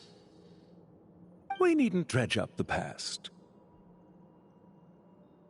This undesirable plan was eventually scrapped. Lesser Lord Kusanali was quite right. I needed an opportunity to eliminate myself. And after that, I concluded that there was no more effective plan than directly splitting the soul. Once the soul is transferred out, you will find that creating a physical body is far simpler than creating a puppet. The other half of your soul suffered a crushing defeat in Nodcry, you know. And yet in the process, I obtained the information I always wanted, did I not? Because now we finally know where the best testing ground truly lies. I once thought your ultimate goal was to ascend to godhood. But as it turns out, that was merely one of your experiments. Experiments take many forms. Most people are too eager for success, too fixated on the end goal. They forget that the experimental process itself is just as important. A suspiciously vacant seat, a new face. I trust you can put two and two together. The reason it doesn't exist is because someone tampered with the record. What can I say? After all your efforts, you really did uncover the world's secrets. So, is the new world you promised a lie? No, it never was. I am glad to be able to control Irmin's soul from within. Now I shall attempt to create a new world inside the existing one. Almost everyone faces the prospect of death, but not a single person has ever been able to experiment unrestrained in the afterlife through sheer force of will. I am the only one to have overcome this enormous challenge. Would I not be letting the world down if I didn't make the most of the opportunity to experiment? Clearly, the dividing of your soul did not affect the magnitude of your ego. Out of all the versions of you that have ever existed, this you is the most insane and the most radical. Is that why you chose to work with me? Which was it then? My insanity? Or my radicalism? Could I call myself a venture capitalist without a suitably ambitious plan to invest in? Yours happened to fit the bill quite perfectly. Well then, I must say, while I am surprised enough that you showed up at all, what surprises me more is that you chose to present yourself as my former subordinate, and not as the banker Pantalone. Why make things harder than they need to be? Exposing my true identity in a situation like this would only serve to destroy diplomatic relations between Snezhnaya and Sumeru. I daren't imagine the consequences. Showing up in the name of the original antagonist gives you the recognition you rightly deserve, while also being sensitive to Snezhnaya's predicament. It was an easy win.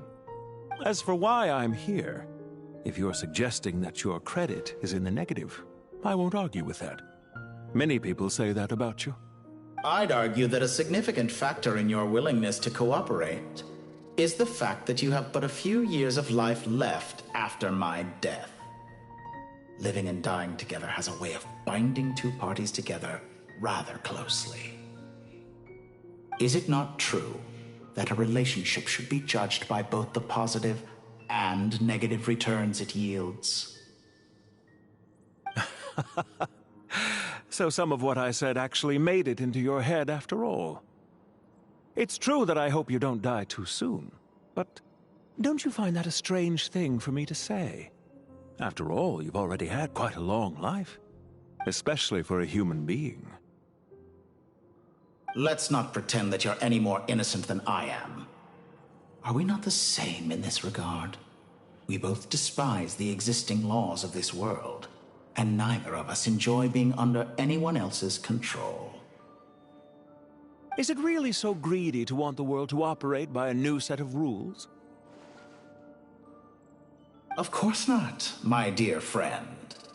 And as I've said before, mutual interest is the foundation for the most reliable of relationships. You can attest to that. I just hope there never comes a day when I have to work too hard to prove that. Regreater, sir. People have been spotted approaching Sumeru City. How strange. Despite your access to Irminsol's data, it appears the soldiers noticed before you did. They must have found a workaround. Well, Dottore, I trust you know what this means. The fact is... They're coming. They'll breach the city gates any moment now. But even so, I would say Irminsol is a wonderfully convenient thing on the whole.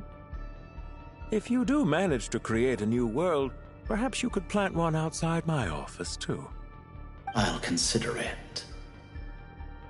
What do you need me to do? Stall them? The experiment will take time. Stall them for as long as possible. Very well. But you're really asking for the moon here. Have you heard this story? There was once a guilty man, kneeling in the center of a church while an angry mob outside waited to bring him to justice. He pleaded with the gods, begging them to grant him one final request, the chance to finish confessing his sins before he was sentenced. Many suns and moons passed, seasons changed, and still his confession continued, as if he intended to speak until the end of time. Are you suggesting I worship you as a god? Or were you hoping that I might confess my sins to you?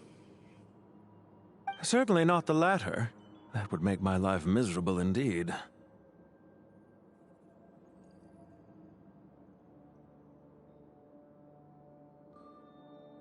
For someone who despises them so, you never seem to have any objections to me creating or becoming one. At first, I thought you'd be furious. Concerned I would terminate our partnership, were you? Not at all. You had reasons why our partnership must continue. Don't you find people's attitudes toward gods amusing? A god descends from the heavens and people worship it unreservedly, blindly following whatever rules are given to them. And yet, when they see an ordinary person gain godlike levels of power by virtue of their own hard work, they treat him with nothing but suspicion, even if he is a compatriot. Is that supposed to be a compliment? No. I was just thinking. I pity the man who would call you a compatriot. There's no need to be so self-critical. I know it's a little late in the day to be asking this, but how have you been keeping? I'm flattered that you would take the time out of your busy schedule to consider my well-being, Doctor. The part of your soul that went to Nodcry caused quite a stir, sending our organization back to the drawing board on numerous fronts. It was quite a headache for everyone involved. Dear me. I must have caused you no end of trouble. You certainly did. I had the rare honor of being summoned before the Tsaritsa with Pulcinella to answer for myself. A terrifying ordeal. Don't worry, I pulled through. At most, it's a public relations nightmare. I made sure of that. Now I'm curious. How did you explain yourself? Oh, it was quite simple. I just pinned the blame on someone who wasn't there to defend himself. I could hardly be expected to defy the demands of someone as insistent as the Second Harbinger, now could I? How you slander me. You know full well that I am perfectly amenable to reason. There's no question that you are partly to blame for the ruin of my reputation over the years.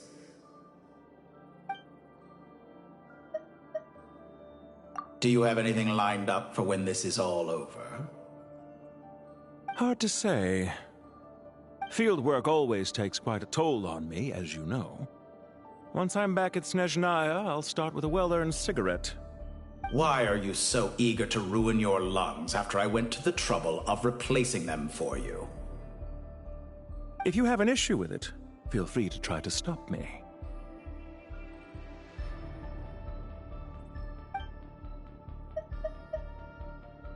What's on your mind? The limits of humanity. It's a pity. Despite running countless calculations, I find there is simply no way to reduce any further the amount of one's soul required to sustain an individual. It's rare to hear you admit to being unable to achieve something. I beg to differ. For instance, as I've told you before, the original me was prone to motion sickness and couldn't make long train rides. Ah, yes, of course. One of the reasons you often sent yourself out on errands. What are you thinking about now? A new experiment. In the event that my soul was depleted, say we extracted my data from someone else's memories, yours for instance, and then combined it with your intact soul as the base material, what would we create? Such a scenario would be impossible. Oh? As long as your current soul survives, there will be no need to create a new individual. Don't forget, you were the one who approved of the present situation wherein only one Dottore remains. And if you ceased to exist, who would be capable of performing this experiment?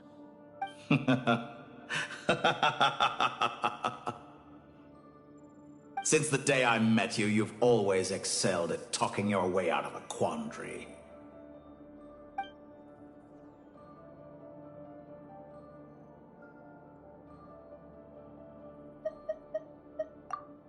Isn't it a little too early to be saying goodbye? Not that I wish to keep you from your business, of course. Very well. Let's leave the conversation there for now.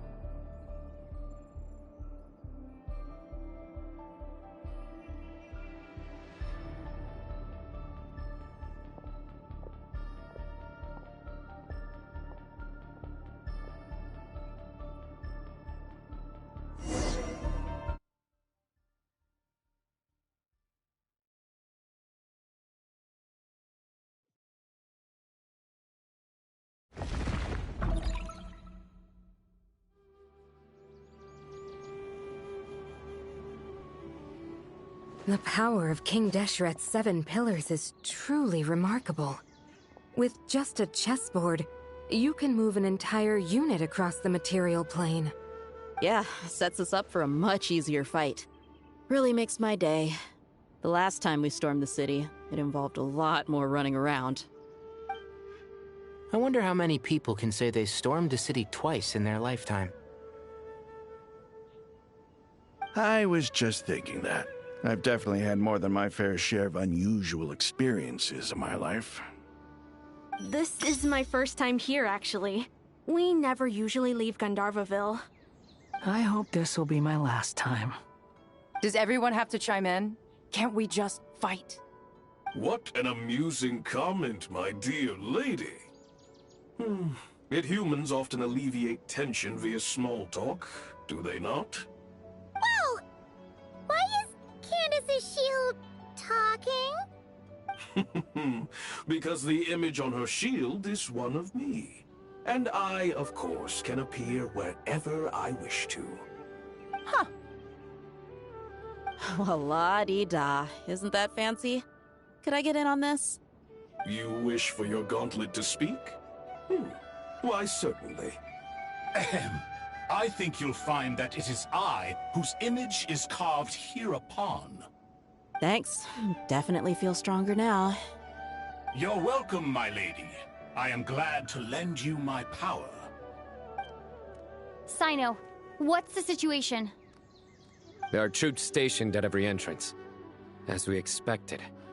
A frontal assault will suffice. Everyone, stick to the plan. We'll take the main entrance.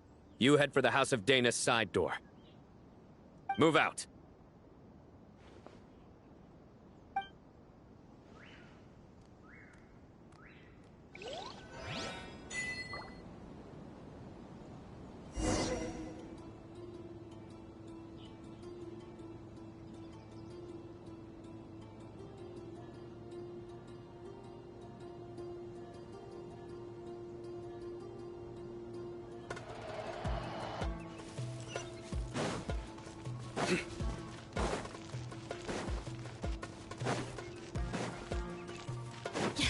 way!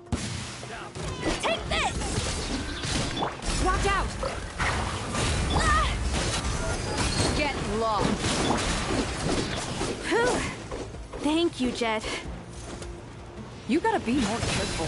If you're not ready to put your life on the line, you can't be certain of defeating your opponent. She's right. Keep your wits about you, Rana.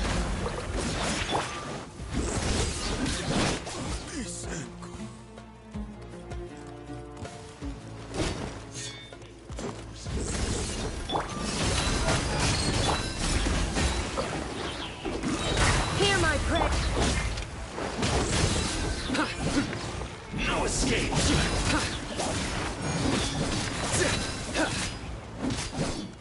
Nowhere to run! Well played. Prepare yourself.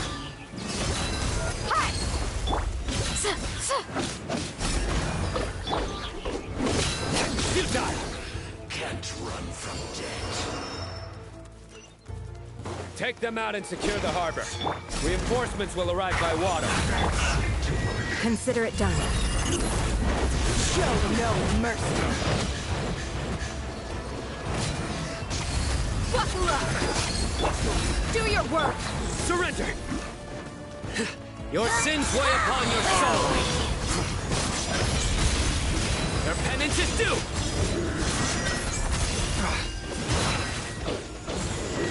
Guilty! You stand condemned!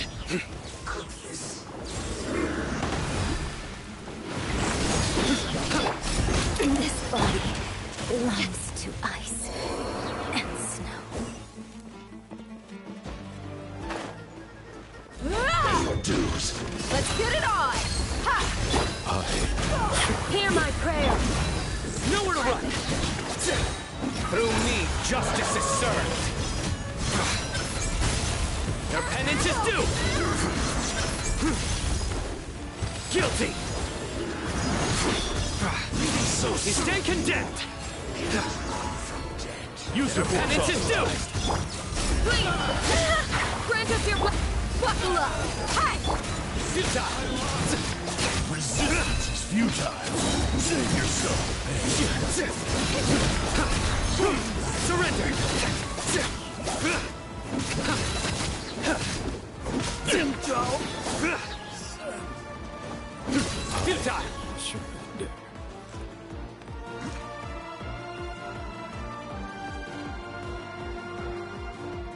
Waterway secured.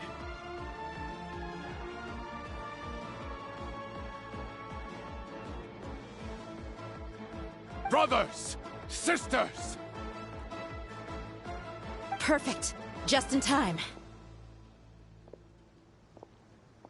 Welcome. Once we've linked up, we'll continue the advance. The team has arrived at the north entrance, as planned. Good. Press on.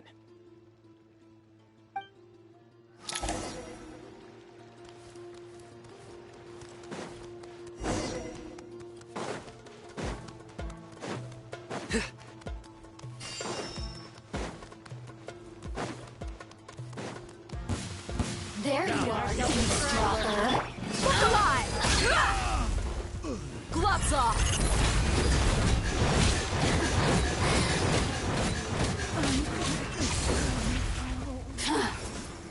Do your work! Hear my prayer. Surrender! The more, the merrier! Yield! Waste of time! Your sins weigh upon your soul! You stand condemned! Time! Big one! Take two. Guilty! Stronger than I anticipated. Do your worst. Grant us your blessing. Buckle up!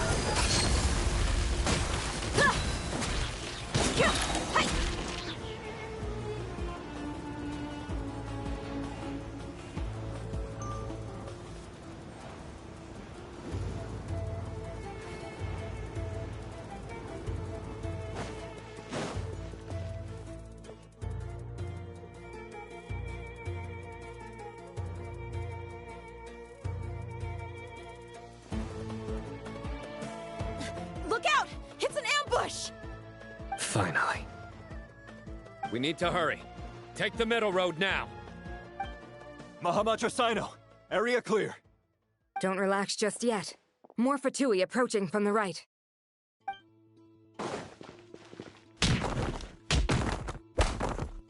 Irminsul cannot track our movements. If necessary, we could split up. Don't worry. We'll wipe them all out. As you can see, our people came raring to go. Good, good. How are things with the Traveler? Can Tainari keep her safe? Don't underestimate Tainari just because he's a forest watcher. He can handle it.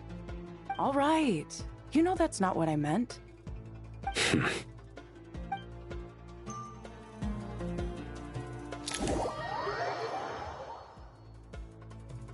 Sino and the reinforcements have drawn the Fatui's fire away. It's our turn.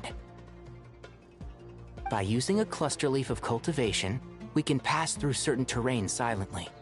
Good luck with that. We'll just fly up there. Huh? Oh, yeah. Paimon forgot she could fly. Ready? Ready.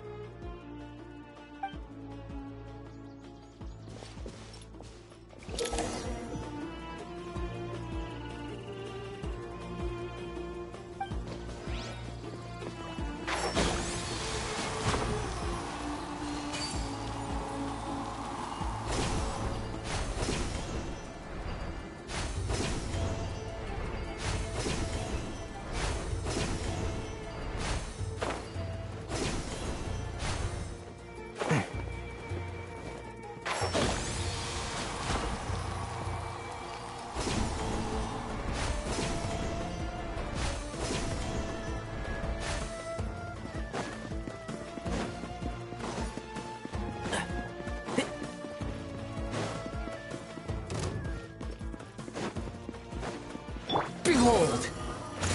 Unsightly insects! Yeah! A new dawn rises! One like the forest! Yeah! Rah.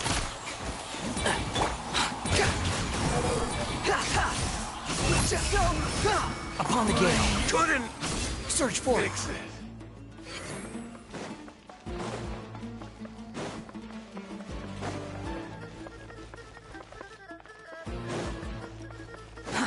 Too slow.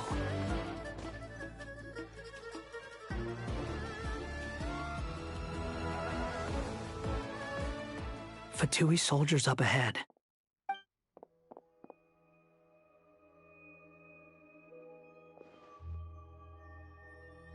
Careful. Prepare for battle. Hey! There's people over there. You have some nerve showing your faces here in the center of Sumeru City.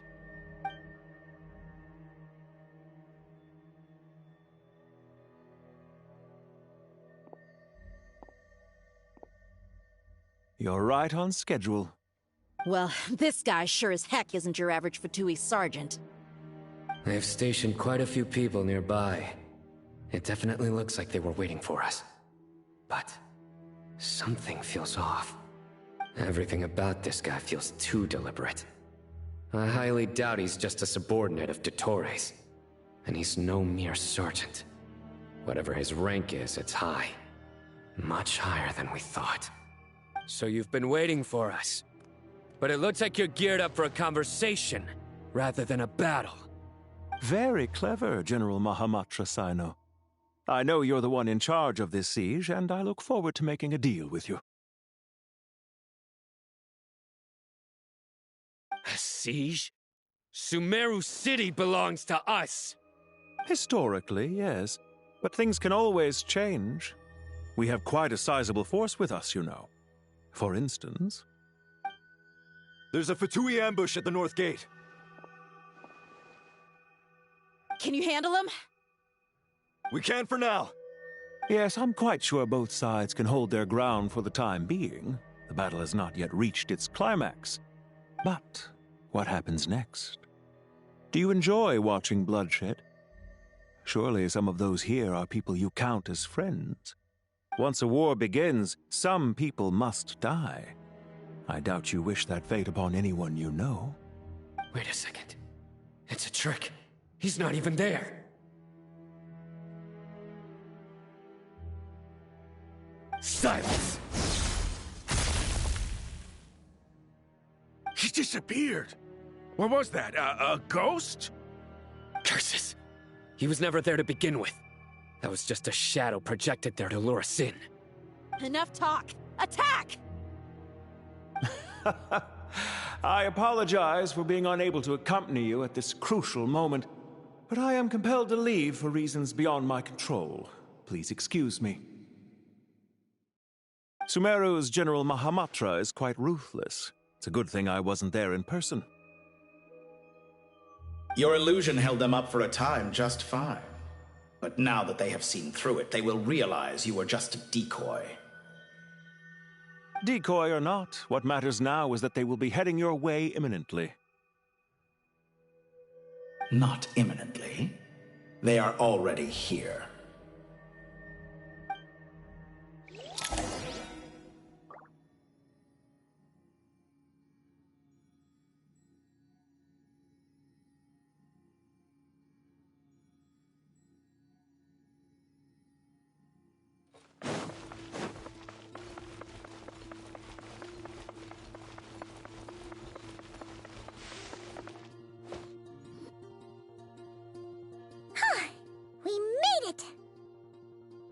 This is far enough. Tainari, you go help Sino. Don't worry about us. We'll manage from here. Are you sure you don't need me to stand guard? No need. Once the connection is established, we'll disappear from the sanctuary of Surasthana. Go help the others. All right. Goodbye for now, then. Please tread carefully.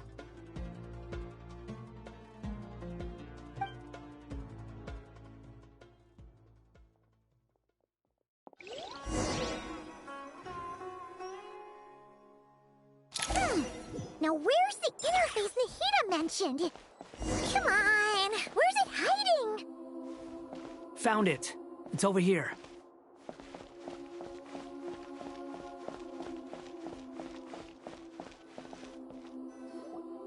We can connect to the inside of Irminsul through the Sanctuary of Surasthana's built-in security system. You should be pretty familiar with the process. Is it the same route as last time? For the most part, we don't need to adjust any of the parameters. Then I should be fine. And Paimon? Once you're both ready, we'll set off. Wait! The stakes are way higher this time, right?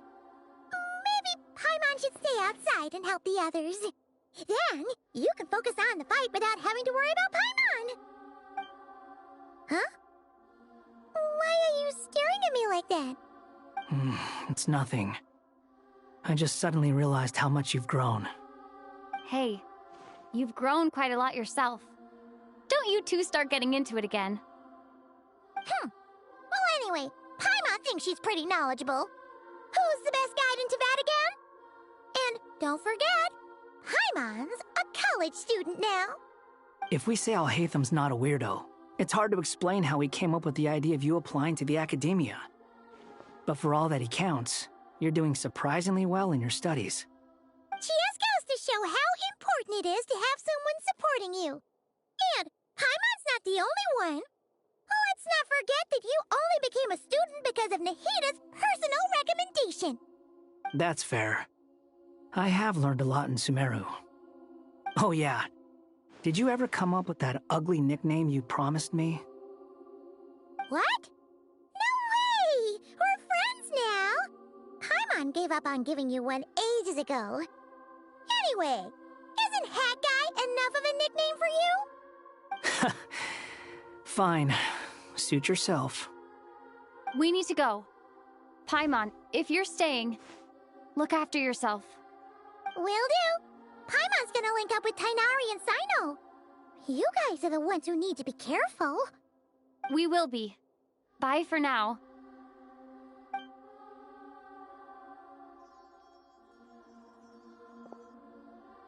Initiating connection.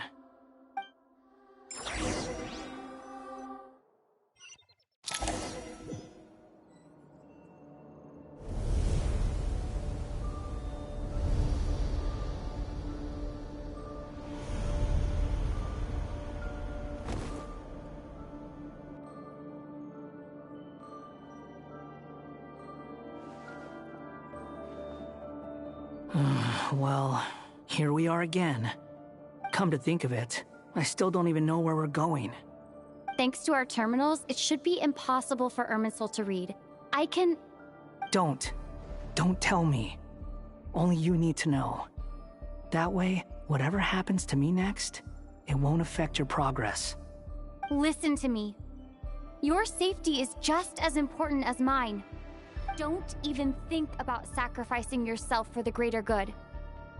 We came here together, and we're leaving together.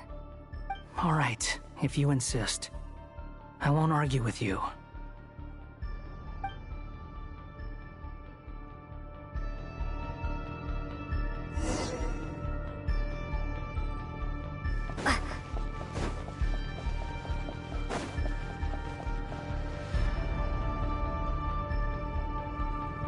This place looks so different from how I remember. It's unrecognizable. It's a complete mess, like someone's turned the place upside down. Must be Dottoro's doing. Either he's searching for some information he needs, or... It's still changing. He has to know we've entered Irminsul. But luckily for us, he can't pinpoint our location. Be on your guard. Don't let him find us. The red parts have probably been corrupted by Dottoro's power. Don't touch them, or you might alert him.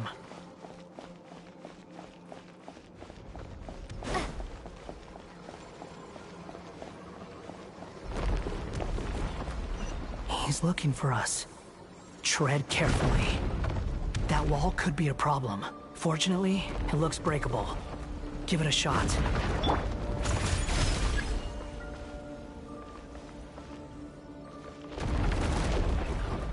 The wind rises.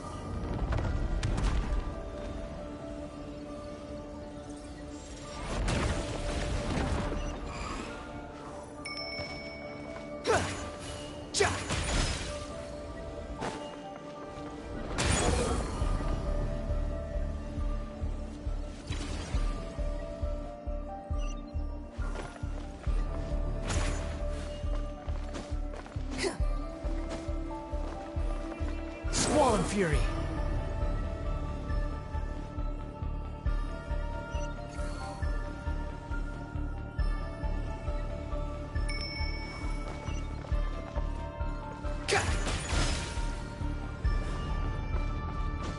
The wind rises.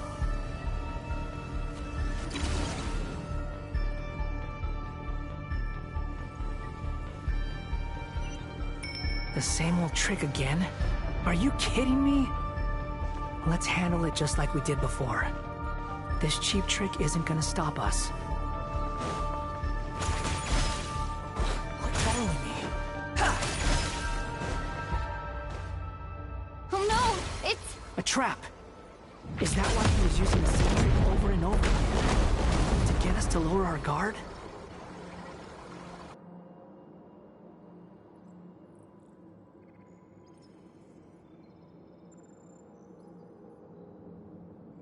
I'm trapped!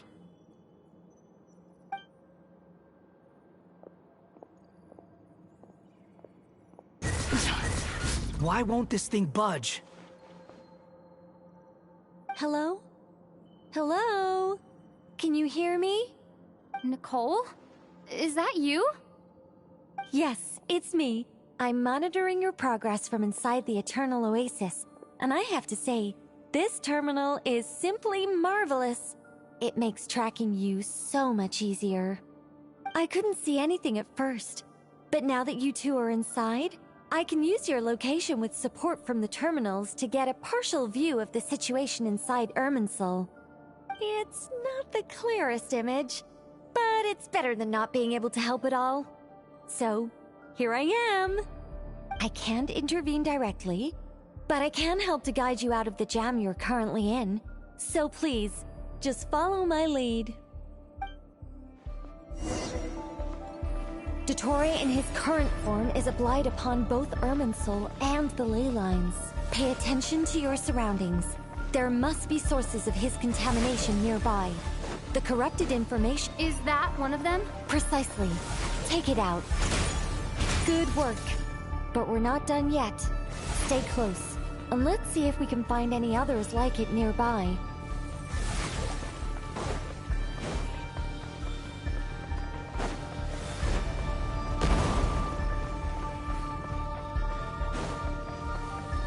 Quit following me.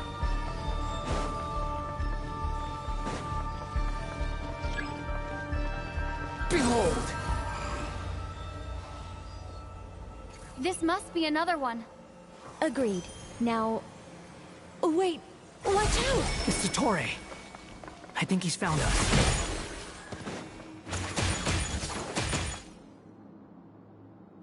The seal is broken. Quick! Get out of there!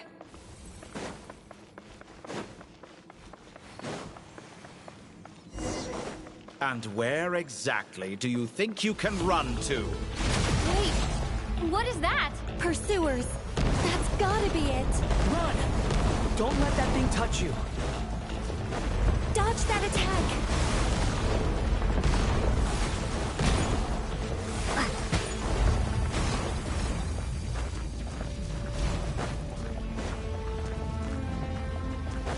There's more than one path. Which way do we go? To the left. Trust me. Fleeing like vermin. What a pathetic sight. Hey! Watch yourselves. Stay focused. There's a cliff ahead. Jump! More of those corruption sources. Destroy them as you did before, and open the exit as quickly as possible.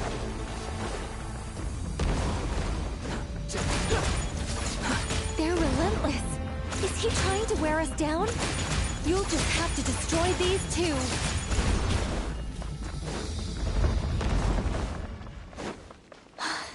I think the pursuit is over. Hard to say. Stay alert.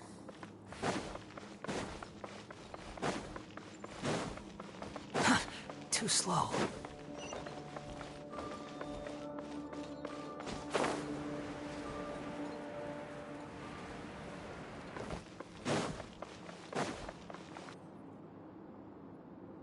Whew. I think we've made it to relative safety. Phew, goodness. That was tough. You doing okay? I'll be fine. Don't worry. Take a short rest, and then... Nicole? Nicole! The connection's been cut. But that means... Look at you supporting one another. How very touching.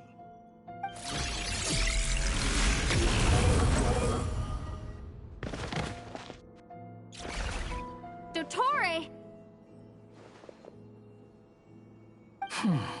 Took you long enough to find us. You're more useless than I thought. Oh, really? I think I deserve a little more credit for my methods than that.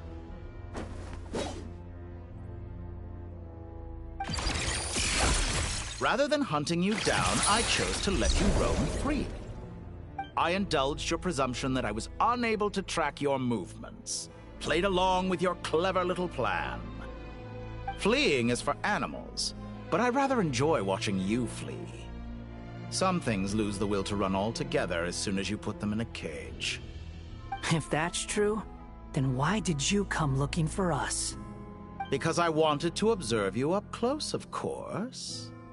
Don't misunderstand me, I'm not here for a fight.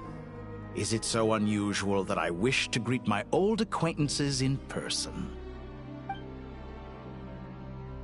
After all, it's been a while. Scaramouche.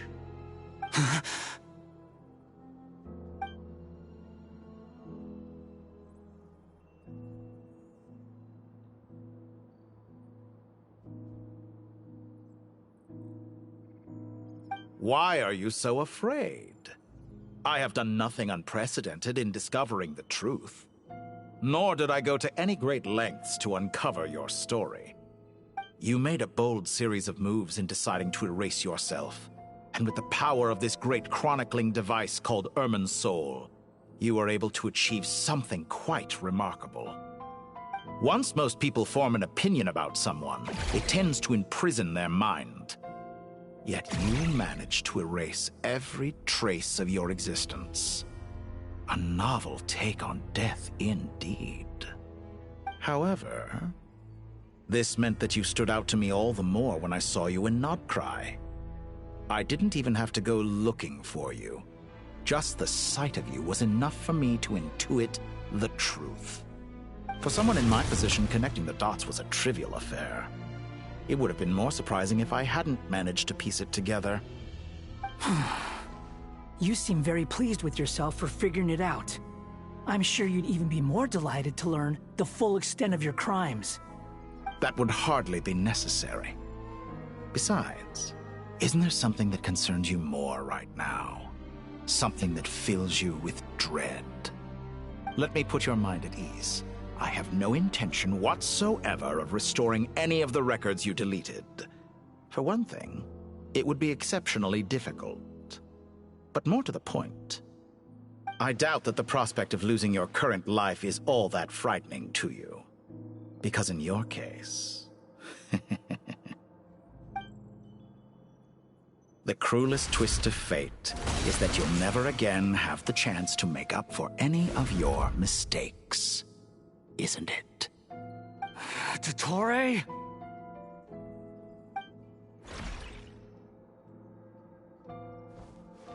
All here shall bend to my Squall and will.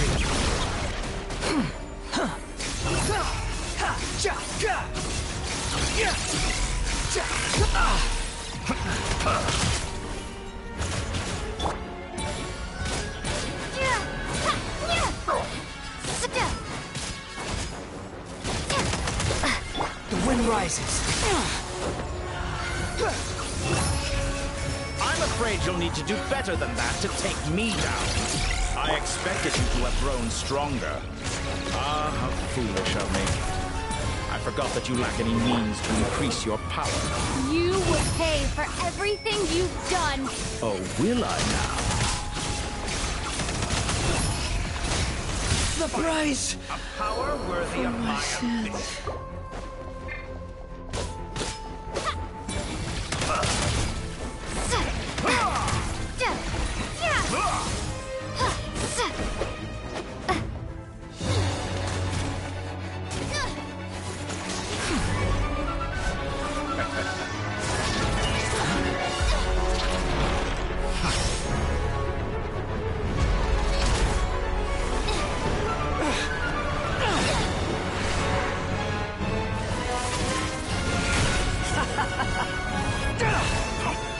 Does the prospect of death amuse you? I can ask you the same question! I'll distract Dottore. You focus on the mission. Got it.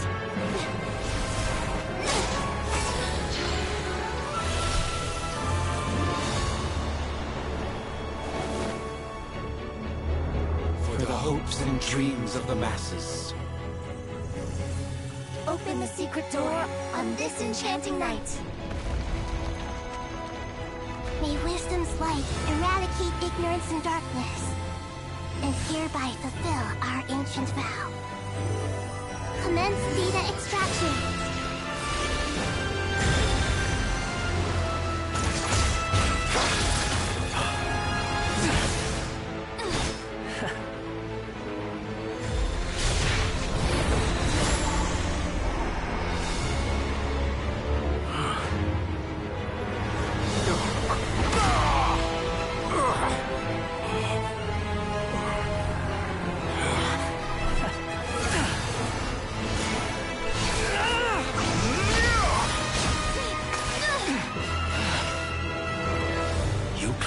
Outdated ideals and stand in the way of progress.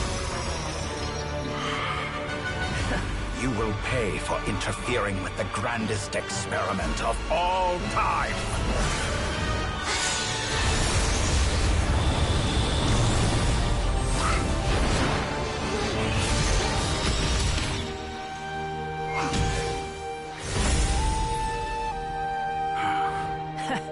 Good timing.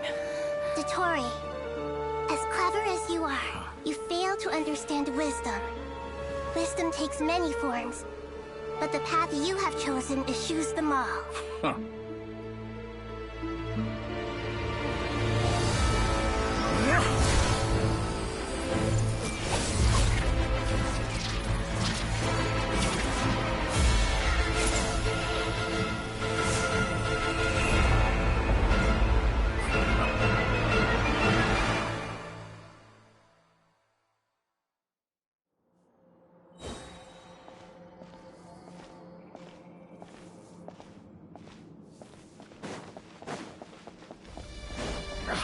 My strength is fading! Since you are within Irminsul, it stands to reason that only power you wield comes from it. You're extracting the information from Irminsul just to strip me of my power. I will find his weakness.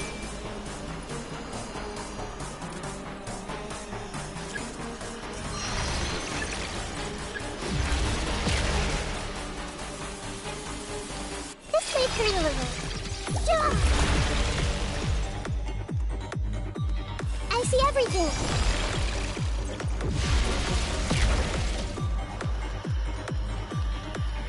Hey!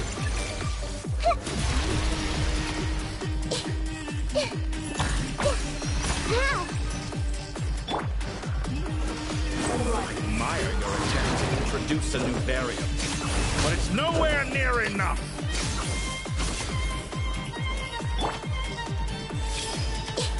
Make yourselves at home! Stop! Grow! Time to ignite! Ha! Yeah! Ha! Yeah!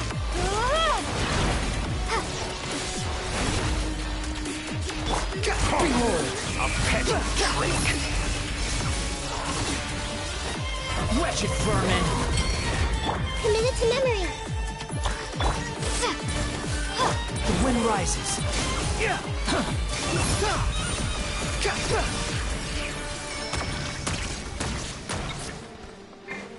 Grow!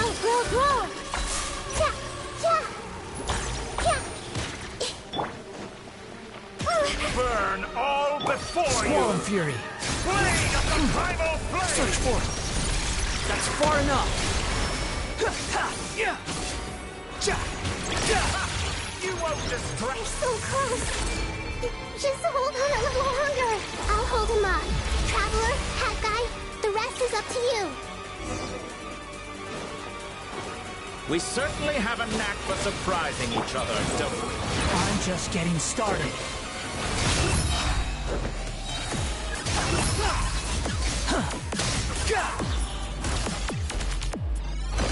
It's time! Say your prayers! Stay on the defensive, but watch your back. Time to ignite! Squall and fury.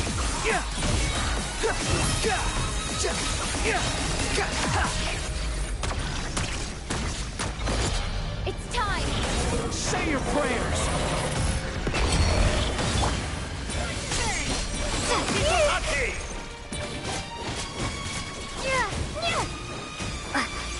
The wind rises. Quit following me.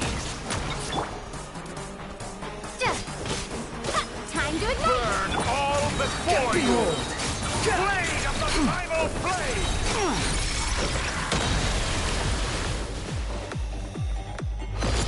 It's time! Say your prayers!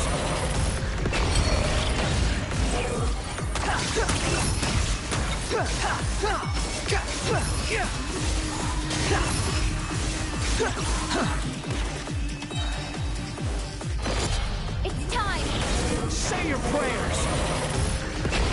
Finally, time for you to die. Excited? Time for me to die? How could I have reached this place if death were something I feared? It's time! Say your prayers!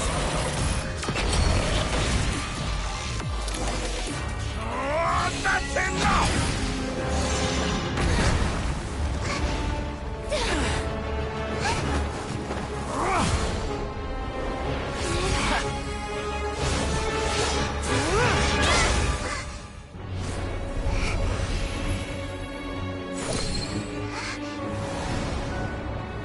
It's all yours.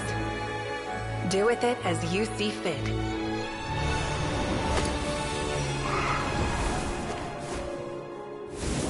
Just as you say, this world is home to some archaic things. And as you suppose, you are a formidable opponent. You have long coveted the secrets of wisdom. So now, I will demonstrate true wisdom in action. I invoke my supreme authority as the Keeper of Irminsul. Command me or condemn me. But give your verdict now!